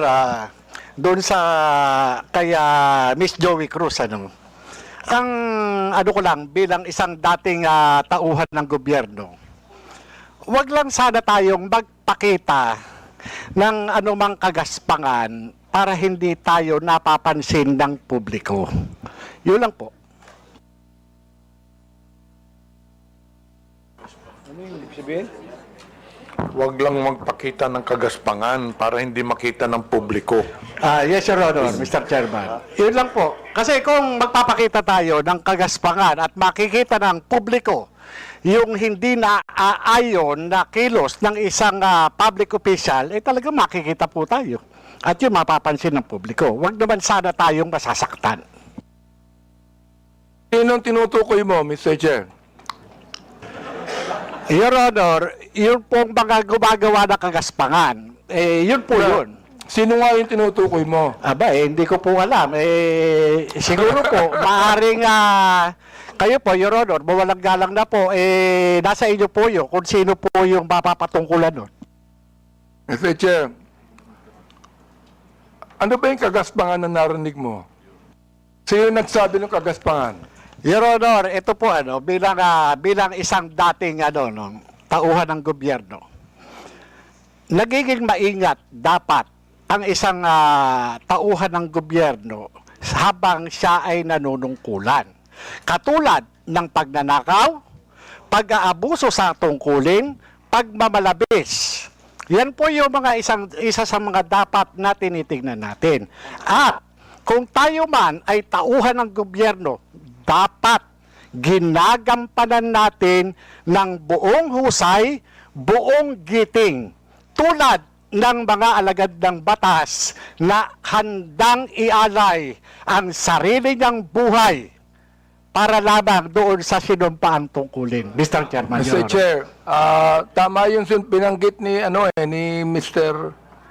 Morales tama Pero ang tinatanong ko sa iyo, nag-agree ka ba sa sinabi ni Miss Cruz? Saang particular, Your Honor, Mr. Chairman? Hindi ka pa na nakikinig sa akin Ang bihira namang buhay ito. Pagpaumanhin niyo po, Your Honor, at nangati po yung aking binti, maaring hindi ko po Wala kang napansin. karapatang magsalita kung hindi mo narinig lahat ng mga sinabi. Iyon pong narinig ko. Very clear Meron po. po akong narinig. Very clear, Mr. Chair, ang sinabi ko. Kanina, pinag-uusapan natin yung lahat ng mga binanggit ni Miss Cruz. And I'm asking you now, kayong mga vlogger. Oo. Mga objective naman kayo, di ba? Ano ang palagay nyo rito? Palagay nyo ba na itong malicious, ito ulitin ko para malaman mo, itong malicious, profanities, at insults, accusation na ibinigay po ni Miss Cruz, ay kasama po yan sa tinatawag nating protected discourse o kaya naman healthy discourse or freedom of expression? Yun po pinoprotektahan ng batas. Ito po yung pong opinion o saloobin ng isang mamamayang Pilipino patungkol doon po sa pagkukulang ng isang public officer. Yun po hindi pinoprotektahan ng batas. Ito po yung pag-iengganyo ng paggawa ng illegal o labag sa batas. Yung pagkukulang, Mr. Chair, kung walang ginawang illegal, may karapatan ba siya? Kung walang ginawang illegal, Your Honor? Depende po Depende po sa napapansin at po sa nagbibigay ng opinion, Your Honor. Miss Joey, meron po ba akong ginawang illegal? Meron po ba? Nothing that I said in my Yun, blog. wala akong ginawang illegal. Meron ba akong ginawang immoral? There are things that I may not agree. You because may of not agree, differences. that's fine Yeah, with me. Yeah. Pero ang tinatanong ko, meron ba akong ginawang immoral? Differences I in agree values, that there Your are some Honor. things that you do not agree. Okay lang yun sa Differences in akin. values, Your Honor. Di ba? Pero wala akong ginawang immoral o illegal. You said that yourself. So therefore, anong ibig sabihin ng profanities, insults, and malicious accusations you gave to me? Yun ang tinatanong ko. May I answer, Your Honor? Yes, go ahead. Okay. First of all, Your Honor, I would just like to take exception once again that I never agreed to anything, any statement that is malicious as part of freedom of speech. It's not. What I said are not malicious. Those are observation on my end, and the profanity is part of part of my expression of discontentment, disgust, because my expectation for a public officer is not Therefore, met. Mr. Chair, when you're saying that a public official who is not doing anything illegal or immoral, and you said something malicious, insult and profanities, Again, that is your observation. And you have the right to say that. Again, Mr. Chair, I am taking exception on the malicious statement. My statements are not malicious because my statements are always pertaining to the exercise of the public duty of the officer I am responding to. So therefore, when you reacting said to. gago, that is not malicious. That is not malicious, Mr. Chair. Okay. That is not malicious, Yes, Mr. Chair. Oo. Pero ako, Miss Cruz, kahit kailan, hindi naman kita kilala, hindi ko alam ang ginagawa mo, wala akong karapatang tawagin kitang gago. And I respect your opinion, Mr. Chair. Not my opinion. That is my belief. I Iba yung respect your opinion, belief, Mr. iba Chair. yung belief. Okay. I'd like to ask the other vlogger if they agree with Miss Joey on that. Una po, I agree po na this is not malicious kasi na-establish na po na hindi po namin kayo kilala personally. And kung sabihin namin mahal namin kayo, it is because of your work as public official. Hindi po ibig sabihin mahal po namin kayo bilang kung ano pa man, malisyoso. And when we say we don't like what you are doing, it is also not malicious. It pertains to your job as a government official. So I think magkaiba din po kasi yung sukatan sa public official and also private citizen. So I think it's important for us to understand the difference of and the limitation doon sa public official and sa private citizen. And I agree po. Lahat po ng sinasabi namin sa inyo, because we don't know you personally, are not malicious. It's not personal. It's about your job lang po. Sometimes, Mr. Chair, I'm not onion-skinned, ayan, kilala ako ni Congressman Glenn. Kaibigan ko yan. I'm not onion-skinned. Ang ibinabagit lamang natin dito is how do we limit this? How do we regulate this? Yun ang aming inaanong batas. How do we regulate this kind of statements? Na masyadong personal to Diba? Hindi ko na nga pinapansin Oo. Kung hindi lang binigay sa akin itong mga bagay na sinabi, makikita ko ba to? Hindi ko nakita to Miss Joey Cruz I don't even care about that anymore. Hindi ako apektado dito Hindi ba? The thing is this, kayo makakatulong sa amin for us to be able to craft a better legislation to what? To tell you that the freedom of expression is not absolute. Yun ang nais naming sabihin dito. So, yung the rest of the bloggers, if, yes, Attorney Glenn, go ahead. Thank you, Mr. Chair. While we recognize the plenary power of this Congress to enact legislation to limit freedom of speech or expression, I would just like also to exhort the members of Congress, the honorable members of Congress, to remember that the exercise of free speech, public officials should not be onion-skinned. I know hindi po kayo onion-skinned, Congressman Honorable Abante. Public officials should not be onion-skinned, and that free speech serves as a scalpel that removes the abscesses of officialdom. I quote the jurisprudence. It's a landmark decision of the Supreme Court. So we have to make a tight balance between limiting the freedom of speech and, of course, when it comes to public acts of public officials. Yun na po, Mr. Chair. May we hear the others, Mr. Chair? Go ahead. Yes, Mr. That Chair. handsome man right there.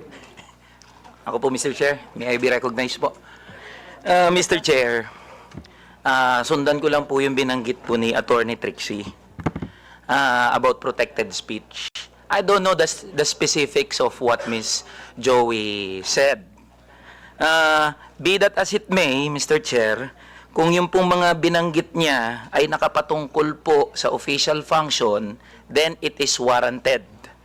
If it pertains to the personal po na buhay, then it is unwarranted. Naiintindihan po namin yung predicament, Mr. Chair, ng mga congressman natin, ng mga public official natin na talagang nasa scrutiny ng taong bayan. Pero hinihingi rin po ng taong bayan, lalong-lalo na ng mga manggagawa, ang pag-intindi po ng ating mga congressmen doon sa kung ano yung nararamdaman at ano yung pakiramdam, emosyon ng mga tao patungkol doon sa function po ng ating mga public official. I believe yung mga binanggit po ni Ms. Joey, it is part of protected speech. And I think doon po pwede tayong magkaisa. That's all, Mr. Chair. Meron pa. Yes, Miss, Mr. Chair, good afternoon po. Yung tungkol po sa sinabi ni pagsasamahin ko na po yung tatlo, ni Ma'am Joey, ni Attorney Trixie, at saka ni Sir Elijah. Kami po na mga content creators, nasa public eye din po kami, gaya po ninyo. So, whatever content or opinions that we also post online, nakaka-receive din po kami ng mga gaya ninyo na masasakit na salita. Kaya naiintindihan po namin kung saan din kayo nanggagaling. However, ang difference lang po natin, ang atake sa amin personal, ang atake po sa inyo, on your official function. Ngayon, ang masasabi ko lang po siguro pagdating sa bagay na yan, kami po, pinapabayaan po namin yung mga haters namin at saka bashers to air out what they think and feel about what we say. Hindi ko naman din po sinasabi na dapat ganun din po kayo. It so happen lang that sa inyo po, pagdating sa mga nasasabi nyo po, sa mga press briefing nyo po, sa press con nyo, or even sa mga pinapublish sa news, ang sa aming mga content creator, naka-anchor kami lagi kung ano lang po ang nasasabi ninyo. Mr. Chair, Ms. Batalya, Yes po. gusto ko lang pong banggitin din, no? Alam mo, natanggap ko itong mga bagay na ito since Quadcom days, eh. Hindi ako binabas ng sino man bago ang Quadcom. Bakit kaya? Di ba? Chair, if I may, hindi ako nababas eh. Oo, ngayon lang talaga. Hindi ko alam kung bakit eh. Oo, yun ang gusto kong sabihin sana sa inyo. Di ba? Yes, Manuel Mata po. Mr. yes, Chair, Mr. Mata, yes. that is exactly the point kung bakit hindi po tayo nakafocus dapat dun sa mga protected naman na speeches ng mga tao. But the reason of frustration, ano po yung context bakit po nasabi yon ni Miss Cruz? Para alam po natin kung bakit siya na-frustrate, bakit niya po nasabi yon, and yun po yung masolusyonan natin. I think dun po sana tayo nakafocus, and I think yun yung rason kung bakit sinasabi ng batas natin na dapat hindi onion-skinned yung mga government official para nakafocus tayo doon sa totoong problema and cause of frustration ng mga tao. Mr. Chair, sinabi ko na hindi ako onion skin, di ba? Yes po, Mr. Chair. The fact that you are here talking with us with this kind of respect is, I agree. Kaya, Mr. Chair, hindi ko talaga, since the time na yung Quadcom, hindi ako nagsalita ng anuman sa inyo o nag-vlog sa akin. Miss Joey, hindi ka nakarinig sa akin anuman salita, di ba? Miss Joey, you have never heard me say anything against you or about you. Am I right? Yes, sir. Yes, Mr. Chair, we do not know each other personally. Ayun. And then, ganito. I have never said anything about you nor anything that you have said against me. Am I right? Sorry, Mr. Chair. I have never said anything about you or anything against you, even if you said something against me. Am I right? That is correct, Mr. Chair. Yun ang gusto kong sabihin sa inyo. I'd like to give way to my good friend, Congressman Acop. Before I recognize Congressman Acop, admin matters, there are several resource persons here who have been here since early this morning, and I believe some of the members have no questions anymore. May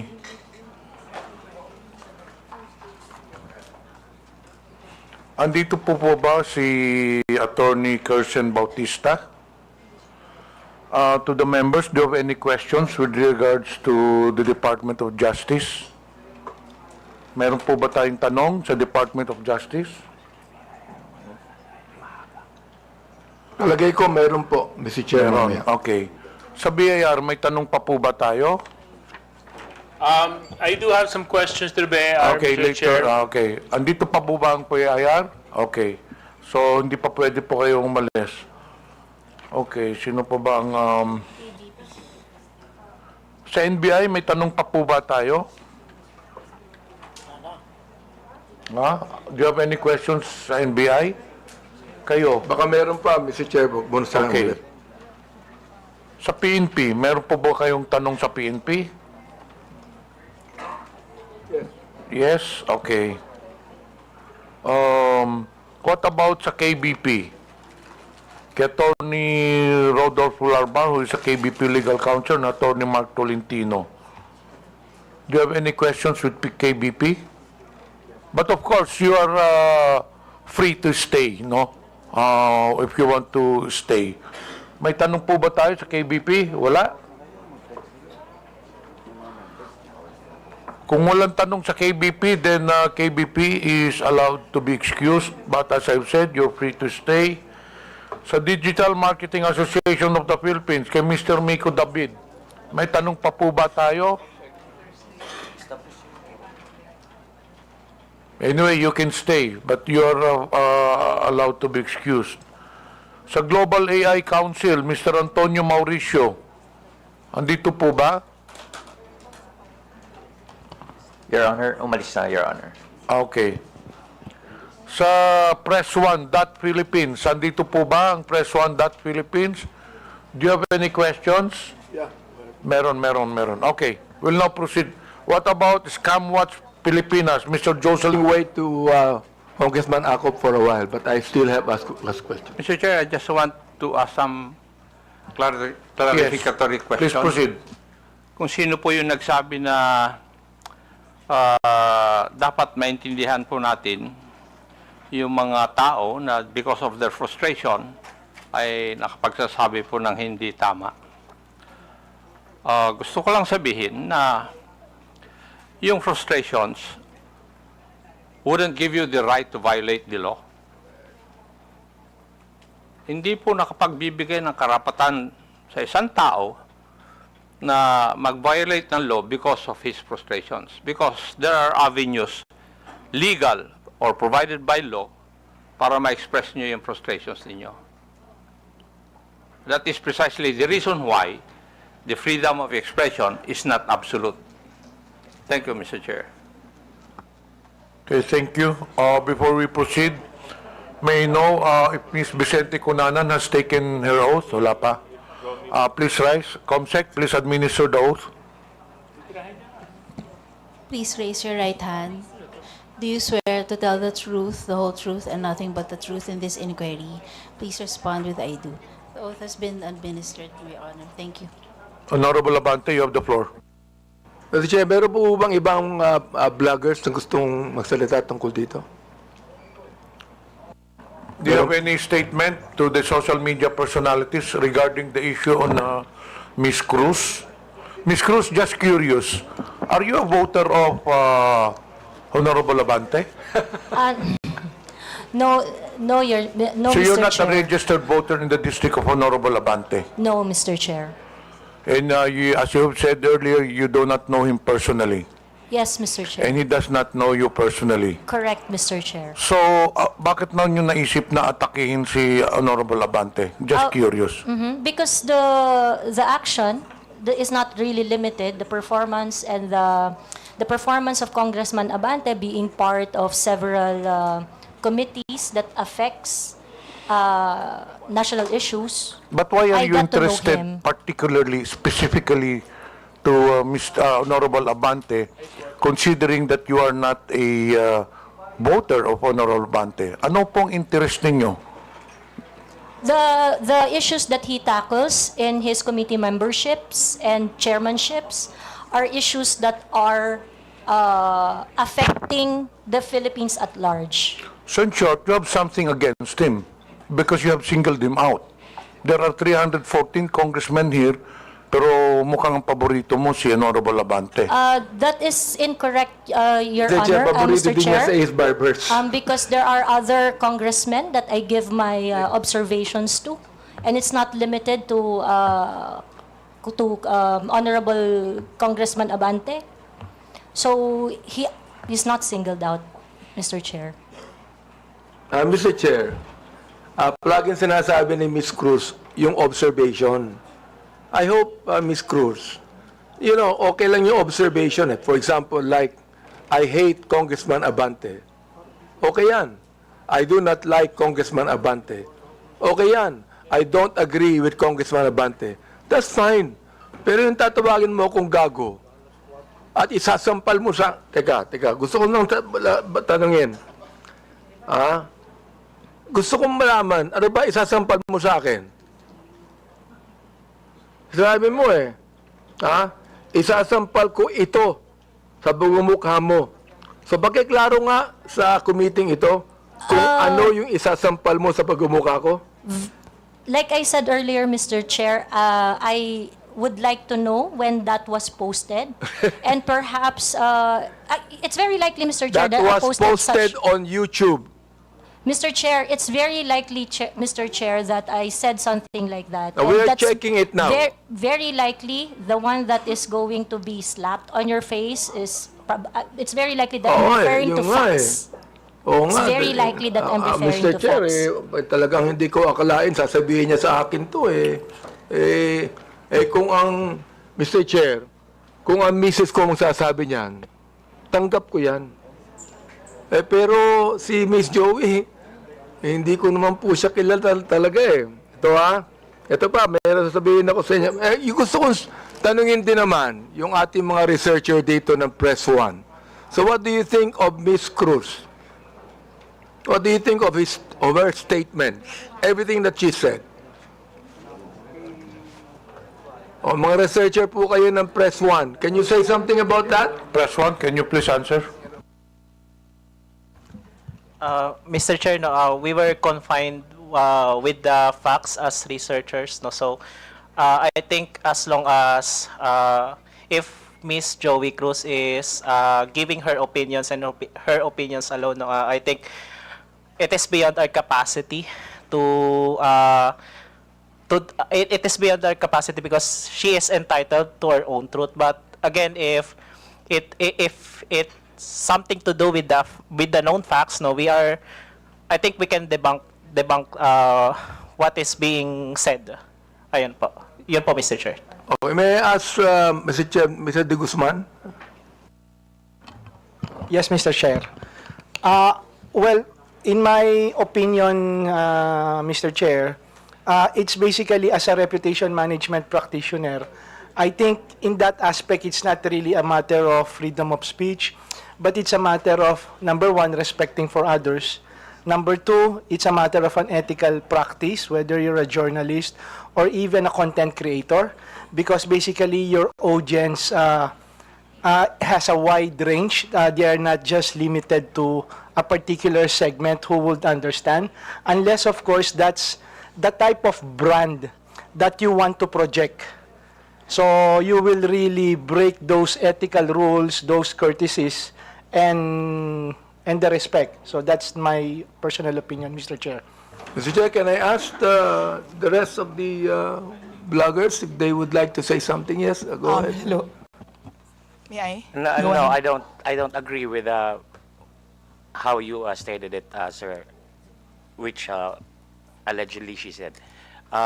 Because, well, people can say anything they want, but if it violates the law, then it's illegal, and it still has to be determined if what she said really was illegal or what she did was illegal, and that I think that is for the courts to decide.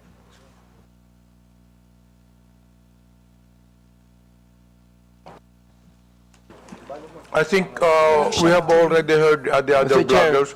Those who wish to make a statement, you can do so. But to those who have already made their statement, pwede na siguro yun.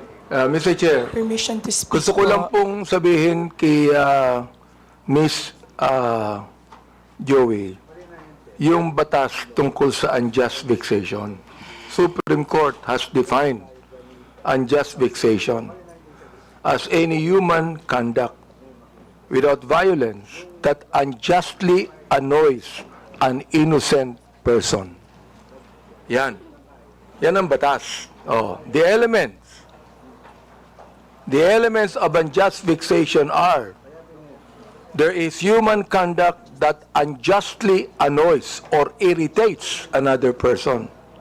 Such human conduct was not attended with violence. Such human conduct caused annoyance, irritation, torment, distress, or disturbance to the mind of the person to whom it is directed. An offender acted with criminal intent. That is what unjust vexation is, Miss Cruz.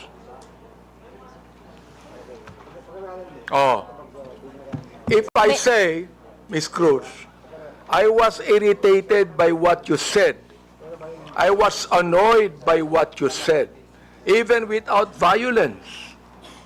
I was distressed with what you said. I became depressed with what you said. Oh, di ba, Miss Cruz? So sabi ko, ganito na lang. Ganito, ha? Let's just be very careful. Okay lang po sa akin. Sabihin mo sa akin, I hate Congressman Abante. I don't like him. I don't agree with him. Fine. Pero yung babanggitin mo dito, ha? Gago ako, isasampal ko ito sa pagmumukha mo, I'm going to be FUC prepared. Ay nako, palagay ko, very irritant yon sa pinagsabihan mo. Tama ba ako, Mr. Joey Cruz? May I respond, Mr. Chair? Go ahead, sige. Thank you. Mr. Chair, I understand that it may come across as something that you may not feel comfortable with what I said and things like that. And again, if you feel that you are aggrieved with what I said, I will welcome any action remedies from your end. No, On the other hand, Mr. Chair, you would welcome what? You would welcome what? Any remedy that you may seek, Mr. Chair. Any against legal me. action, is that what you're saying? That is Mr. Chair? Any remedy, not limited to legal action, No, Mr. Chair. I'm not going to resort to any legal action anymore. Ha? Bakit? Magbabayad ka pa ng abogado mo. Maglilitis pa tayo ng matagal na panahon. That would also be irritant to you. You do not want that to happen to you, am I right? Huwag mo Yes, sabihin Mr. sa akin Chair. that you welcome any legal action. If you, because you enumerated the elements of the Oo. unjust vexation, Siguro, Mr. Chair. ang pinakamagandang sabihin mo sa akin because I'm annoyed, mag-apologize ka sa akin. Kapag ka sinabi mo ito, hindi ba? O ngayon, kung ayaw mo, May I okay lang respond? sa akin. Ayaw mo, okay lang. Walang problema doon, Mr. Chair. Walang problema We can doon. agree ha? on that, Mr. Oo. Chair. Basta makikita nyo na lang na we are going to craft legislation that would actually regulate what our bloggers is trying to say. Let me ask our DOJ people, ano ba ang palagay nyo? Sinabi ni Miss Joey Cruz. Nandiyan ba po ng DOJ? Mr. Chair, Go ahead. Mr. Chair, right now, the only legislation we have on malicious statements being made is on libel under the revised penal code and on RA 10175 on online libel. All right. Salamat po. Can the NBI also say something about that, Mr. Chair? Yes, Your Honor. Well, Your Honor, for purposes of discussion, we have what we call the doctrine of fair comment. So under the doctrine of fair comment, it means that every discreditable imputation publicly made is deemed false because every man is presumed innocent until his guilt is judicially proved, and every false imputation is deemed malicious.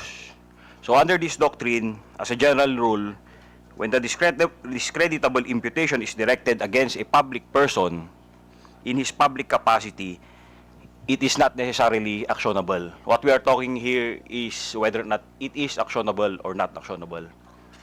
But as an exemption, if the discreditable imputation to a public official is either a false allegation of fact or a comment based on false supposition, it is actionable. So dito po sa doctrine na to, it's up to the person being attacked whether he wants to file a complaint or not. If he wants to file a complaint, then evidence must be submitted in order for the prosecutors to assess the evidence as well as the court kung sasampa man dito sa korte. Thank you, Mr. NBI. I'd like to also say, sapagkat marami ring bashing ang binigay ni Ms. Cruz kay Congressman Ace Barbers, di ba? Ms. Cruz, marami rin Mr. Chair, I would just like to inform the court that there is a pending action that I have against Ace Barber. So I would like to invoke the sub judice rule on that matter. Inbox of GC. Wala namang kasong Wala namang kasong pinile. No, Mr. Chair, I filed a libel suit against Congressman Barbers. Kay Ace Barbers. Yes, Mr. Chair. Oo. Huwag ka na mag-file ng libel suit sa akin. Wala naman akong sinabing masama sa iyo. Yeah, we agreed. We did not say anything personally on each other. Okay. Well, in your numerous blogs, Ms. Cruz, you criticize the government and specific personalities. But you have not released any content addressing the West Philippine Sea issue or taking a stand against China's actions. Why is that?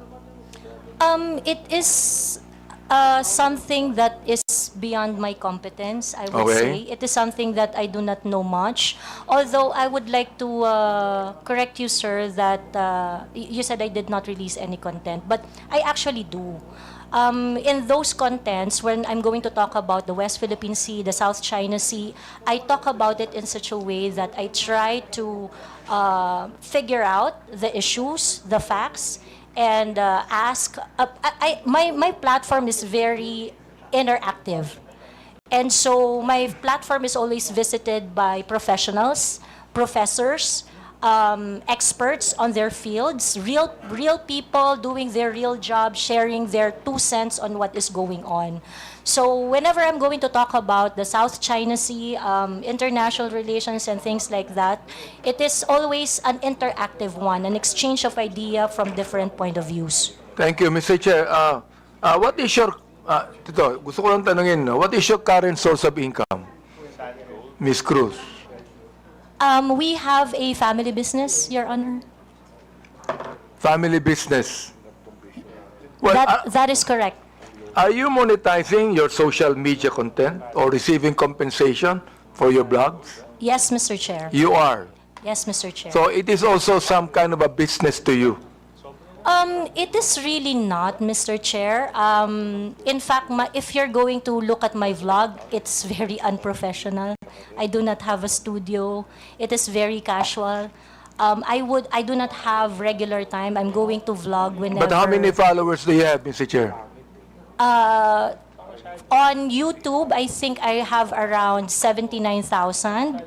In Facebook, I have my Facebook account with 143,000 followers was taken down a couple of days ago, and my social media accounts are usually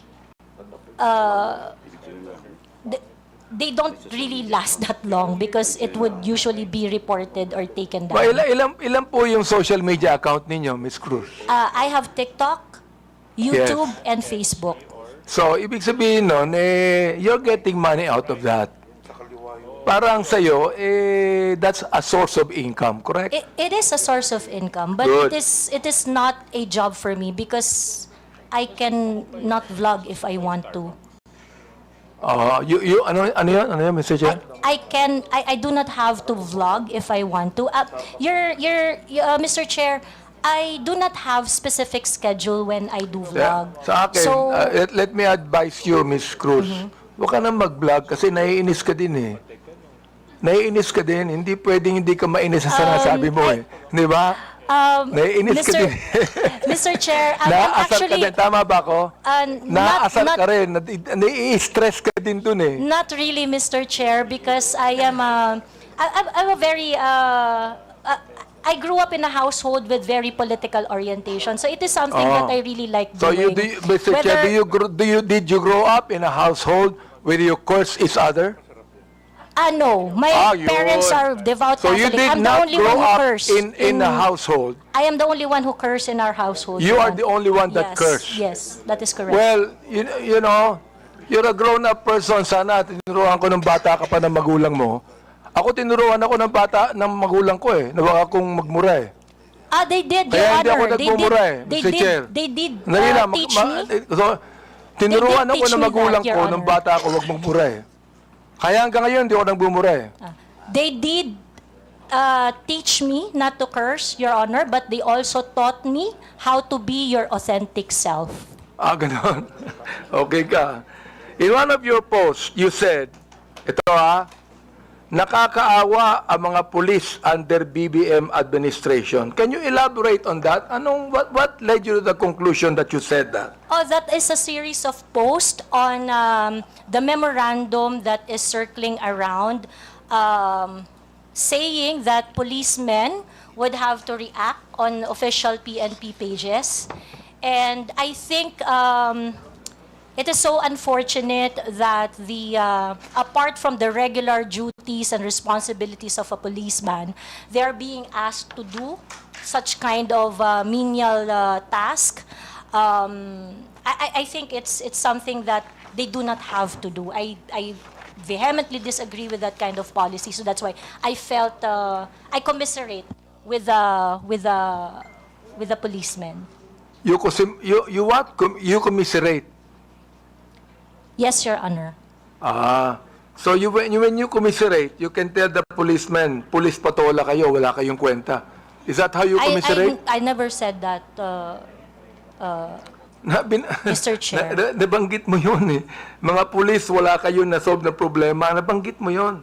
Kaya nga gusto ko nang tanungin, are these statements based on any verified data? Do you have a data on that? If I know the Or time they when are I simply your posted it, personal opinion? Mr. Chair, like I mentioned earlier, so that I can intelligently identify the reaction I posted on my Facebook, ito pong kaibigan ko. I would need to know the Miss time Ako, Miss when I Ako. posted it, so that I would know the exact Miss Cruz, news. Miss Cruz, ito pong kaibigan ko si Congressman Akop, naging general po ng pulis to eh. Oo. Kaya, pag you begin to generalize, pangit, hindi ba? Let That me is ask correct. our police people there, what do you think of the statement of Miss Joey Cruz? Thank you, Mr. Chair. Oo. Police patola ka ba? No, of course. Hindi. No. Wala Your kang Honor. kwentang pulis. Ganun ba yan? No, Mr. Oh, Chair. you tell us about that, Mr. Chair. Well, the data will probably speak for itself that the PNP has done so much. And I think that was the statement of Ms. Cruz, but the numbers will really speak for itself, Mr. Chair. Okay. Now, ito na lang, no? In your other blog, Ms. Joey, or post directed against the Quadcom, mga members tungkol sa pag-iimbestiga over bloggers spreading fake news. Itong TRICOM po namin. You dismissed them and said something along the lines of what? Sabi mo, para kayong mga bata, tangiya nyo. Hindi ko nga masabi. Di ba? Yan ang pag pinapasweldo kayo ng sambayanang Pilipino, pinagputahan ng mga tao, including ng mga vloggers, sagutin nyo mga tanong. Do you confirm this statement? Yes, Mr. Chair. Why did you say that? Because in any rants or bashing or issues I raised in my Facebook, I never really got a response. So pakiklaro mo nga yung sinabi mong pinagputahan ng mga tao. Will you please make it clear to us, anong ibig sabihin nun? Kasi hindi ko alam ibig sabihin nun eh. Yes, I will explain, Mr. Chair. Yes, please. Pinagputahan ng mga tao means pinagtrabahuhan ng manggagawang Pilipino ang nagpapatakbo ng bayang ito, ng kongresong ito. So therefore, the public officials should listen when there is a grievance being raised, petition being submitted by the people, especially when they are expressing dismay or standards not being met. Pinagputahan ng tao means pinagtrabahuhan ng matindi ng mga tao. Mr. Chair, yung mga taong nagtrabaho, tinatawag mong PUTA. No, Mr. Chair.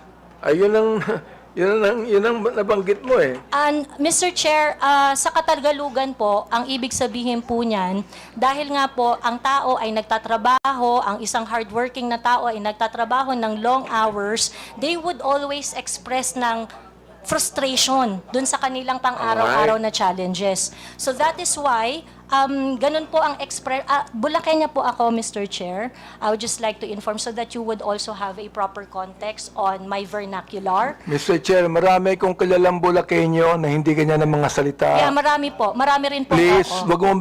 wag mong banggitin ang pagiging Bulakenya mo dito. But Baka it is- sabihin po ng mga Bulakenya, lahat yan, ganyan ang salita nila. I am Please, under oath, wag Mr. naman. Chair. It is like that. Mga in disente po ang mga Bulakenya. Bulakenya po ako, sir.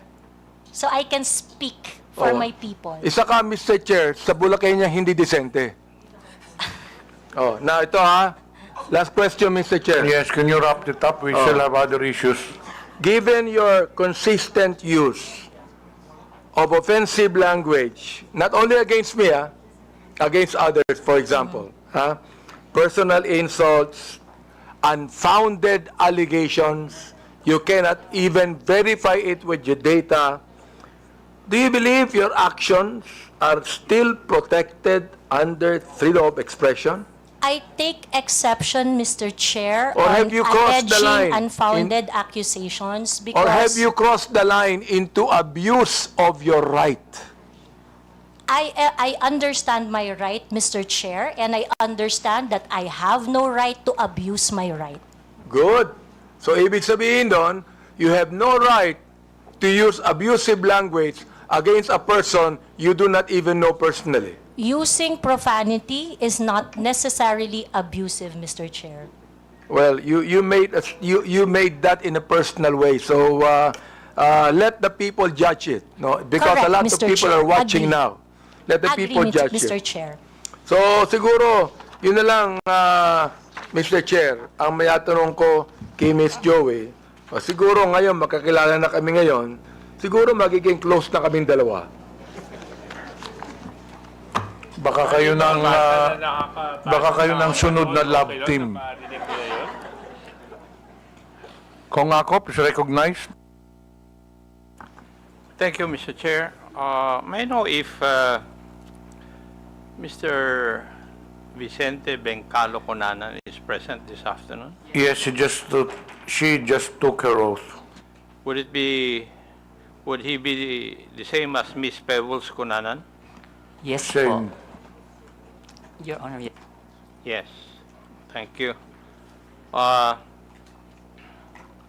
have here a sinumpaang salaysay. Paige, could you please present it to her?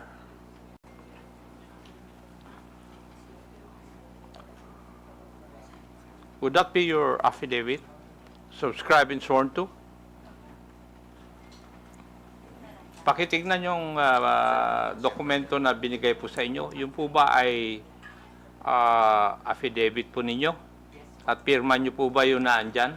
Mr. Chair, yes po. Thank you. Page, pwede bang?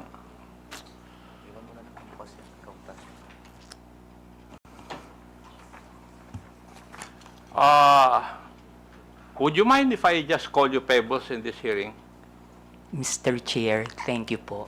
Okay. Hate ko po yung Vicente. Okay. Thank you. Pebbles.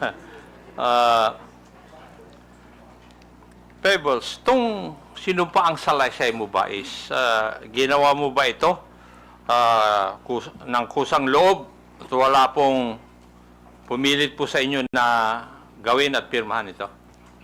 Yes po, Mr. Chair. Thank you. May I proceed, Mr. Chair? Ikaw po ay isang vlogger, Pebbles. Tama po ba? Yes po, Mr. Chair. At ito po ba ay full-time mong ginagawa o part-time lang? Part-time? Minsan po kasi hindi po ako nag-vlog for a month. So it's not your main source of income? Yes po, kasi hindi po ako monetize. Okay. Hindi monetize. Pero meron po kayong ibang trabaho? Online seller po, Mr. Chair. Okay, online seller. Pag kayo po ay nag-i-engage sa pagbablog, ano po ang pangalan na ginagamit po ninyo? Pebbles po, Mr. Pebbles. Chair. Kasi nga po, hate ko po yung Vicente. Opo. Halata naman dahil ayaw mong gamitin Ano pong social media platforms ang ginagamit po ninyo? Facebook po. Facebook lang? Meron din po akong ex, pero hindi po ako ganong nagpo-post doon. At ilang taon na po kayong nag-vlog? Since 2014 po, Mr. Chair. 2014, that's about 11 years. Opo. Okay. Thank you. Now, dito po sa affidavit po ninyo, meron po kayong binanggit tungkol sa isang Maisog rally sa Hong Kong noong July 2024. No, Mr. Chair. Yung pong maisog event sa Hong Kong, that was July 7. July 7. July. Ay, wala naman nakalagay dito yung date Ako lang ang naglagay para malaman ko kung magsasabi ka ng totoo o hindi Pwede po bang ipaliwanag po ninyo sa committee ito kung ano po itong Maisog Rally? Yan po yung normal, Mr. Chair, na ginagawa ng TOPS Coalition, yung maisog event na sa iba't ibang lugar, katulad ng sa New York, sa Vancouver, maski dito po sa Pilipinas, sa Liwasan. Yan po yung maisog rally na sinasabi. At ginagawa ito sa iba't ibang lugar ng Pilipinas at saka ibang bansa. Opo. Thank you. Ikaw ba ay kusang loob na pumunta doon sa mga maisog rally na yan? O sa mga lugar na ito? Kapag ini-invite po ako, Mr. Chair, nagpupunta po ako. Pero pag hindi po ako invited, hindi po ako pumupunta. Pag ini-invite ka? Opo. May sumasagot po ba sa iyong pamasahe? Meron po. Meron. Pati yung accommodations po ninyo? Yung pamasahe lang po, pero yung accommodations, kapag isang beses pa lang po kasi ako nakapunta ng abroad na maisog rally. Saan po yun? Sa Hong Kong. Sa Hong Kong. Okay. Doon po, yung friend ko po yung nag-sponsor sa akin ng airfare and hotel. At pwede ko po bang malaman? Masabi po ninyo dito sa committee ito kung saan ka nag-stay at saka ilang araw ka na natili doon sa Hong Kong?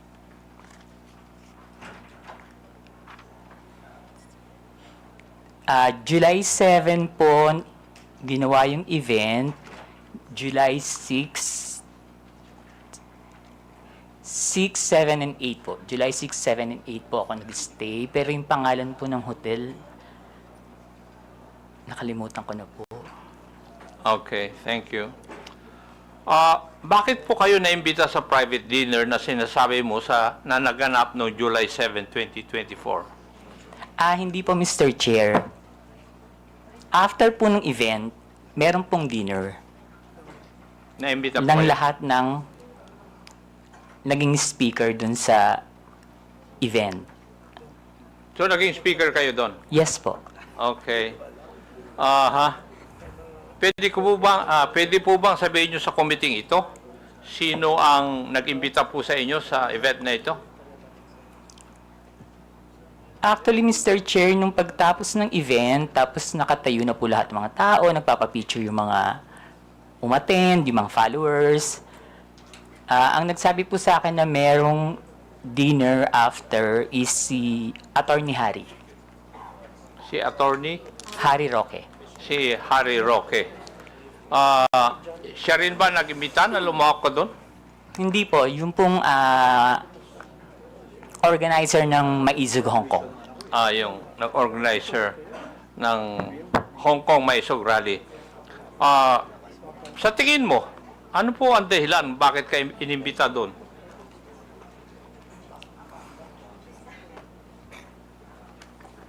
Kapareho rin po nung mga ginagawang rally dito sa Pilipinas na sabihin lahat ng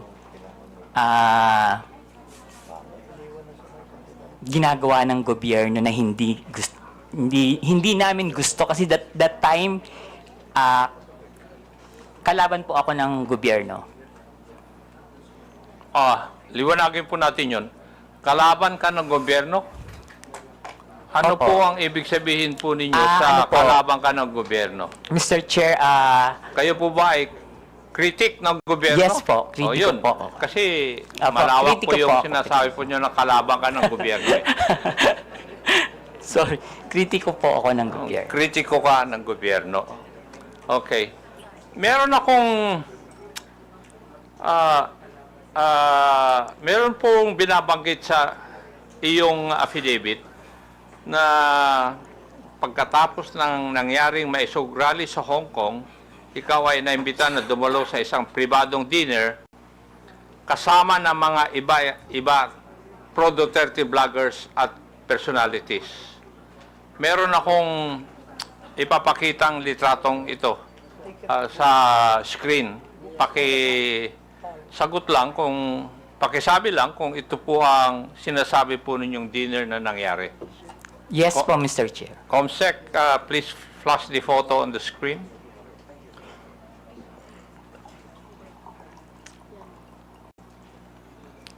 Yes po, Mr. Chair. Yan po yung dinner.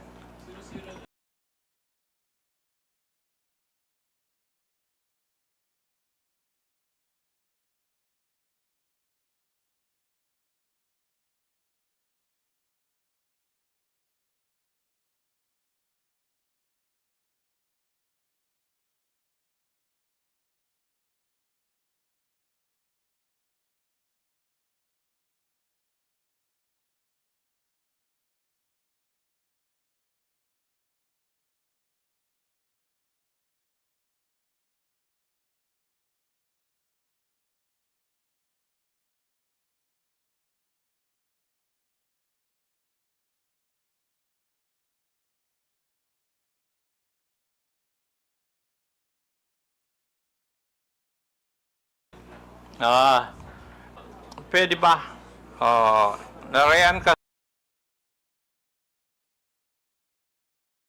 Yes po, Mr. Chair. Try ko po lahat. Yung kakilala ko lang po, ha. Opo. Yung pong nakaupo from left side is si Tio Moreno. Yung nakatayo po na Tio Moreno, yung nakaupo dito sa kaliwa? Dito po. Naka-black? Hindi po yung naka-brown. Naka-t-shirt? Yes po. Ay, ipag doon po kasi ako tumingin. Oh, kasi nasa left sa photo, yes. Okay. And yung nakatayo po na white is si Miss Sas Rogando Sasot. Okay. Ako po yung kasunod. Sumunod po si Miss Joey. Next si Sec Trixie, si Attorney Vic. And then yung nakaupo pong green is si Prof. Ana. Uy. Okay. Yung naka-red, hindi ko po kilala. Yung katabi po ng naka-red, si Attorney Harry Roque. Yung nakatayo pong naka-black, si Daniel Long. Yung naka-green na nakatayo, hindi ko po kilala. Yung katabi ng naka-green, si Pam. Yung katabi ni Pam, hindi ko po kilala. And then yung pong nakaupo sa right, si Mr. Abines. Yung katabi ni Mr. Abines, hindi ko po kilala. Then si Attorney Glenn Chong and si Doc Badoy.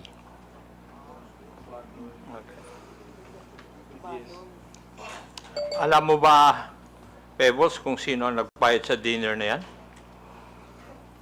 Ang pagkakaalam ko po si Attorney Harry. Attorney Harry Roque. Okay. Punta na tayo dun sa laman ng iyong affidavit. Sinabi mo sa iyong affidavit, Pebbles, na pinag-uusapan sa dinner na yon na may larawan o picture si Attorney Harry Roque na di umano nagpapakita na gumagamit ng cocaine si PBBM. Sigurado ka ba dyan? Sinabi mo sa affidavit mo na ito? Late po kasi akong dumating, Mr. Chair. So, mga 1 hour na silang nandun sa restaurant, nag-uusap. Bago po kami dumating ni Attorney Vic and ni Pam. So, mini-message na po nila ako na nasa na daw po ako, marami ng chikahan. So, pagdating ko po, yun po yung topic about the pulburon video. Okay. Sinabi mo rin sa iyong affidavit, Pebbles, na walang pinakitang picture si Atty.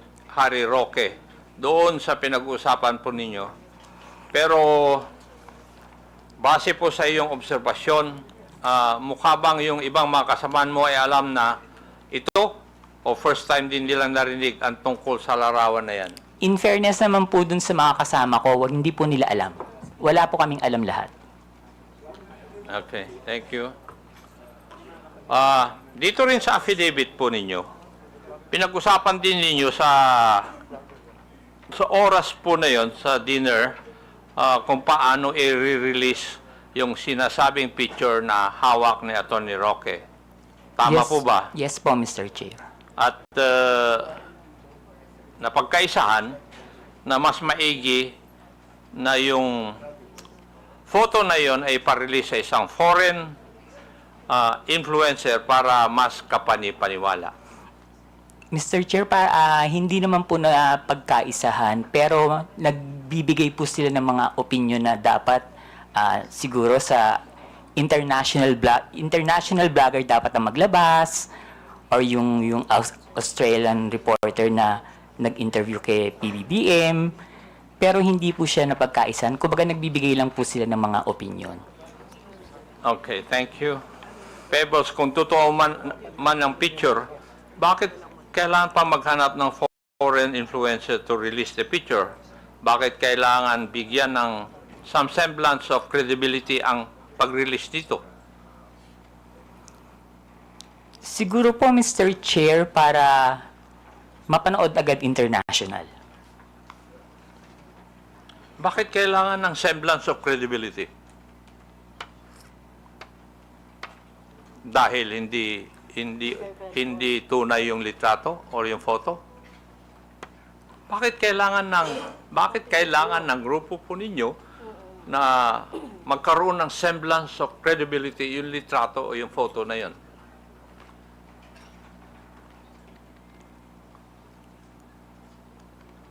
Hindi ko po... Kasi that time po, Mr. Chair, nakikinig lang po ako. Hindi po ako nagbibigay ng opinion na ilabas ng international blogger. Nakikinig lang po ako sa kanila. Wala po akong binigay na opinion na, ay, oo, sige, ilabas mo. Dapat ilabas siya ni ganito. Dapat ilabas siya ni ganyan. Hindi po ba, Pebbles, having in this business for 11 years, kung kailangan bigyan ng credibility sa isang bagay, yun ay dahil yung isang bagay na yun ay alanganin. Yung bang pwedeng hindi totoo? Yes po, Mr. Dahil Chair. kung totoo yun, hindi nyo na kailangan na bigyan ng credence o credibility. Yes po, Mr. Chair. Yes, thank you. Sa iyong obserbasyon, Pebbles, sino ang nangunguna sa diskusyon nung oras po na yun? Mr. Chair, si Atty. Harry Roque po. Si Atty. Harry Roque. Now, pwede ko bang tatanungin, Pebbles, at that time na ikaw ay nag-vlog, ng panahon na yon, ikaw ba ay DDS? Hindi po, Mr. Chair. Ano po kayo? Pro-Philippines. Pro-Philippines. Wala po akong pinapanigan. Wala kayo pinapanigan. Hindi po ako BBM vlogger that time, hindi rin po ako DDS. Pero sa mga vlog ninyo, sumusuporta po kayo sa mga Duterte. Hindi po, Mr. Chair. Hindi. Okay. Dito rin sa iyong affidavit, Pebbles, may binanggit din ni Atty. Roque na sinabi niya na kaya niyang magpabagsak ng gobyerno. Tama rin po ba ang pagkabasa ko dito sa affidavit po ninyo? Yes po, Mr. Chair. Ang exactly sinabi niyo dyan is nagkamali sila, magaling akong magbagsak ng gobyerno. Aha. Oh. Sa tingin mo, kaya po ba niya talaga? Mr. Chair, hindi po, kasi nagtatago po siya ngayon eh. Tama. Meron. Yung,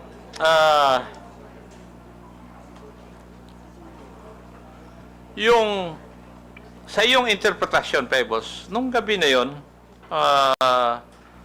kung ano man ang pinag-usapan nyo doon, specifically yung supposed photo na gumamit ng cocaine si PBM ay parte ng plano na pabagsakin ng gobyerno ayon kay Harry Roque? Sa palagay ko po, Mr. Chair, party po yun ang plano ng gusto nilang pabagsakin ng presidente. Okay. Meron po bang ibang pinag-usapan pa nung gabi ngayon? Wala na po, Mr. Chair. Wala na. Okay. Now, meron ka rin binanggit dito sa iyong affidavit, yung may rally sa Vancouver, Canada. Dito po yata, inirelease officially, yung photo na pinag-usapan ninyo doon sa Hong Kong may rally. Yes po, Mr. Chair.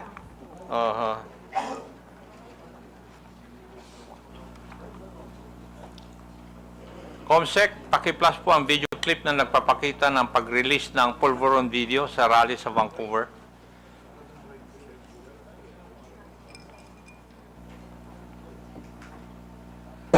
Yan ba'y epekto ng pulburon?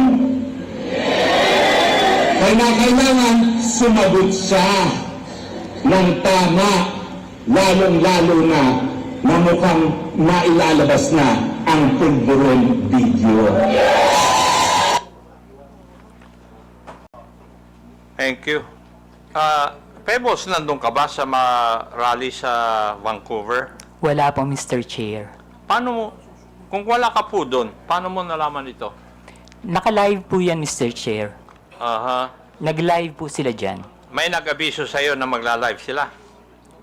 Wala po, Mr. Chair. Pero kasi, pag binuksan niyo po yung social media, yung Facebook, yan po yung trending. Yun ang trending.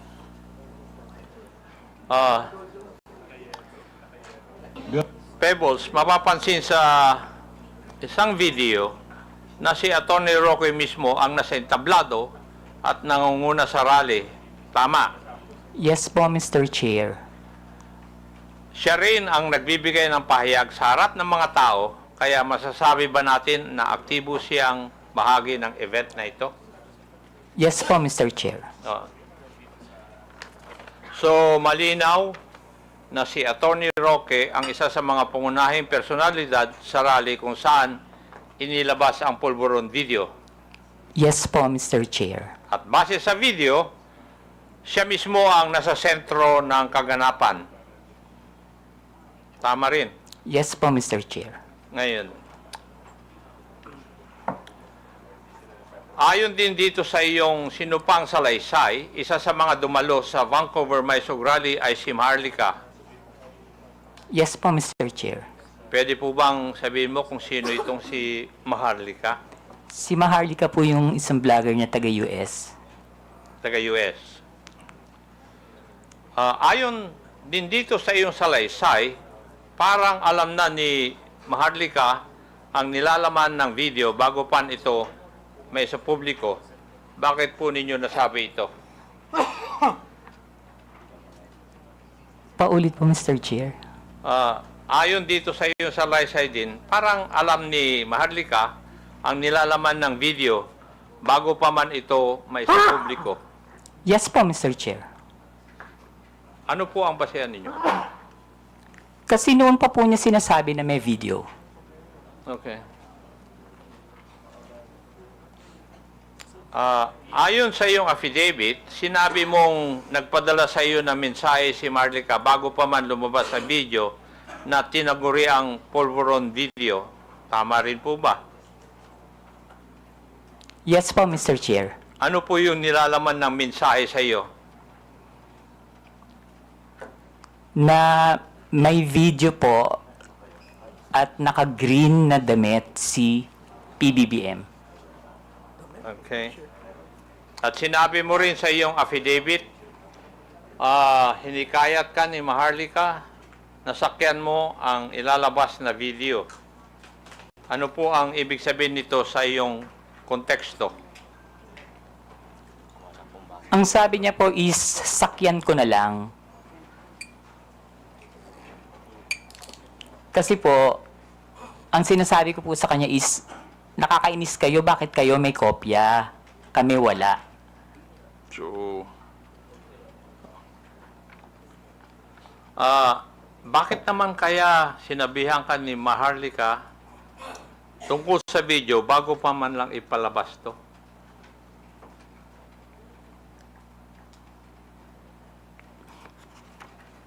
Hindi ko po alam, Mr. Chair.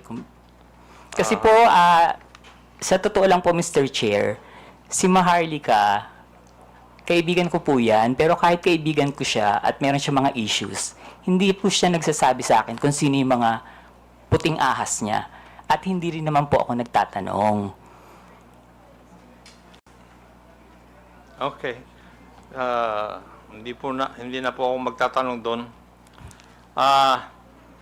May ipapakita akong video. Paki-plus po yung video na sinubmit ni Pebbles bilang Annex B ng kanyang affidavit. Comsec. Ito po ba yung video na pinag-uusapan po natin na Pebbles? Yes po, Mr. Chair. At yan din ang video na pinadala sa iyo ni Maharlika noong July 22? Yes po, Mr. Chair. Ito rin po ba ang tinaguriang pulburon video? Yes po, Mr. Chair.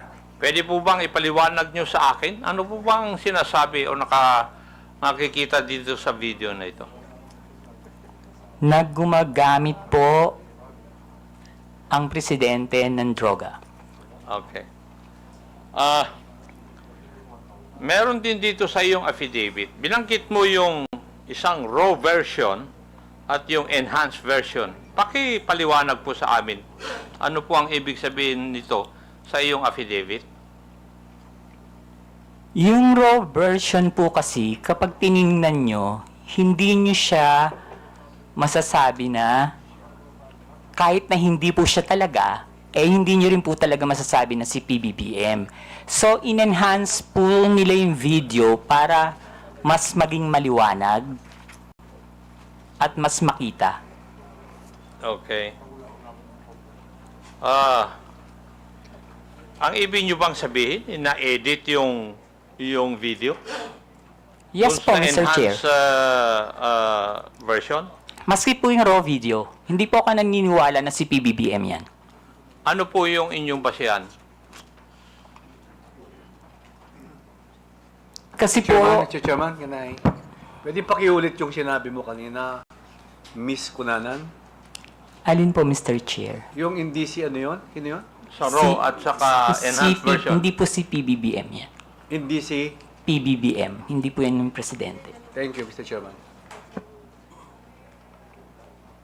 Ano po yung basihan po ninyo, Pebbles? Kasi po, Mr. Chair, hindi naman po talaga yun yung mukha ni PBBM. Noon ko po pa kasi siya kilala. And kung yung edad niya that time, kung titingnan po mabuti yung nasa video, kung 30 plus pa lang siya or 40, parang wala pa po yatang cellphone nun. Okay.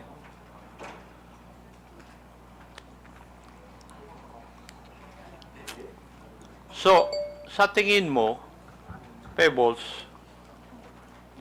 merong sinadyang alteration sa video upang manipulahin at ang itsura ng taong nasa eksena. Yes po, Mr. Chair. Ayun. Ibig sabihin, lumalabas na planado ang pagpapakalat ng video para makapanira kay PBBM. Tama po. Yes po, Mr. Chair. At ayon sa iyo, si Harry Roque ang may pakanan dito. Yes po, Mr. Chair. Pero hindi lamang si Attorney Roque ang high official na nasa meeting na 'yon. Tama po ba? Yung sa Hong Kong po, Mr. Chair, Yes. politician po ba? Yes po, Mr. Chair. Yes. Okay. Huling katanungan, Pebbles. At sana masagot mo ito. Bakit ka nagsasalita ngayon at bakit ka pumirma ng isang affidavit? Para itama po ang mali. Para itama. Aha. Okay. Thank you, Mr. Chair. I would just like to manifest that yung Polvoron video, according to the Philippine National Police Cybercrime Office and National Bureau of Investigation,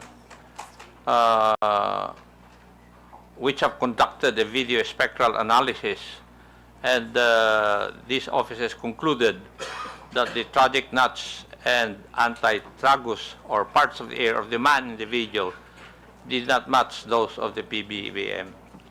And there were also independent fact-checking organizations which conducted verification, conducting deepfake analysis insofar as the video is concerned, and all confirmed na hindi po si PBBM ang nasa video. Thank you at maraming salamat, Mr. Chair. Thank you, Pebbles.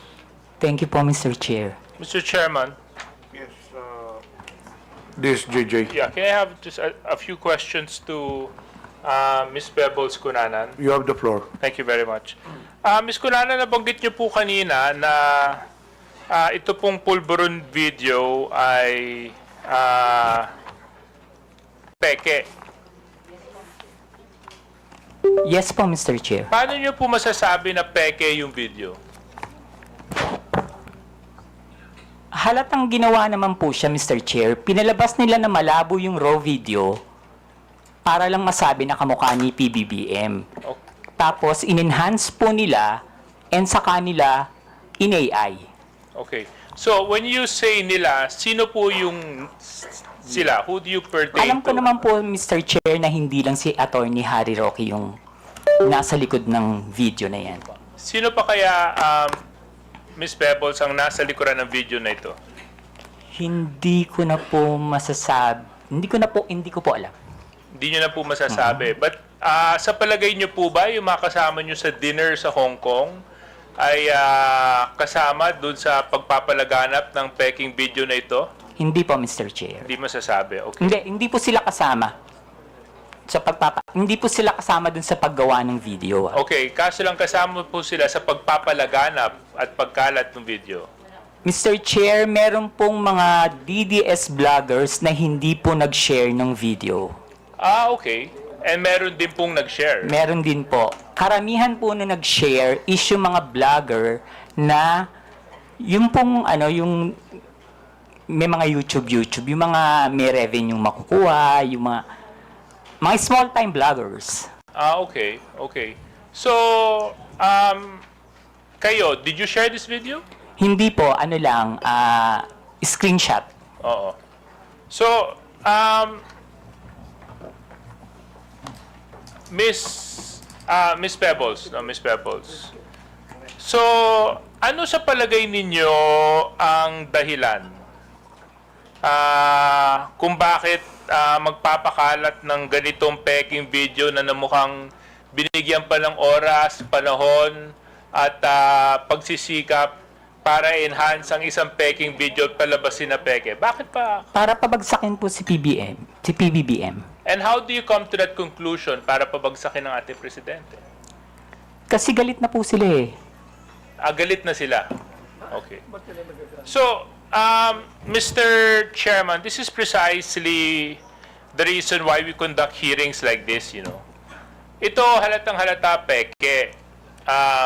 But of course, upang mag-instigate ng disgust, mag-instigate ng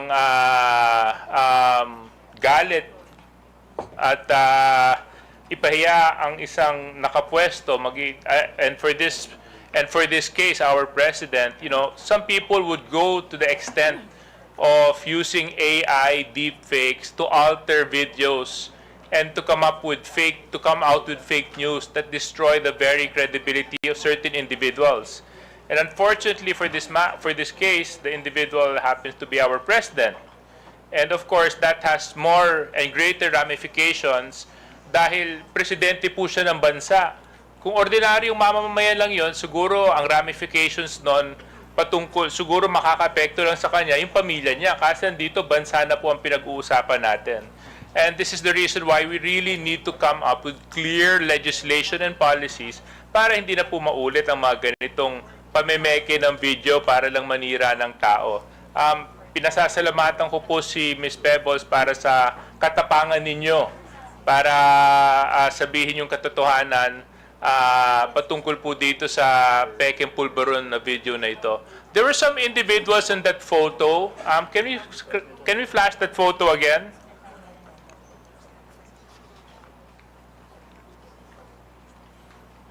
Comsec, yung photo dun sa Chinese restaurant or restaurant sa Hong Kong. Yan. Okay. Miss Pebbles, nabanggit niyo po kanina at ito naman po ay pwede niyo sabihin sa akin o kung sa palagay niyo pong very private yung information, pwede naman pong hindi. You stayed for 3 days in Hong Kong and that trip was sponsored, correct? Yes po, Mr. Chair. Do you mind sharing the details to this committee on who sponsored your trip? My friend po, hindi po siya, involved sa politics. Okay. So basta inilibre ka niya para Opo. pumunta doon sa rally na ito. Okay.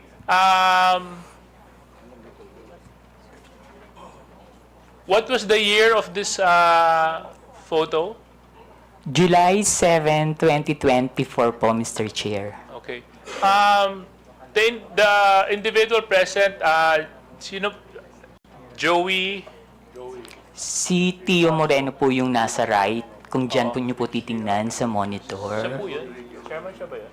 Opo, si Joey po. Si Miss Ma'am, Joey. Si Miss Joey po yun. Can you confirm if you are this individual in the photo? Yes, sir. Thank you. Yes, sir. Thank you. And then, Attorney Glenn Chong, can you confirm if you are the person in this video and this photo?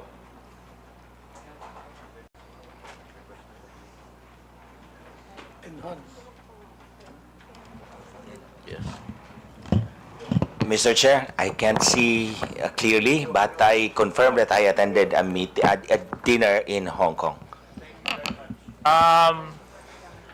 Attorney Trixie, yes, do you confirm that you are the individual in this photo? I am.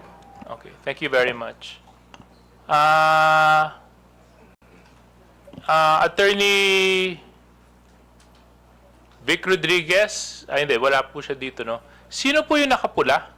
Hindi ko po kilala, Mr. Chair. Baka sa kanila po mayroong nakakakilala. Attorney Trixie, can you identify the individual wearing the red shirt beside Attorney Harry Roque? Sorry, not from this distance, sir. May I?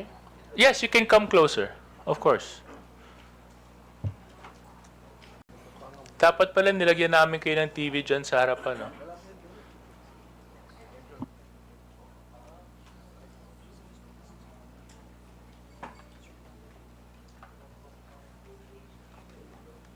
Yung nakapulas eh.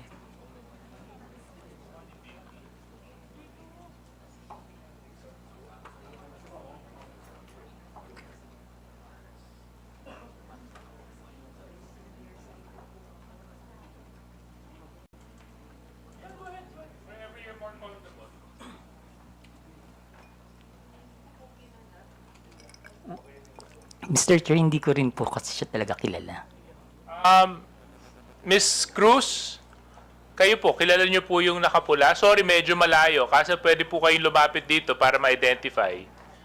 Yes, And yes, Mr. Chair. Attorney Glenn Chong, pwede rin po kayo lumapit para ma-identify yung individual na nakapula at nakaberde. We just want to identify the individuals present in the dinner.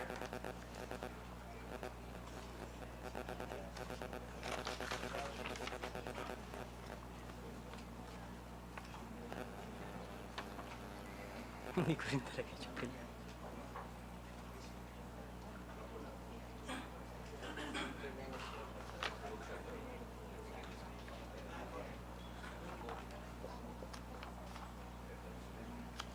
Kilala nyo? Hindi?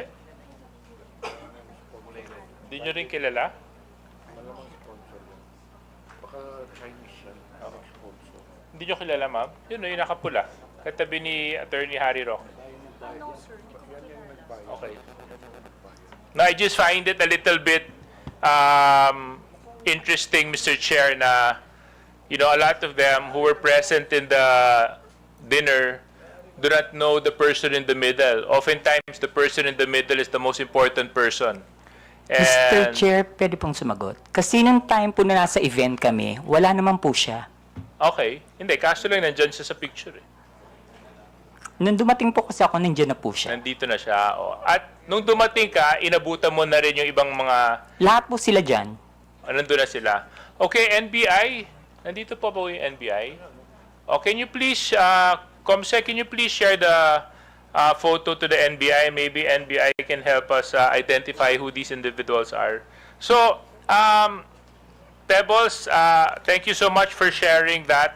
Actually, there's been so much talk about this whole Pulveron video and issue. We all know that it's fake, but it's been circulated.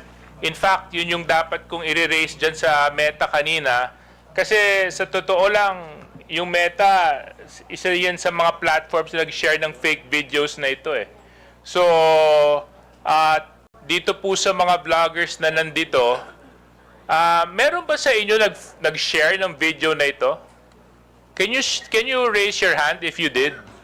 Yes, Your Honor. Ako po. Nag-share ako niyan dahil morally convinced ako.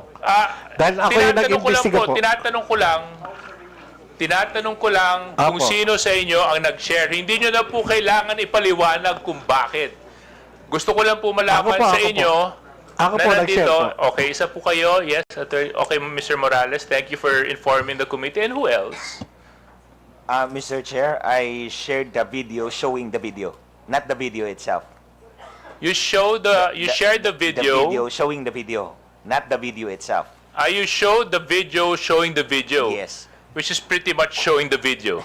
But not the video, Your Honor. Okay. Okay, sino pa po sa inyo?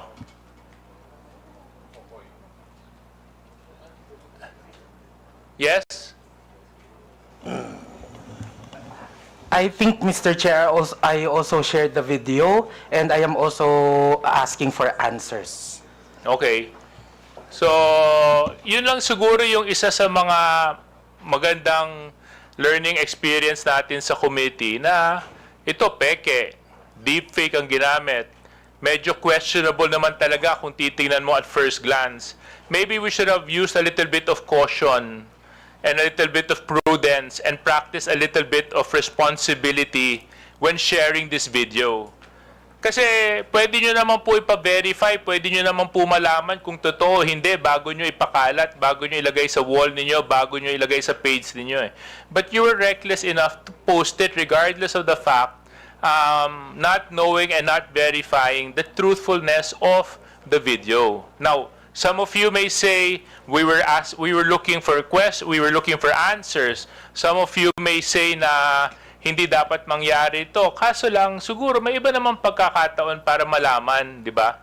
I'm sure kung kayo po yung tao na nasa kabilang banda, hindi nyo rin po magugustuhan na gawan kayo ng deepfake video at palabasin na gumagawa kayo ng isang bagay na labag sa ating batas. So, with that being said, Mr. Chair, I just like to wrap up my questions by asking BIR. BIR, nandito po kayo? O nakaalis na sila? Oh, you, ma'am. He went out for a while. I think he had a bathroom break or restroom Okay, break. thank you for letting me know. So when he comes back na lang, Mr. Chair, tatanong ko lang yung BIR kung dun sa documents na hinihingi namin ni Kong Romy Acop kung na bigay na nila dito sa committee. Thank you very much, Mr. Chair. Mr. Chair, Yes. I just would like to make a manifestation also and ask the DOJ sapagkat noong nakaraang linggo ilan sa ating mga kababayan ang inabala, pinastos, hinaras at ginulo ng isang YouTuber na nagngangalang Vitaly Dorovetsky, isang dayuhan. So, meron po tayong news clip dyan na gusto ko sanang ilabas din dito noong mga nangyari noong isang linggo tungkol sa YouTuber na ito na isang foreigner, ano po, sa atin. Vitaly Zodorovetsky, Mr. Vitaly. Meron po siyang 10.2 million subscribers sa YouTube, 7.6 million followers sa Facebook, 758,000 followers sa Instagram, at 600,000 followers sa .x, dating Twitter. O ibig sabihin, kanyang karaming interesado sa kanyang mga posts. Kaya pwede po ba na ating panoorin ng news clip na ito? Ang pambabastos niya sa mga gwardya at empleyado sa Taguig City. Merong pang CQ na tinangkang agawan ng baril. Nasa frontline ng balitang niya, si Ian Suyo. Aakalain mong isang simpleng vlog lamang yan. Ang lalaking nakaitim na t-shirt, nilapitan ng isang ginang na naglalakad sa labas ng mall sa BGC, Taguig City. I'm gonna rob you if you keep walking away. I want to give you money. No, okay. Pero ang babae, hindi siya pinansin at dire-diretso lang na naglakad. Ang foreigner naman, may pahabol pang panglalait. Okay, because you got a COVID mask, you liberal. Go get your vaccine. Pumasok ang lalaki sa isang mall at bigla niyang inagaw ang sombrero ng security guard saka tumakbo. Bukod pa dyan, isa pang security guard ang kinulit ng dayuhan at nagtangkapang kunin ang baril nito. Isa namang gwardya na nasa tabing kalsada ang binastos ng vlogger. I have a very important question for you. Can I shove this up your booty? Sinakyan pa niya ang motorsiklo ng CQ. Dumaan rin siya sa isang restaurant at kinuha ang isang electric fan saka umalis. Ang lalaking yan nakilalang si Vitaly Dorovetsky, 33 years old, isang Russian-American vlogger. Sunod-sunod ang reklamong natanggap ng Taguig City Police mula sa pamunuan ng BGC dahil sa panggugulo ng lalaki. Parang hindi po normal yung behavior nitong vlogger na to. Kasi doon pa lang po hindi magandang biro iyon eh. Kasi dapat maging aware din po, lalo na sila, bukod sa police, syempre, yung mga guard natin na yan, syempre sila din po yung nagme-maintain ng peace and order. So hindi nila alam kung ano yung next na gagawin nitong vlogger na to. Kanina, nagtungo sa tanggapan ng pulisya ang mga empleyado para magreklamo. Ngunit tumanggi silang humarap sa aming kamera. Sa kabuuan, 4 na CQ at isang store manager ang nagsampa ng patong-patong na reklamo laban sa vlogger. Kabilang dyan ang unjust vexation at theft. Nakikipagtulungan na rin daw ang mga pulis sa NBI at Bureau of Immigration. Matapos makapagreklamo ng 4 na security guard at isang store manager, sunod na hakbang na raw ng Taguig PNP ay para alamin ang kinalalagyan ng suspect na vlogger at posible raw itong maharap sa deportation. Nagbabalita mula sa frontline, Ian Suyo, News 5. Your Honor, sorry, Your Honor. Here, Your Honor, from the BIR, Your Honor, I apologize for being out when they called me, Your Honor. I went to the restroom, Your Honor. No problem. But DSJJ is still on. Oh, dito pala. Okay, you know. Thank you, Your Honor. Honorable Abante, you have now closed. Then next will be DSJJ. Thank you. I'd like to just find out from the DOJ kung ano na po ang development ng kasong ito. Itong kay Vitaly, na harmful effect ito ng unregulated social media platforms.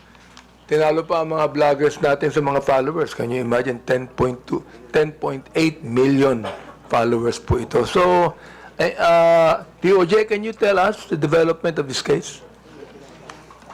Thank you, Mr. Chair. Although I am here in my capacity as a representative of the DOJ, I am actually with the DOJ Office of Cybercrime and I am not involved with the filing of the case.